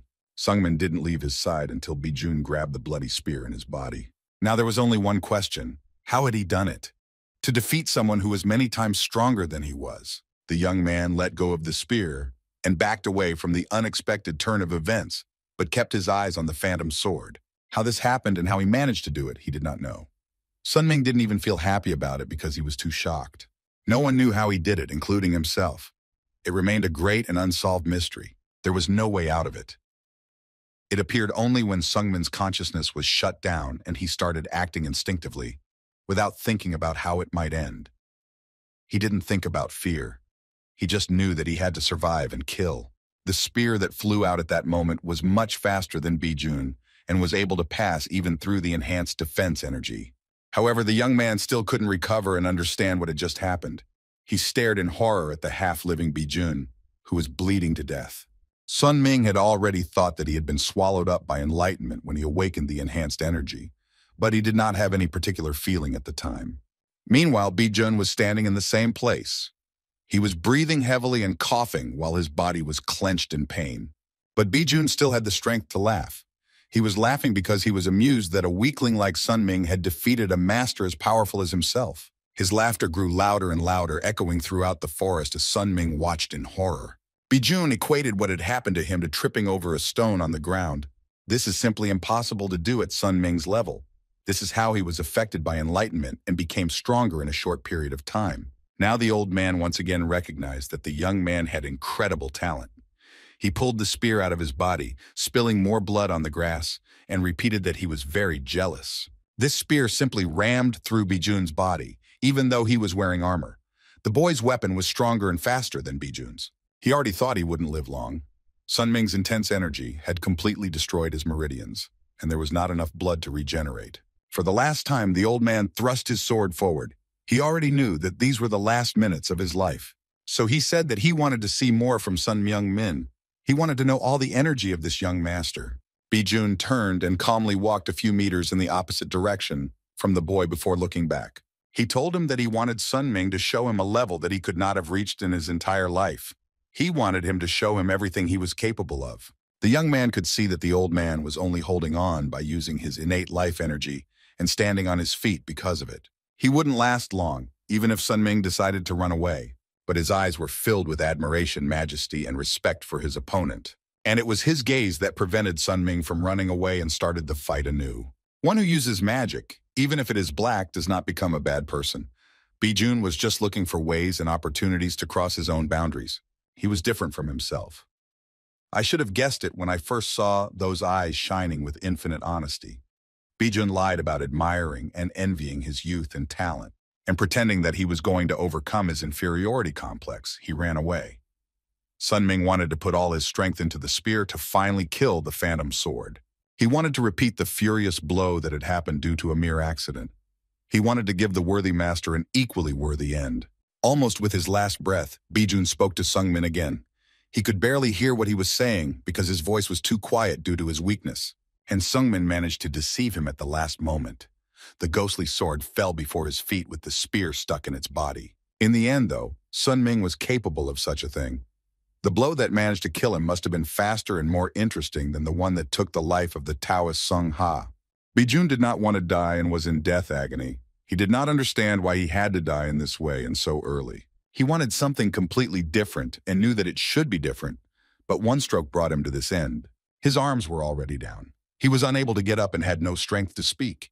It didn't happen the way he wanted it to. And now Bijun, who had already taken more than one life, was paying for everything he had done before he died. Sungmin was supposed to live up to his expectations after all. He was the one who created them. But everything changed after he returned. He remembered how Bijun died in his past life. It happened in a dungeon after he fought with Wichi Hoyon. But it was because of Sungmin's return that the experienced master was able to die with a smile on his face. He breathed his last, and now there was complete silence. The boy leaned over his body, which still had his sword in it. It was really hard for him to realize that he had killed another man, and someone he respected and who had helped him in the past. But in a moment, his sadness came to an end, and he stood up. Sun Ming heard a sound behind him and looked around, peering into the dark depths of the forest. A short time later, Bak Sogyo came out to him. Without a word, she walked over to Sun Min and hugged him. He was still in shock, and with every passing minute, he was more and more surprised. Too much had happened to realize everything now. He almost fell to the ground, and Bak Sogyo gently held him up so he wouldn't fall. Sungmin was actually very surprised to see her here. He asked her one question. He asked her what she was doing here, looking into her eyes. She did not answer immediately and stood up silently, keeping her eyes on the young man. Then she took the flowers that were lying nearby in her hands and looked away. Bak Sogyo had heard the rumors about the phantom sword and decided to come here. The young man stopped talking and just watched Bak Sogyo walk closer to Bijun. She placed the flowers she was holding on Bijun's chest. After all, they had spent a lot of time on Musha Mountain, and she considered him her friend. It hurt that he was going to meet such a sad end. She looked at his emotionless face, remembering how brave the old man had once been. It had been so long since they had seen each other. It had been 5 years since Bak Sogyo had last seen him. It was scary to think that they had been brought together for such a terrible reason. The girl also said that Sungmin had gotten stronger. Otherwise, his corpse would be lying here right now. It may sound cruel, but she had only watched them fight with the phantom sword. Even in the moments when Sunming was losing to him, she had a feeling that she shouldn't have interfered in all of this, even if Sungmin had to die here. But it hadn't turned out so badly, and Sunmin was fine now. But for some reason, he was haunted by the feeling that he was supposed to die in this battle. It was supposed to be his last. All this time, the young man had been running away. Despite the difference in strength with Bijun, he won. He won by chance and nothing more. The Phantom Sword used all possible methods of augmentation because of its own intentions. He wanted to overcome his limits. He didn't run away. He fought. But Bak Sogyo, who came up to him again, said that Bijun was very wrong. However, Sungmin himself could not find anything wrong with his desires. This man wanted to become stronger and overcome the limit of his own strength. But what she meant was that it was wrong to do this to innocent people. They should not suffer because of his desire, and there was no excuse for it. She didn't know about his problems or any other things that made him want to do this. But Bak Sogyo was very much against innocent people suffering. All the reasons he would give are unimportant. The Phantom Sword's actions were wrong and immoral. Therefore, he received in return the same thing he had done. For a while, they stood silently next to each other. Peck also had a hard time accepting what had happened, and her sense of justice was completely different from his. But she wondered what thoughts had made Sunmin stop Bijun. He answered almost immediately. Sungmin felt responsible for what had happened because of him and wanted to stop it. Now it all made sense. The girl didn't show any emotion. Afterwards, she looked at Bijun's body in silence and looked very thoughtful. She also added later that she was part of Muram's alliance. It all suited her because she could do justice and was able to get information about the Phantom Sword through being there. They were familiar with him, so she wanted to be one of those who would stop him. In fact, she hadn't expected to meet Sungmin here at all. The boy said her name very softly as she sighed once again, looking at the old man's body. He asked her a strange question, but one that was very important to him. Sunming asked what he looked like in her eyes. The girl thought for a moment and gave away that he had changed a lot. Since she had seen him on the mountain, he had grown even more by climbing a clique of levels. Back then, she had noticed a lot of pessimism and hardness toward himself, and she was glad that he was changing, even though the young man himself realized that this was not the case. She was really sorry, but now that it was over, it was time to leave him. Sogo said goodbye and added that she had to abandon her mission to come here. Sungmin stood up and started asking about the mission she was supposed to have completed. And as he guessed, it had to do with Wichi Ho Young. Bak Sogyo was currently transplanting a small celestial demon. He remembered what happened in his past life after the two of them met in the dungeon. This was also his goal. He wanted to stop it all, and now he had a chance to do it. The girl said she couldn't tell him the details, maybe another time. She turned back and said that someday they would meet again. Of course, she couldn't promise anything, but she was sure that they would definitely see each other someday. Sungmin wanted to stop her and do something to convince her to drop the idea, but she disappeared as suddenly as she had appeared. If Baek Sogyo is pursuing Huichi Hoyan and it's an order from the Murim Alliance, then none of this will end well. He realized that the same thing could happen as in the past. And did she follow Huichi Hoyan because she died at her hands in a past life? If that's the case, he's not going to be able to make her forget that idea. Baek Sogyo had just said that she had joined Murim's alliance for justice, but a sense of justice is not a feeling or a belief that can sway someone's intentions. This was what the young man feared most. He would fail to convince her, and everything would go back to the way it had been. It was still night. It was dark, and in the morning a thick fog descended on the ground. The rumors of the victory over the evil demon who used dark magic and the young warrior who defeated him spread quickly. This hero defeated the vampire at the highest level of martial arts under the full moon. Almost immediately, he was called the Spear of the Demon. After all these events, a few days passed and Sun Ming visited Dennis again, having rested for a while. Dennis had already told him that going through his trials would only lead to madness and death, but Sun Ming firmly told him to shut up. Dennis was shocked at his insolence, but now there was no doubt about the kid's serious intentions. He just wanted the god of time to give him this damn trial, even if it ended in death. Dennis could see that he was better prepared than the last time. Sun Ming came rushing in like a madman to take the test to the death, where he would lose his sanity first. This young man is really very funny. Dennis had already spoken and repeated his words again. He warned that Sun Ming would only feel pain, and that this pain was completely different from the pain he had felt before. However, he didn't care anymore. It was none of his business at all, and Sungmin didn't want to be convinced otherwise. What he needed from Dennis was permission to try the test, nothing more. Well, the boy realized that Sunmin was not going to be convinced. He had made up his mind that he had to pass the tests. There was no point in saying anything else, so Dennis finally agreed to let him in for the test. He fell silent when he saw where they were now. This place was definitely not earthly. The young man looked around him, and Dennis told him that they were now in Sunmin's consciousness space. The thing is that the training here should not affect his body in any way. That's why Dennis brought him here. It can only affect his consciousness. And there were no advantages of people from another world, like this window of status or skills. It was important to get out on your own and train using your memory and talent. Until all the sand in the clock is poured out, Sun Ming must stay in this world. Then the young man asked about the time he would have to spend here, and the answer was truly terrifying. Dennis said that he would have to stay here for 100 years. He also added that he could not take it back. At the very least, Sun Ming should spend these 100 years in oblivion. Such rude behavior should be punished, Dennis thought. Indeed, this number is very large, even though Sun Ming was full of enthusiasm and determination. In the beginning, everyone was like that. It changed later. In general, Dennis allowed him to stay here as long as he wanted. And when the sand runs out, he has two options: finish his training and return to the real world, or turn the clock back. With each turn over, another 100 years will be added to the previous term. If you turn it once, you'll have to spend another 200. If you turn it twice. And after the coup, there will be no turning back. We'll have to stay here until we run out of sand. Dennis just lied because he didn't want to take the body. After all, not everyone who passed his tests died. Only 3 out of 10. Most of the people here survived the first 100 years. They are confident, and because of this self-confidence, they turn the clock over again. And then the real horror begins. During these 200 years, they can't stand the tension and go crazy. Dennis asked how long Sun Ming planned to stay here, but there was almost no enthusiasm left on his face.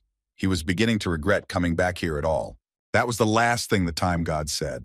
After that, Dennis simply disappeared and left Sun Ming to survive in the world of his consciousness. He began to explore new horizons here, and at first he felt quite well. Sun Ming was full of energy and believed that he could easily pass this test. Now he had so much time to become stronger that he could only dream of. And most importantly, this time would be reflected in the real world in a completely different way. The young man didn't feel tired, hungry, or in need of sleep, but it didn't take long for it to become a real hell for him. Sun Ming longed for hunger and thirst. He missed the pain he used to feel all the time. But nothing was happening to his body, no matter how much he wished it would. In fact, he didn't think that losing his senses would be such a bad thing for him. But Sunming really started to go crazy because he didn't feel like a living person when he didn't have all these senses. And it really wasn't just pain. It was much worse than Sungmin could have imagined from what Dennis had said. The young man doubted that he was doing the right thing at all. Here no one would point out his mistakes. He is his own mentor in this world. Huichi Hoyon, Baek Sogyo, and Ji Hak were not here. He was alone with himself. And if he just stabbed himself with a spear and didn't change anything in himself, didn't improve anything, or went down the wrong road and did everything completely wrong, no one would tell him about it. Then Sun Ming thought that he didn't need this spear anymore, and that it was all for nothing. Little by little, the young man began to go crazy when he thought about something like that. All he needed was a little self-confidence. Then everything would have been better. He needed to be sure that he was on the right path, but there was no answer to that question anywhere. He was here all alone, and there were no senior mentors he could meet to ask for advice. There were no answers to his questions and doubts. He glanced at his watch as a hope flashed through his mind that this hell would end soon. But from that moment on, not a single grain of sand fell down. A little more time passed and Sun Ming met Dennis at his temple. For the whole time, the young man just stared at the god of time in silence, as if waiting for him to say something himself. However, the god only squinted his eyes and smiled at the boy. In the end, Dennis just sighed and said tiredly that he needed to prepare for the new corpse. He closed his eyes for a moment and looked down at Sungmin again. 10 people have already taken the test. According to what Dennis said, they all passed the first 100 years with flying colors. But then what was wrong with him if he was already starting to feel terrible and go crazy? He was afraid that compared to those people, he would lack not only talent but also strength of mind. But then he remembered once again the events that had happened to him recently. The sight of Bijun's mangled body was in his mind for a long time. He also remembered the past events in his life where Huichi Ho-young had killed Baekseok in the dungeon. As he thought about all these things, he realized why he couldn't give up. But he wasn't a worm to begin with, so he couldn't despair just because he was moving so slowly. After all, he had already made his decision when he was on Mount Musha.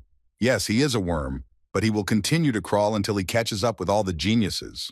And even if he has chosen the wrong path, he will be able to find a new one if he does not stop moving.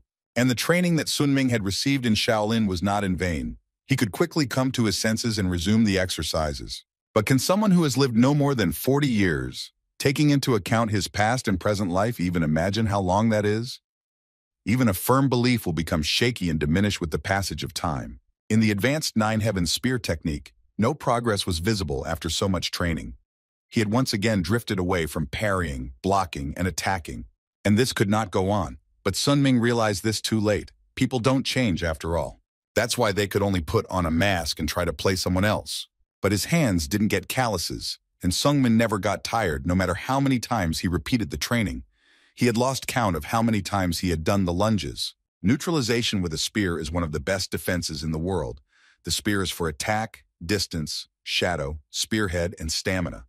All these techniques for weapons in Shaolin were the same, but he is not a monk.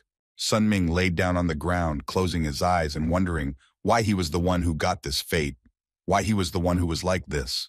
There was less than half of his term left, but he had accomplished almost nothing in that time.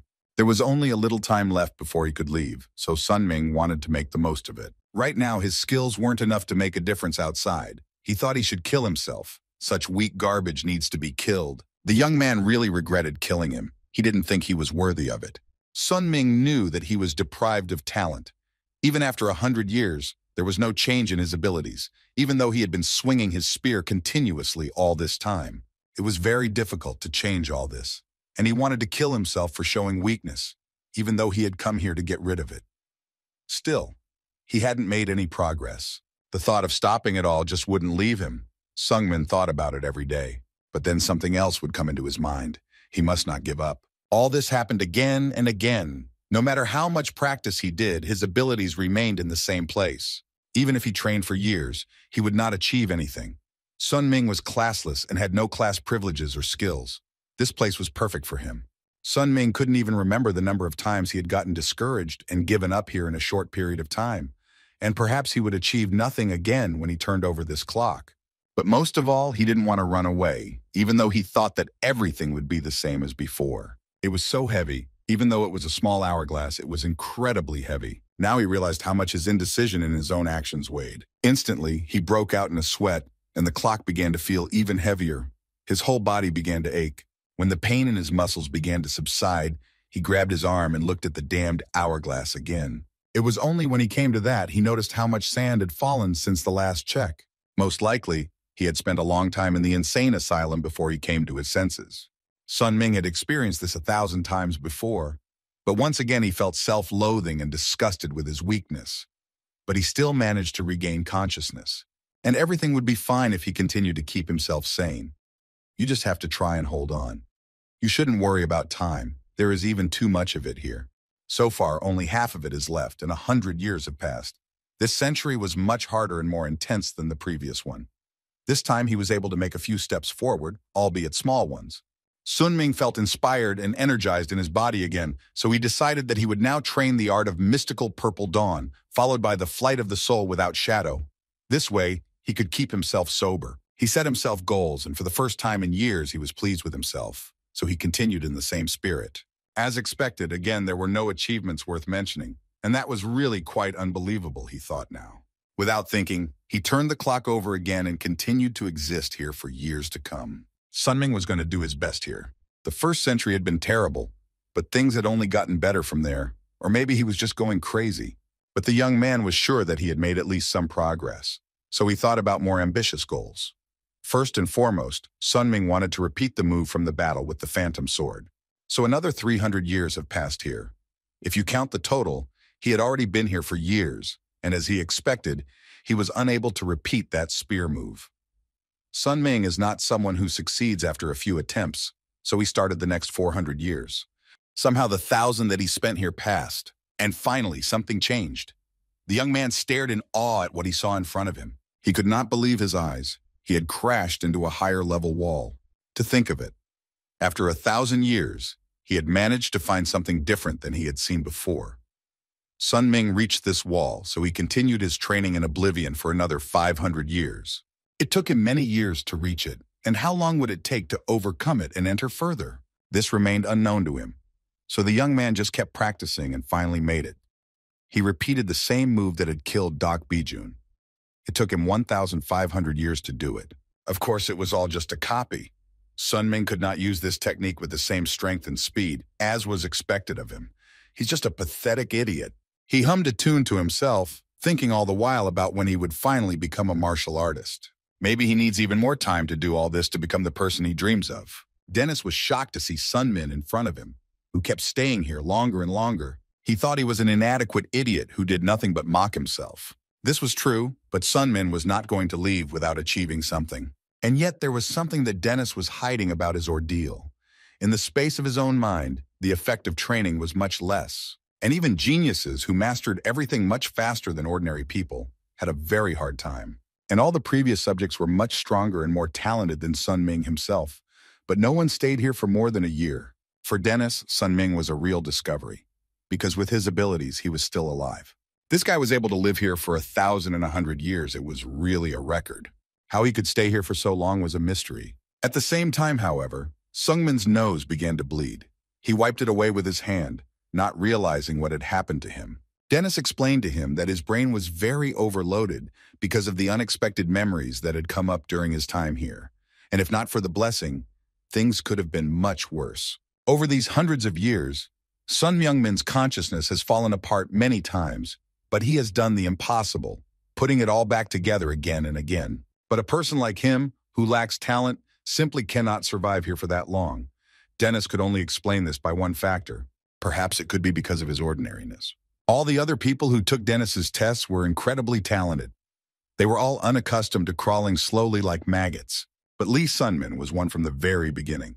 He moved many times slower than all of them. This guy was used to getting up after falling down, and despair was always his companion. And it was all of this that played an important role in his being here. Dennis thought about it.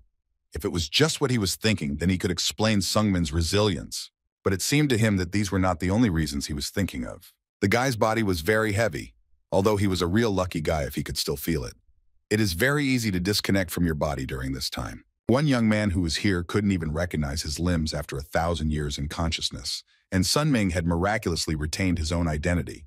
Most likely he's feeling out of place right now, All of this is just a backup of his memories.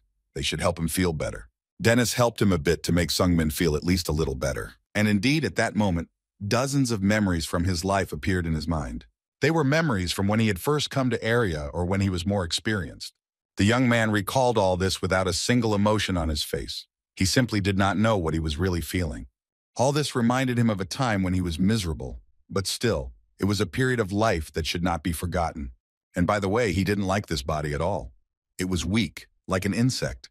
In the end, there were only tests here, and they trained only the consciousness. However, as long as he has the same mindset and remembers the experience, the young man can quickly return to the same level. Then the boy said he wanted to stay with Dennis for a while, although he was not very happy with this proposal. He had nowhere else to go, so Sunming wanted to get used to his body. Dennis just didn't know where all the boy's manners had gone, even though he hadn't been very polite before. However, Sunming had spent more than 2,000 cut off from society. He needed to get used to his previous life at least a little bit. Dennis realized that he could not be persuaded, so he said that he did not care about any of this and allowed him to stay. Another year passed, and Sunming finally decided to return to Shaolin. He went there with one goal in mind. He wanted to see a certain person. Jihak was not very happy to see him at first, because he immediately took him for an enemy who had sneaked up on him. But when he looked around, he saw nothing. He only heard a voice from behind him. Realizing that it was a familiar voice, Jihak became calmer and then noticed Sunmin standing next to him.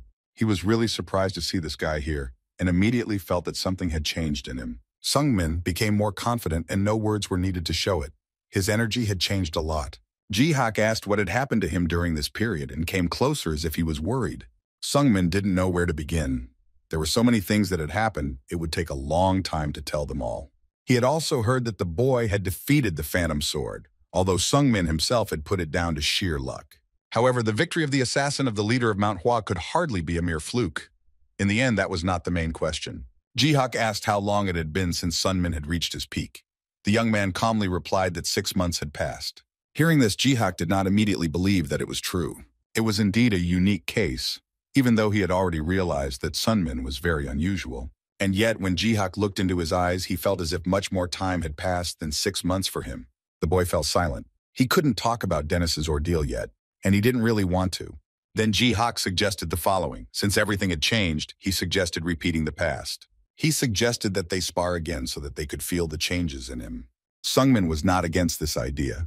He was interested in trying his skills in a real fight himself. But before they could even begin, someone shouted, stopping the duel. They had barely had time to cross their weapons when a stranger approached them. The old man's voice became even more tired. Boulogne only wanted to say that if the two of them competed now, Shaolin might lose his future. Perhaps the monk had overestimated Sunming's abilities by saying this, but he was not willing to take any chances. In addition, since their last meeting, Sunming had learned a new martial art and had become more animated in conversation. The boy said frankly that he had come here precisely to check how close he was now. Bouillon guessed who the young man was talking about. He was talking about Wichiho Yon. The monk didn't know exactly what level this girl had reached, but given her unique talent, she had grown a lot compared to the 1-year-old Hoyan he had seen in Shaolin a few years ago. Jihak remembered sparring with her very well. It was a quick and miserable defeat for him. They could both assure Sunming that he was still standing behind her, as expected. All of this was still his dream and goal, no wonder. In fact, he didn't think that his current level could even come close to what she had achieved. In the world of creation, Sunming was making more progress, but he was not yet able to achieve the same with his body. It was even amusing to him. Sunming was used to being second best, knowing that his target was still much better than him. Now there were still months to go before the opening of the dungeon he wanted to check out. Jihak had asked him to stay overnight before leaving Shaolin, but he had too much to do, so Sunming took his demon armor and spear and left the place. He wanted to learn as much as he could about the black heart in his body. Sunming has to prevent Bak Sogyo from dying in the dungeon, find the Anvaris that Dennis was talking about. He also needs to restore the martial prowess he had in his subconscious. There is still a lot to do, and time is short, so he needs to use it very efficiently and wisely. To begin with, Sunming recalled Dennis's words about the only God who was able to escape from the chains of death and who also had a distortion of cause and effect. Dennis emphasized that the young man must find him if he wants to go further. Only he can give answers to all the questions he is concerned about. And according to the information that Sunming had bought from Neville, a trader by that name had been seen in these woods. Of course, it could be a different person, but this forest is quite unusual. It was known that here, in the sleeping forest, people go crazy because of the screams of the spirits and ghosts that roam here. No one knows what sleeps in the forest. People try to avoid this place because it is filled with monsters in every corner. And there is no way that anyone who visited this place was an ordinary trader. As soon as Sun Ming entered the forest thicket, he immediately heard the moans and lifeless screams of souls. This screaming would destroy a person from the inside out because it would drive them crazy, but for him, who had spent more than 2,000 years in consciousness, these sounds were no more of a problem than an annoying fly. Sun Ming continued walking, trying to concentrate only on the things that mattered to him. But behind him, the first monster suddenly appeared. It didn't look like the others. It was a strange chimera that he had never seen before. Without hesitation, Sun Ming quickly hit the monster and smashed it into pieces. He hadn't expected to encounter them so quickly, but it didn't matter. But who was he to be able to defeat forest monsters with such ease? It could only mean that he was a supreme martial artist, and they all doubted that he was from an unorthodox faction because there was no demonic energy. This team was not enough to stop him, so the team decided to call for reinforcements, but Sun Ming suddenly disappeared. He stood behind them and calmly said that he wanted to ask them something. The men were very frightened when they heard the boy's voice behind them and wanted to run away, but the young man asked them his question about Enverus and whether they knew the name. Instead of answering, one of them started actively trying to hurt him. But Sun Ming had no trouble dodging the man's fists. When the man threw his dagger in his direction, the young man barely stepped aside and stopped him. He didn't want to fight them. He just wanted to ask them something. While Sun Ming was trying to simply talk, the gang became more and more convinced that he was their enemy. With fire magic, the leader of the team created a sphere. More and more insistently, the man tried to neutralize Sun Ming and sweep him out of the way. It was hard to believe what he saw when the young man deflected the blow with a single flick of his hand. Eventually, the young man walked toward them, starting to say something at the same time. He did not like the fact that these people did not listen to what they were told. He asked him why they were treating him like that and not respecting his words. But the man shouted that they were all deaf, and if he wanted to tell them something, he should write it on the ground. Then everything became clear to him, and he decided to find a stick. Taking one that was lying under his feet, the young man wrote a few words on the ground to find out who they were. The two men replied that they were from the tribe. However, their conversation had to be interrupted because suddenly, the silhouette of another man appeared above the trees. He landed right next to them, kicking up a pile of dust. Sun Ming quickly grabbed the two and dragged them along while the stranger scolded them with all the words he knew. How dare they even divulge tribe information to a stranger? He didn't even know the guy, but he assured him that he would not leave here alive. All this made Sun Ming more interested, but the two unfortunates were almost trembling with fear. Well, it turns out now that they are not deaf, but Sun Ming didn't care much about the lies and their tribe. He just wanted to know something about Enverus. This man knew some things about him, so Sun Ming hoped for at least some answers. But the man said only that he would not tell the stranger such information, and he looked very aggressive. The young man already realized that a fight was inevitable, although now it would only be a waste of time, which he already had. The young man did not want to take someone's life, and he did not want to fight. But what he was looking for was most likely connected to their tribe. Sun Ming was easily able to defeat the elder, who was a superior martial artist, so it was scary to cross him. All he asked was to show him the way to where he needed to go. Perhaps they would have met the same fate if they hadn't, so the two began to worry about their own lives. This tribe has set up camp in the sleeping forest, and the people there use a special drug that makes them deaf, so they don't hear the strange and eerie sounds of the forest ghosts. They decided to take Sun Ming where he was going and soon reached their village. The young man wondered why these people decided to live here because this place did not look like a peaceful place to live. Immediately, the young man met the tribal leader named Kazuya. He sternly told him that they were here because of the desire of the tribe itself. He felt the power he was endowed with. It was hard to describe its scale. The chief was strong. His energy was at the level of a supreme martial artist who had completed transformation. He asked Sun Myung what he wanted because he had already caused a lot of damage. The young man had killed one of the elders of the tribe and threatened two younger members. However, the boy had already said that he had no intention of fighting. The initiative was only on their part, but if they were going to attack him, let them know that he would attack them back. The chief fell silent, as if not expecting to be threatened, but Kazuya decided not to create a conflict at this point. He already realized that many of his men would die if they tried to stop Sun Ming. They decided to accept the boy as a guest in their village. He liked that better, because he would not have to waste time on a fight that would not know the outcome. The deal was done, So now Sunmin was no longer perceived as an enemy of the tribe. Of course, the first question was about Enverus. Now he was the one who needed to be found, and Sunming wanted to know at least some information about him. Kazuya looked surprised at first when he realized that the young man wanted to meet him, and then added that Enverus had left the forest 2 months ago. Then the boy asked about his current whereabouts, but Kazuya didn't know that much about that. He also did not know if Sun Ming was the visitor that Enverus had spoken of before he left the sleeping forest. But he had said that someone would come here to look for him and ask for as much information as possible. And finally, Enverus said that this someone should be brought to the place he had appointed. It looked like a large cave with giant trees covering the outside. The whole thing looked like a wall with countless trees intertwined. Then Kazuya suggested that he break down the wall. Sunmin had no hesitation and decided to try. He focused all his energy on the blade of his spear and concentrated on the task at hand. The next moment, he stabbed the spear into the tree trunks, trying to split them. A strong gust of wind and energy nearly blew away everything in its path. Boy was shocked when he looked at the place where his weapon had just been. He thought that everything would be easier. But nothing happened this time, and you can't break this wall by force alone. Kazuya said that even Enverus could not do it. Only the tribal leader can open the wall, so now he decided to do it himself. If it was that simple, Sunming didn't understand why Kazuya was asking him to try to open the cave, and he was using magic to get inside. All his energy was concentrated on breaking the wall. Sunming watched in fascination as the tree trunks parted to form a small passage in front of them. Later, the trees parted and a larger cave entrance opened up in front of them, but even the chief did not know what was inside. All he knew was that this cave contained the same loud and unbearable sound that echoed throughout the forest. Even the highest martial artist could not pass through this area unharmed. Well, upon hearing these words, Sunming rushed forward to examine what was inside. This shocked Kazuya even more, because he hadn't even flashed a doubt in his eyes before entering. This screaming and moaning of the ghosts could destroy the mind of any person who heard it. It's an incredibly powerful psychological attack, just like Kazuya said. Even a supreme martial artist who has mastered the mind, body, and energy will not be able to resist such a scream. Sunming had lived for years in the realm of his consciousness.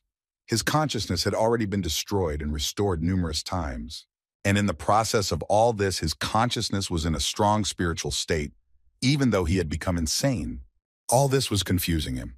It was a difficult place to be, but Sun Myung-moon stepped forward. He saw a small light glowing purple in front of him. As Sun Ming got closer, he heard a voice coming from it. It was rare to encounter beings with distorted causality, so he mistook Sun Ming for someone else. He thought that the guest was someone who had recently entered the room, so he let him in again. But now the unfamiliar entity asked him a question. The being had already guessed that Sun Ming was one of those who had regressed in time. The young man did not know whether to speak to it now and whether to reveal anything about himself. But soon he heard another voice telling the monarch of the void to stop asking these questions. A beautiful girl with cat ears came out of the void. She noticed that Sun Ming was confused about where he was and what questions he was hearing. Everything that was happening now was only making Sun Min more confused. He had no idea who the two of them were or what they wanted from him. Then the girl walked forward to Sun Min and said she would introduce herself. Her name was Rubia. She was Enverus's family man and said that she was waiting for Sun Min here on the master's instructions. Everything cleared up a bit, but it was still strange to see a family man take on the form of an animal man. But even stranger was the thing behind him. Of course, he didn't exactly like this treatment, but Rubia told me that he was the monarch of the void, the echo of all demons. Years ago, he was a powerful demon who became the head of 100 of them, but now he is just a soul without a body. As the disembodied demon grew angrier, Sun Ming asked why Ruby was waiting for him in this place. Then the girl told him that Sun Min had been chosen to find Enverus. He would be the only one who could answer his questions because of the same distorted cause and effect. It was strange because since she was his family name, she could have located Enverus, but Rubia said she couldn't. He didn't say anything to that, just realized that he was stuck with it. Rubia added that Enverus had the ability to reveal her location, so if Sun Ming went with her, the master would eventually find them both. Sun Ming didn't really understand why he had to go through all the trouble of having someone look for someone when it could be done much more easily. It turns out that he only needs Ruby. And what's this thing for then? Although after these words, the demon began to get even more irritated. He didn't know why he was chasing after it. All he knew was that some regressor would be looking for him and Enverus, and he needed to leave this forest with him. What he heard surprised Sun Min, because he thought that this spirit was behind the screams that were spreading throughout the forest. It was also said that the tribe of this forest prayed a lot, so the young man assumed that this demon was the result of this prayer, although the spirit considered them to be miserable vermin. They were the tribe that was woven into this forest, and as long as their blood exists in this forest, at the end of this path, the seal will continue to exist. Their prayers must reach the end of this path, and even the demon didn't know what would happen at the end. He just existed somewhere in the middle of the path. Sungmin had so many questions but no answers, and in general, these creatures looked very strange. Ruby could only say one thing for sure. If Sunmin did go with them, he would eventually meet Enverus. These words did not sound very encouraging, but he had nowhere to go, so the three of them had to go, but he did not know how the demon would move. Enverus didn't say anything about it, didn't even say a word, but at one point the monarch of the void disappeared somewhere. He suddenly appeared right in front of Sun Ming's face, scaring the living daylights out of him. Because of this, the young man backed away as soon as he saw the monster in front of him. Suddenly the monster started doing something strange, as if it was trying to enter Sun Min's body to become his body. Ruby looked at them in shock and was about to stop what was happening in front of her. But it was obvious that he would try to steal this idiot's body. He had lost his own flesh and had been locked up for years. Even though this body was trash compared to the one he had, the demon was going to use it as it was. Finally, he would be able to walk around this world on his feet again. For a while, the demon just laughed ominously, until he couldn't stop rejoicing in the fact that he had taken over someone's body. Sun Ming didn't even know what to say to all of this, but the situation looked very ridiculous. All the demon could manage to do was to become a bracelet on Sun Min's hand, although he still couldn't stop laughing. Neither of them could understand what was happening. This just can't be happening.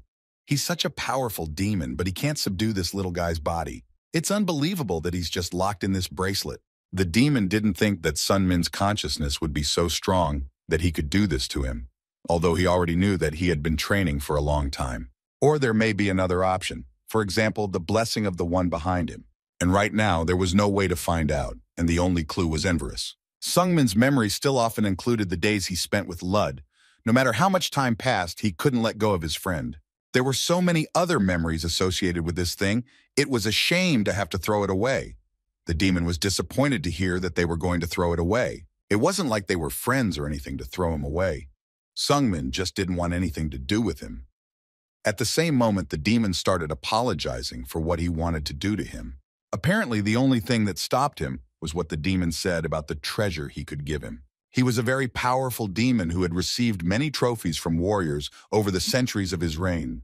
His treasury full of mysterious and wonderful treasures that no one had ever seen. It was clear that the young man was hesitant, but Rubia confirmed that he had been an important person in the past. Then the boy started to think, it would be nice to get some extra rewards. Sungmin thought about what to do for a while, but he still needed to follow these two, so he agreed. In the end, Ruby and the Void Monarch became his friends. Later, they came out of this cave where they were greeted by a dim sun. Rubia suggested that they go to some place with fresh air and beautiful nature and wait for Enverus there.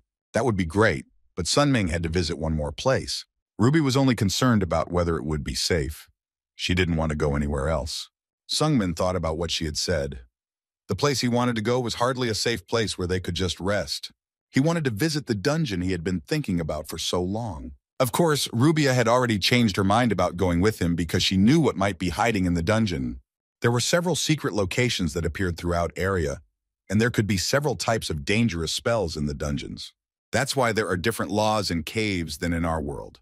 In area, when you kill a monster, people collect food from them as prey. But in dungeons, it's different. As soon as you kill a monster, its corpse disappears and a reward appears in its place. It can be quite different. The stronger the monster you killed, the more valuable the reward will be. And if you defeat the dungeon boss, you can get an incredible reward and the dungeon will be closed. Sun Ming had long ago decided that sooner or later he would get there. But Ruby still doubted that she should go there with him. In the meantime, she turned back into a small creature. Of course, the boy replied that he had no other plans, he had to go there. And soon a giant crystal was on their way. 2 months had already passed since Sun Ming had met Ruby and the Void Monarch. He was able to find out the exact location of the dungeon thanks to Arabrisa's information. It would be his second dungeon, the first time he had gotten the regression stone and started a new life there. Sun Ming thought that the stone in front of them was the entrance to the dungeon, and if he touches it, he will instantly move somewhere in this cave. Now he has to do something that should have been done long ago, but he was haunted by different thoughts. He could not be sure that he would be able to prevent Bak Seogyo's murder. He often thought obsessively that it was useless. But that was a pointless question now. He had already come so far, all to prevent what he had been so worried about. It was the last straw, and he touched the crystal with the thought that he didn't want to go any other way. It happened suddenly and quickly. They were in the dungeon at the same moment. Ruby was still in shock and very worried while Sungmin looked around. Something caught his attention the moment they got here, and that something was behind them. They had just arrived, but there were already monsters here, very negative towards the guests. It was obvious that this was a common ambush, and they were waiting for their victim. However, the big man stopped talking at once and just looked him in the eye.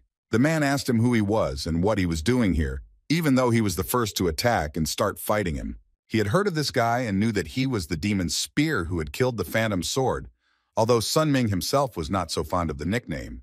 At the same time, the man sincerely apologized for attacking him and justified himself. He said that he thought the young man was from the demon faction and introduced himself as Grismo, who was a mountain yokeball. Sungmin had heard of him before. His martial arts skills were at the highest peak level, and he was one of the martial artists who had been killed by Huichi-Ho Yeon in his past life.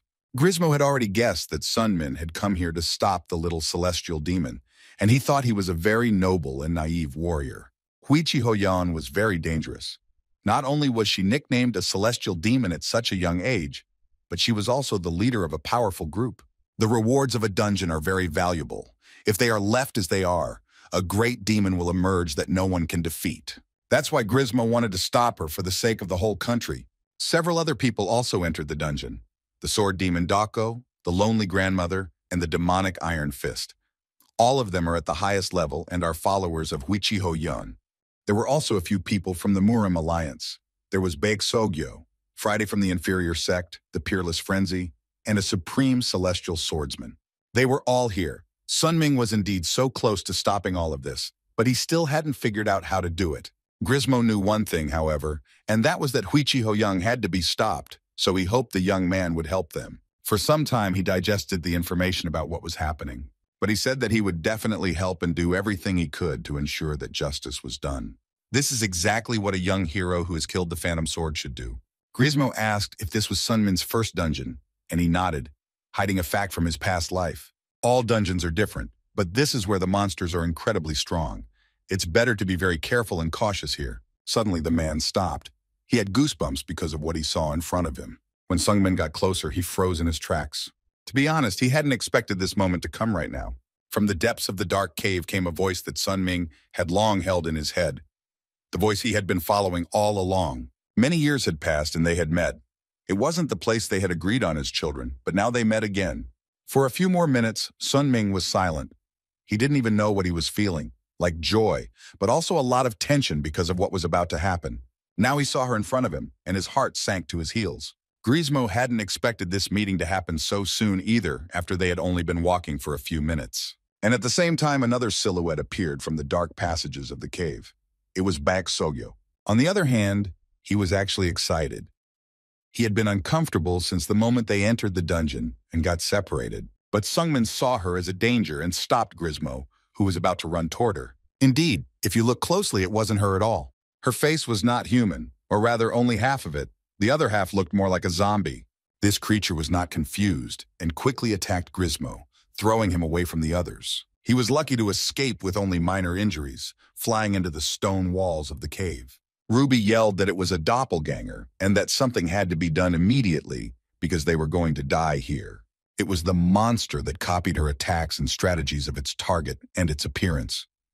Grismo was out of luck again because this creature was not going to keep up with him.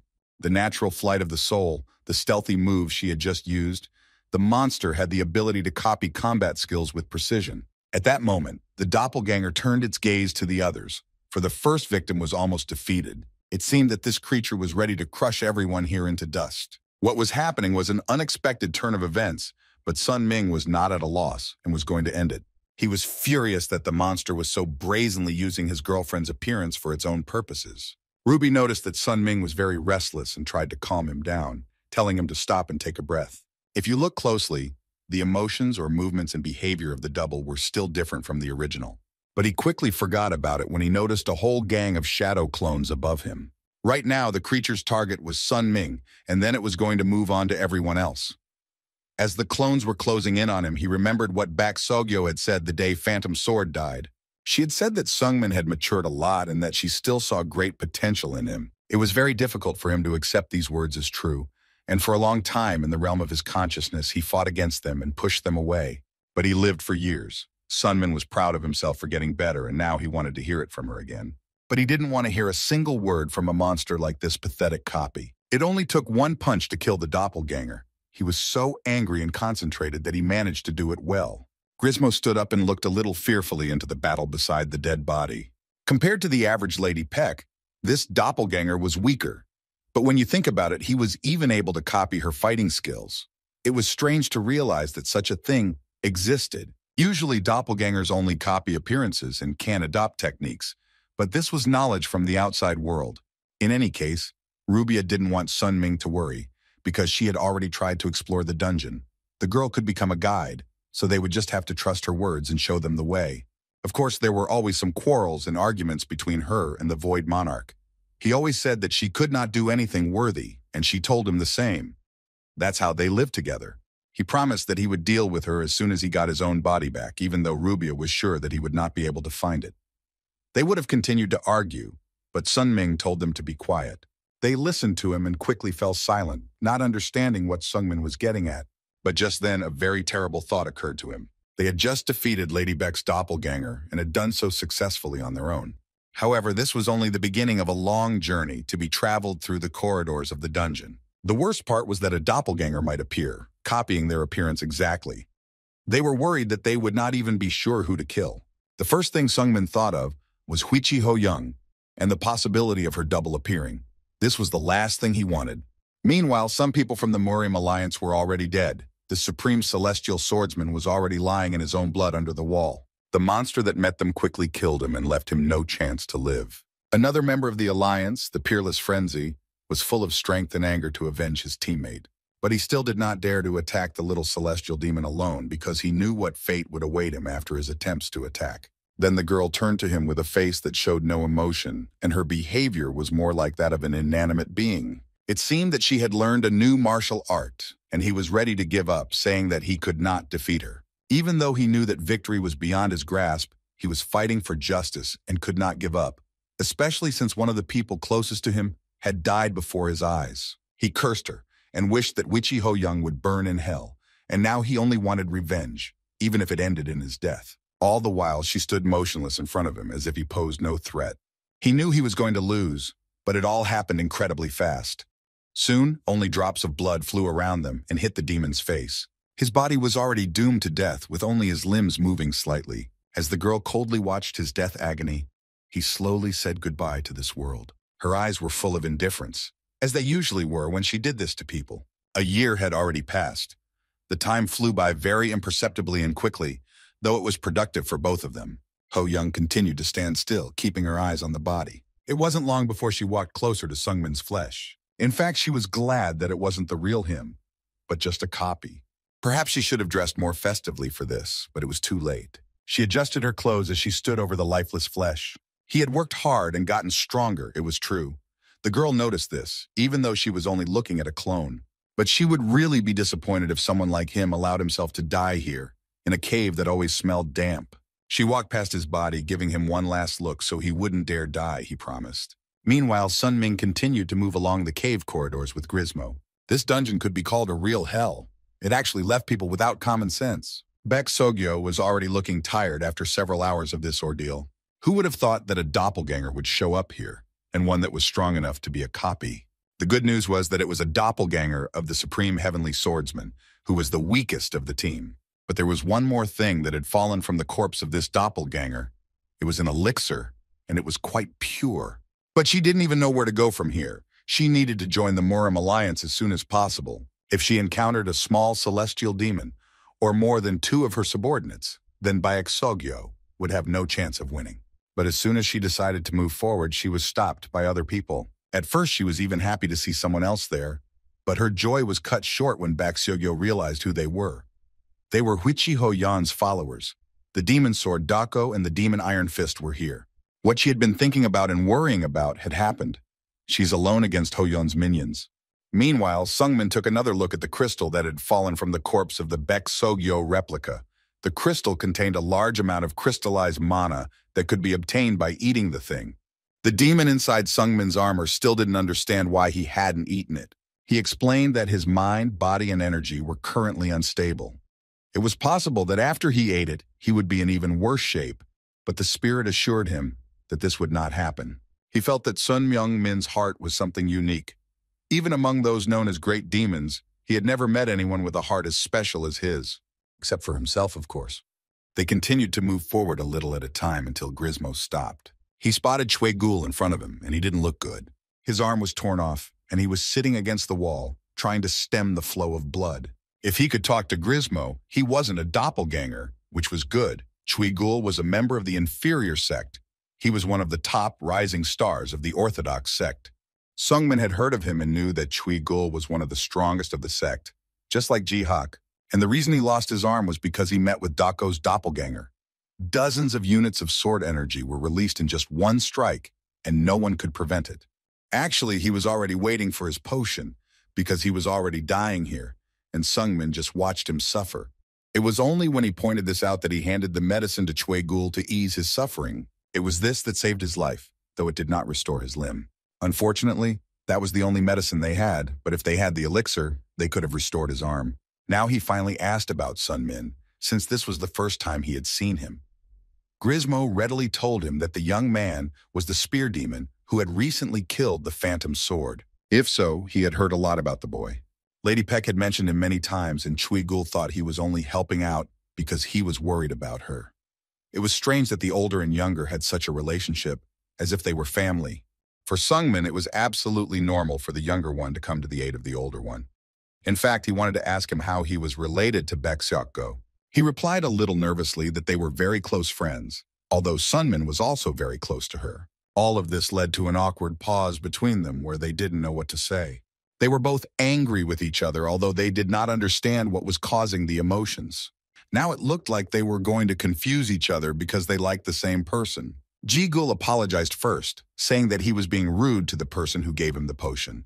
Sungmin also apologized, and that was the end of their little quarrel. Indeed, all negativity disappeared between them, and soon they heard someone approaching from another cave. Such ardent love of the young people pleased the eyes of the old woman, who was not approaching them very quickly.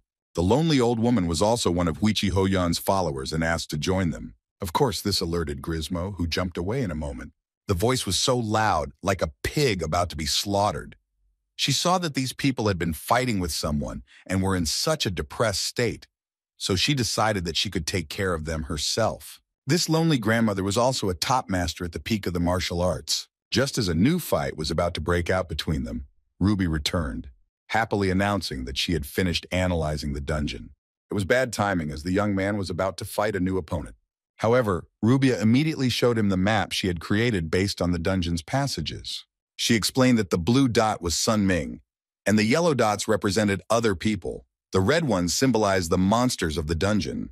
This was enough for now. Now he needed to focus on the battle. But before he took his eyes off the map, he noticed that those yellow dots were moving very fast, as if they were fighting. Of course, the scenario in his mind was the same one that had ended Baek Sogyo's life, and he couldn't think of anything else. Their location was now outside the wall where Sungmin was, so he decided it was time to act. He was too worried that one of those yellow marks would be Baek Sogyo. What if she had met Huichi Hoyoung or someone else and was fighting alone? He only had one question. Is it possible to break down this wall? Rubia couldn't answer that. She just said that he would know after he tried.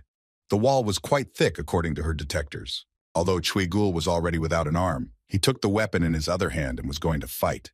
This old lady was ready to take them all down, and they were even afraid of what might happen now. For a moment, even Grismo was silent and stared at Huichi's ward, Hoyun, with a glassy gaze. He had an incredible amount of internal energy, and all that power was concentrated behind him. Grismo was already excited that the spear demon was preparing a powerful attack, and he decided that he would buy him some time. Normal enhanced energy would not work here. Sun Ming had to act with more concentration. There was still very little time left before his main attack. Now all the energy he had gathered throughout his body was at the end of a sharp blade. But this was not a technique that could be used at Sun Ming's current level. But he didn't care what anyone else said. He had already tried it and knew that now he just had to do it again. Just a moment later, what he had just been working on happened. An explosion, and a burst of strong energy would be decisive. Finally, everything was completely ready, as Gizmo had said. He moved to the side to get out of the way, and Sungmin was already preparing for his attack. The energy was powerful, but it was too much for him to handle and was affecting his health. The lonely old lady didn't really expect to find someone worthy of being an opponent here. She had already relaxed, but in vain. But the young man didn't bother. He focused all his strength on the wall next to him. And he succeeded in doing what he wanted. Baek Sogyo was truly shocked that Sungmin had burst in on the three of them so suddenly. Wichi Ho Young's followers also didn't seem too happy to have their fight interrupted. They could sense a strong aura from him, but it didn't stop them from winning. Baek was already almost exhausted when Sungmin appeared, and he stood in front of her to give her some time to recover from the fight and take the hit. To say that she was shocked to see him would be an understatement. Peck hadn't even thought about seeing him again after her encounter with the demon's wards. Gizmo said he was buying time for Sunmin to save her. Sungmin prepared for the fight, even though he knew he would be up against strong competition. In fact, these two were a bit confused by Sunmin's appearance. They didn't know who he was and didn't remember anyone in the Murim Alliance using a spear. Baek Sogyo was incredibly happy to see her friend's familiar face here, but her worries were not lessened. Sunmin kept his eyes on his opponents and said that he had come to help her. He still had the great circulation elixir that Master Bunyan had given him with him. Sun Ming had been hesitant to take it for a long time, afraid of getting an energy deviation. But in a situation like this, he had no other options, so Sun Ming ate the pill. At that moment, his power increased to heights that he could not afford all this time. Sun Ming was a stranger to them, but the two of them could already feel a very powerful energy from him. He had only eaten half of it, and he had already filled more than a part of his energy core that was left without strength. He did not show any symptoms of energy deviation, and it turns out that the Void Monarch was right. Dako decided to take on Sun Ming and Iron Fist to deal with Lightning Sogo. 2 against 2, but this fight was still not equal. Huichi Hoyan's followers didn't hesitate to attack them first, leaving them in a hopeless situation. Dako almost managed to touch Sunmin, but at the last moment he managed to move away. A fierce struggle ensued between them, with no one willing to give in. Sogo was surprised that Sungmin had become so strong in a short period of time. Last year he was much weaker. Of course, this fight would not be easy for him, but he had a chance. Dako also did not expect to meet a strong opponent in the caves. Sungmin didn't seem as experienced, but he wasn't easy to overcome. And in those eyes, he could feel that there was an endless flow of time inside him, even though this young man hadn't gone through age regression. Sungmin tried to attack again while Dako was still in a state of shock. The man defended himself, protecting himself from the spear of the enemy. Sungmin's movements were really fast. He had become much more agile this year. Once again, they fought without saying a word, only their weapons showing their emotions. Sun Ming was determined to do whatever it took to get his way, even if it was his last. Their fight was intense and sharp. Dako was more confident in his movements. He knew he could not lose to him.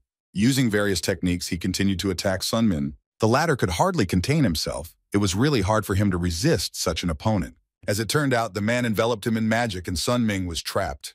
It was already looking like fun and games for Dako. But Sun Ming was not at a loss in this situation and used the third form of the Ninth Heaven Supreme Spear. The opponent easily fought back when he used a hidden snake strike. However, Sun Ming's movements were very unusual for him. He could not even understand where they were coming from. As a result, the young man was able to hit his shoulder and sever his arm. He fell to the ground in front of him, almost helpless, from the sharp pain and shock. But Dako still didn't say it was over. The spear came from below very suddenly, and he slowly began to learn Sungmin's techniques. This fight was just great. He had not been able to find a worthy opponent for a long time. Judging by Sunmin's martial art, he was a master who had trained for a long time. Dako now wanted to know his age, because this warrior was so experienced but young. At the same time, Baek Sogyo also began to struggle. They would like to enjoy this fight for a long time, but Sunmin's spear technique is impossible to predict. If it drags on, there will be problems. They need to deal with them as soon as possible and get back to Huichi Hoyan. There were 3 things that Dako didn't know. The guy in front of him is a close friend of the Senora, whom she loves and respects. The spear technique he had just praised in his mind was the same technique his lady had used. Meanwhile, Ho Young fought with the others she met on the path. She attacked sharply and quickly, as was her style. However, Ho Young's face was different as she killed her enemy in cold blood. His lady had taken his own life without any emotion. Daki did not know why this happened, and he was bidding farewell to life in confusion. For some time, no one dared to say a word. They were just silent. She didn't attack him anymore. They just stood motionless opposite each other. Iron Fist was desperate when he saw Dako's murder with his own eyes, and did not understand the reason why Huichi Ho-young did it. And even if she didn't like them, they called her their senor, because she would rule the world in the near future. They sincerely wanted to see the Demon Master rule the world, but it was not to be. However, the murder of Dako, who had followed her wholeheartedly, was still a mystery to him. Ho-young bowed her head slightly, smiling, but she didn't show any obvious emotion. Iron Fist tried to speak to her, but it looked like he wasn't even worthy of the conversation. Seeing all this, he sincerely began to wish her death, saying it to her face. Of course, within seconds, Iron Fist died at her own hands. But Huichi Ho-young was her doppelganger. Of course, Iron Fist and the dockworker couldn't have known that. They had never met a doppelganger in a dungeon before. The demonic martial artists who followed Huichi Ho-young could have died at this moment, choking on their anger. Sungmin remained silent for a long time, but then turned to Sogo. He wanted her to leave this place to a safer place. Sungmin was going to die here alone. He told her that he had made a hole in the back and that she would be able to get out and find other people. This was so that she could bring them here and they could fight the doppelganger together. Only then would they have a chance of winning. Sogo was against it, but she was faster than him, so Sungmin insisted that she lead them. And he was counting on her and her talent. He trusted her. Sogo just couldn't accept the fact that she was going to leave him now, as if to die. But she realized that this was the only way she could help him now. So she simply gave him the elixir she had extracted from one of the doppelgangers. She told him not to die and to wait for her, and then ran to the others. Sungmin repeated his words after her that he would never die. In the meantime, he was left alone with Huichi Ho-young and the bodies she had callously deprived of their right to live. In his past life, Huichi Ho-young left the dungeon alive. She had one answer when asked what happened. She said that everyone was dead. That's when everyone decided that she had killed them all herself. Everyone thought that she was the cold-blooded killer, but now Sunmin has discovered the truth. It wasn't her who killed all those poor people, but her double. He noticed that cloth on Huichi Ho-young and thought it was an artifact that had the ability to stretch and fly forward at high speed. He was powerless against the real her, but he doubted that he could do it against the doppelganger. The demon's eyes still stared soullessly at him, telling him that he would be the next victim. It didn't wait any longer and started attacking Sungmin. All he needed to do now was defend himself and hold out until Sogo returned. He couldn't follow her attack. His arms just wouldn't obey at that moment. However, the young man fought with all his strength and tried not to be lost and at least survive here. He tried to convince himself that he could do it, even though it felt like his arm was going to fall off. Even though it was a copy, it was very strong, so he could only hope that he could withstand its next blow. He calculated that it would take Sogo about 5 minutes to bring Drunken Lower and Mountain Yakbal, who were currently fighting Lonely Grandmother, here. He felt a little uneasy when he realized that he might not be able to make it through those couple of minutes. But then again, he didn't know what would change when they helped him fight against Ho-young's doppelganger. While Sungmin was thinking about all this, she ruthlessly pushed him away from her. He really wanted to live. He wanted to live and move on. Sungmin had promised many people that he would not die, but now he really didn't know what he needed to do to survive. He needed to fight. He needed to hold on and not let himself and the others he had promised down. Sun Ming knew for sure that he could only survive if he won. His current body might be weak, but not his mind. At this moment, he thought back to the years he had spent inside his mind. He needed to recall everything he had learned during those damn years and smash his enemy into ashes. Of course, all of Ho-young's words were always in his mind. Sungmin remembered her telling him that if someone attacked from the front, they would be weak from the side. She gave him some advice for when he was fighting someone strong. The girl said that he would need to parry the enemy's attacks and turn them against his opponent. Now was the time to put all her words into practice against a really strong enemy who had the same abilities as her. He had already gathered his strength again and wanted to continue the fight. But each time he realized that his opponent was too strong. Ho-young was too good at what she was doing. Realizing that he was just a copy, the boy tried to imagine how powerful the real Huichi Ho-young was. There was no emotion in her eyes.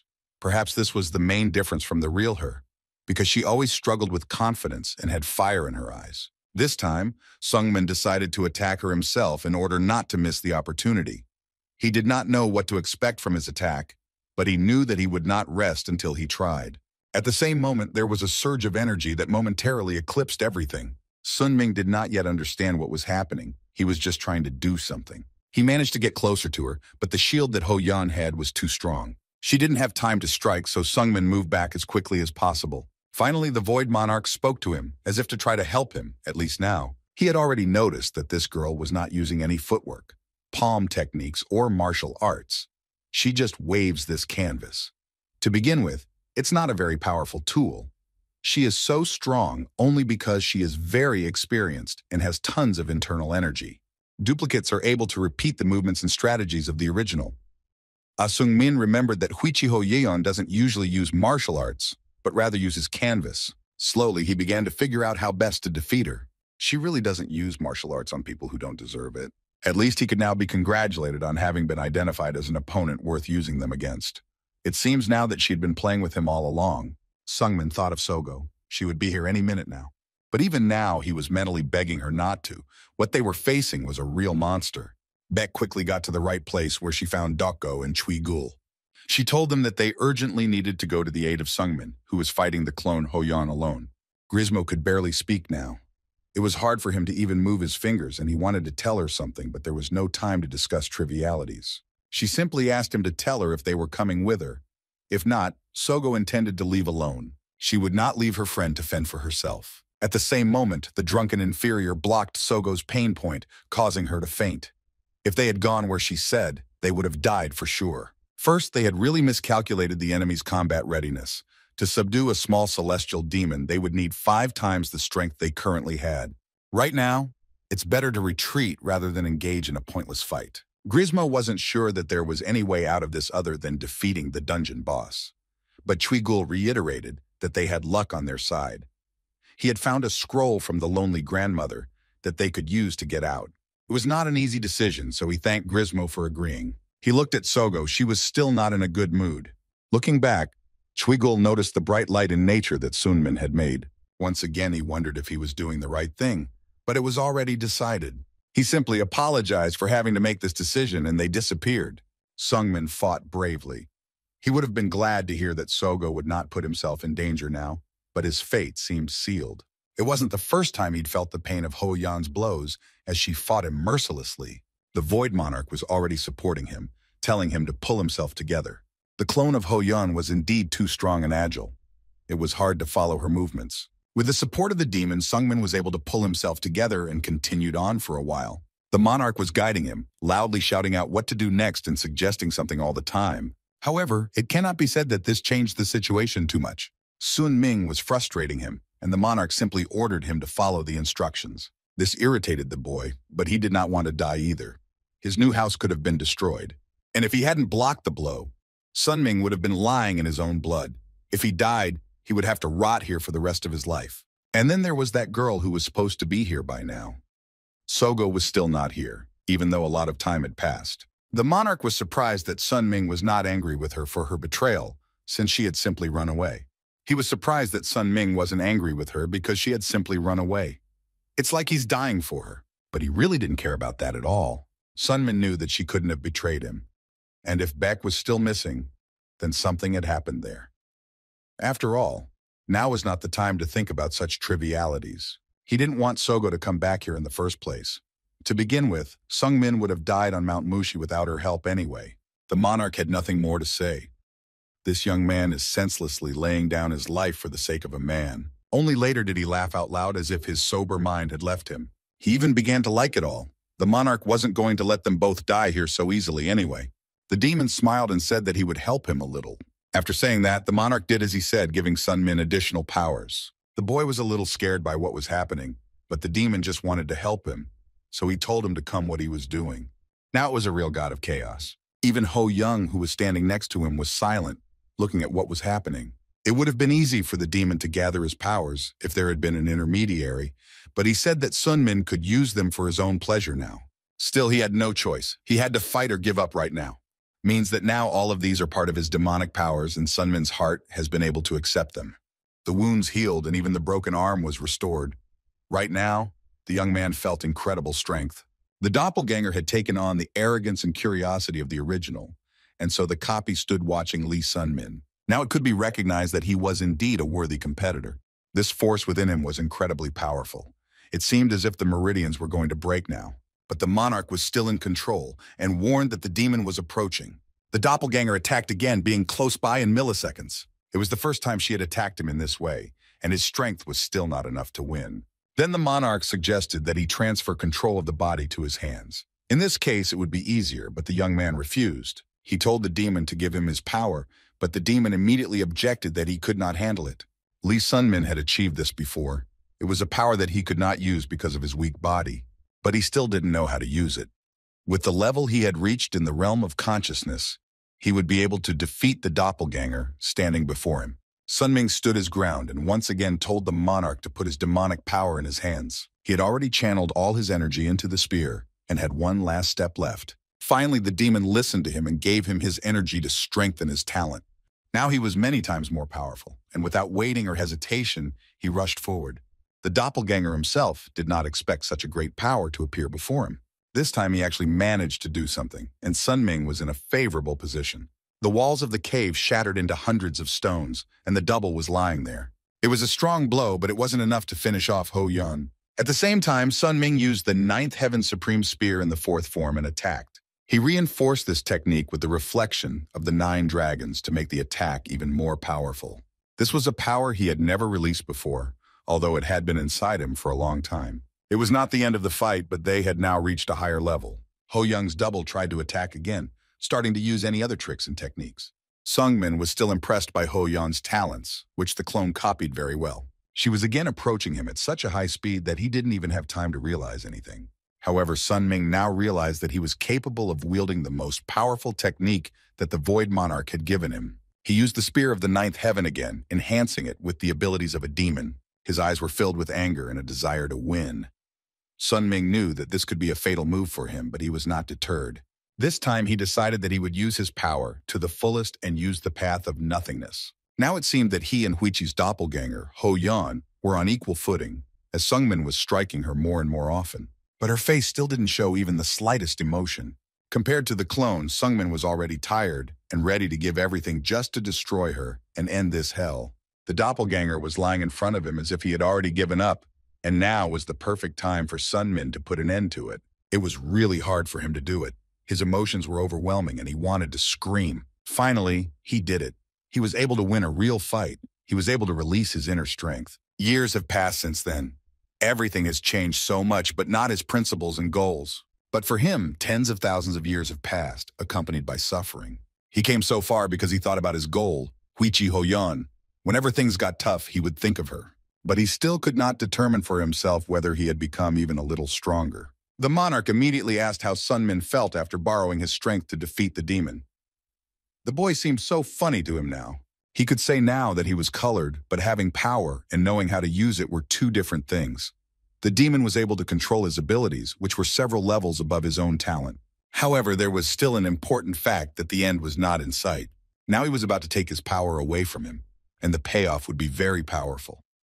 If he did not concentrate, he could die, even though Sun-ming was used to pain. It was an interesting specimen, but the demon was not convinced that Sun-ming would ever get used to it. What was happening made him look pale, and his face was even more drenched in sweat. The pain that the monarch was talking about was indeed incredibly intense. It was very different from what he was used to. The young man screamed as loudly as he could, though he did not know where he got the strength to do so. From the incredible pain, he fell to the ground and lost consciousness. He woke up when Rubia saw him and tried to bring him back to life. She did everything in her power to keep him alive. An hour had passed since she found him. All this time, Sun-ming had been writhing in excruciating pain in his body. Rubia used the elixir that Sogo had given him, and only then did he feel better. But then Rubia added that she had gone out for a while. In the end, that elixir saved his life. Although he was feeling very sick now, if it hadn't been for it, the young man wouldn't have opened his eyes at all. Once again, he owes Sogo a debt of gratitude. It was the second time she had pulled him out of the clutches of death. Sun-ming felt as if he was dying. All the muscles, the energy core, and the meridians, they were tangled. As soon as he stood up, Rubia called out to him and ordered him to lie back down. He was still strictly forbidden to get up, although he said that he had to move on and could not wait. Rubia asked him where he was going in such a hurry in his condition. He didn't say anything yet, but with sluggish and uncertain steps, he moved forward. He looked back and saw the lonely old woman lying under the rocks. When Sun-ming approached her flesh, He felt a strong concentration of mana where teleportation had been used. It must have been the same scroll from the dungeon escape. 3 people were teleporting. One of them was definitely Sogo, and as Sungmin suspected, Grismo and Chuigul. And you see that Beck has successfully gotten out of here. He had already achieved 1 goal when he came here and successfully rescued her. Looking at the map, the young man moved forward again, where the location of the dungeon boss was marked. If he could win the fight with him, it would be a clear victory. Despite his terrible condition, Sun Ming continued to move forward. He had the zeal, but almost no strength left to accomplish what he had planned. He could barely stand on his feet. How much stronger Huichi Ho-young had become over the years, he could not answer. He only knew that this bar was still beyond his reach. The way she walks, the way her voice sounds, the impression she gives of herself. All this is a mystery that should be revealed in a year. Sunmin could not even know if she thought as much of him as he thought of her. He wanted to believe otherwise, but he doubted it. Years had passed, but for him. And what she said when they met gave him the incentive to move on, no matter how hard the path seemed. And Sungmin wanted to show her the result of his hard work. He wanted to shout that she had made him stronger. Just a little bit more. A few steps forward and the danger he was trying to reach would come. The boy looked up when he got a little further and held his breath. He truly forgot how to breathe when he saw her in front of him. Huichi Ho-young appeared very suddenly, immediately starting to fight the monster behind her. His childish desire to show off his height disappeared in the moment. Her every move was perfect. It was even better than what he had imagined during the test.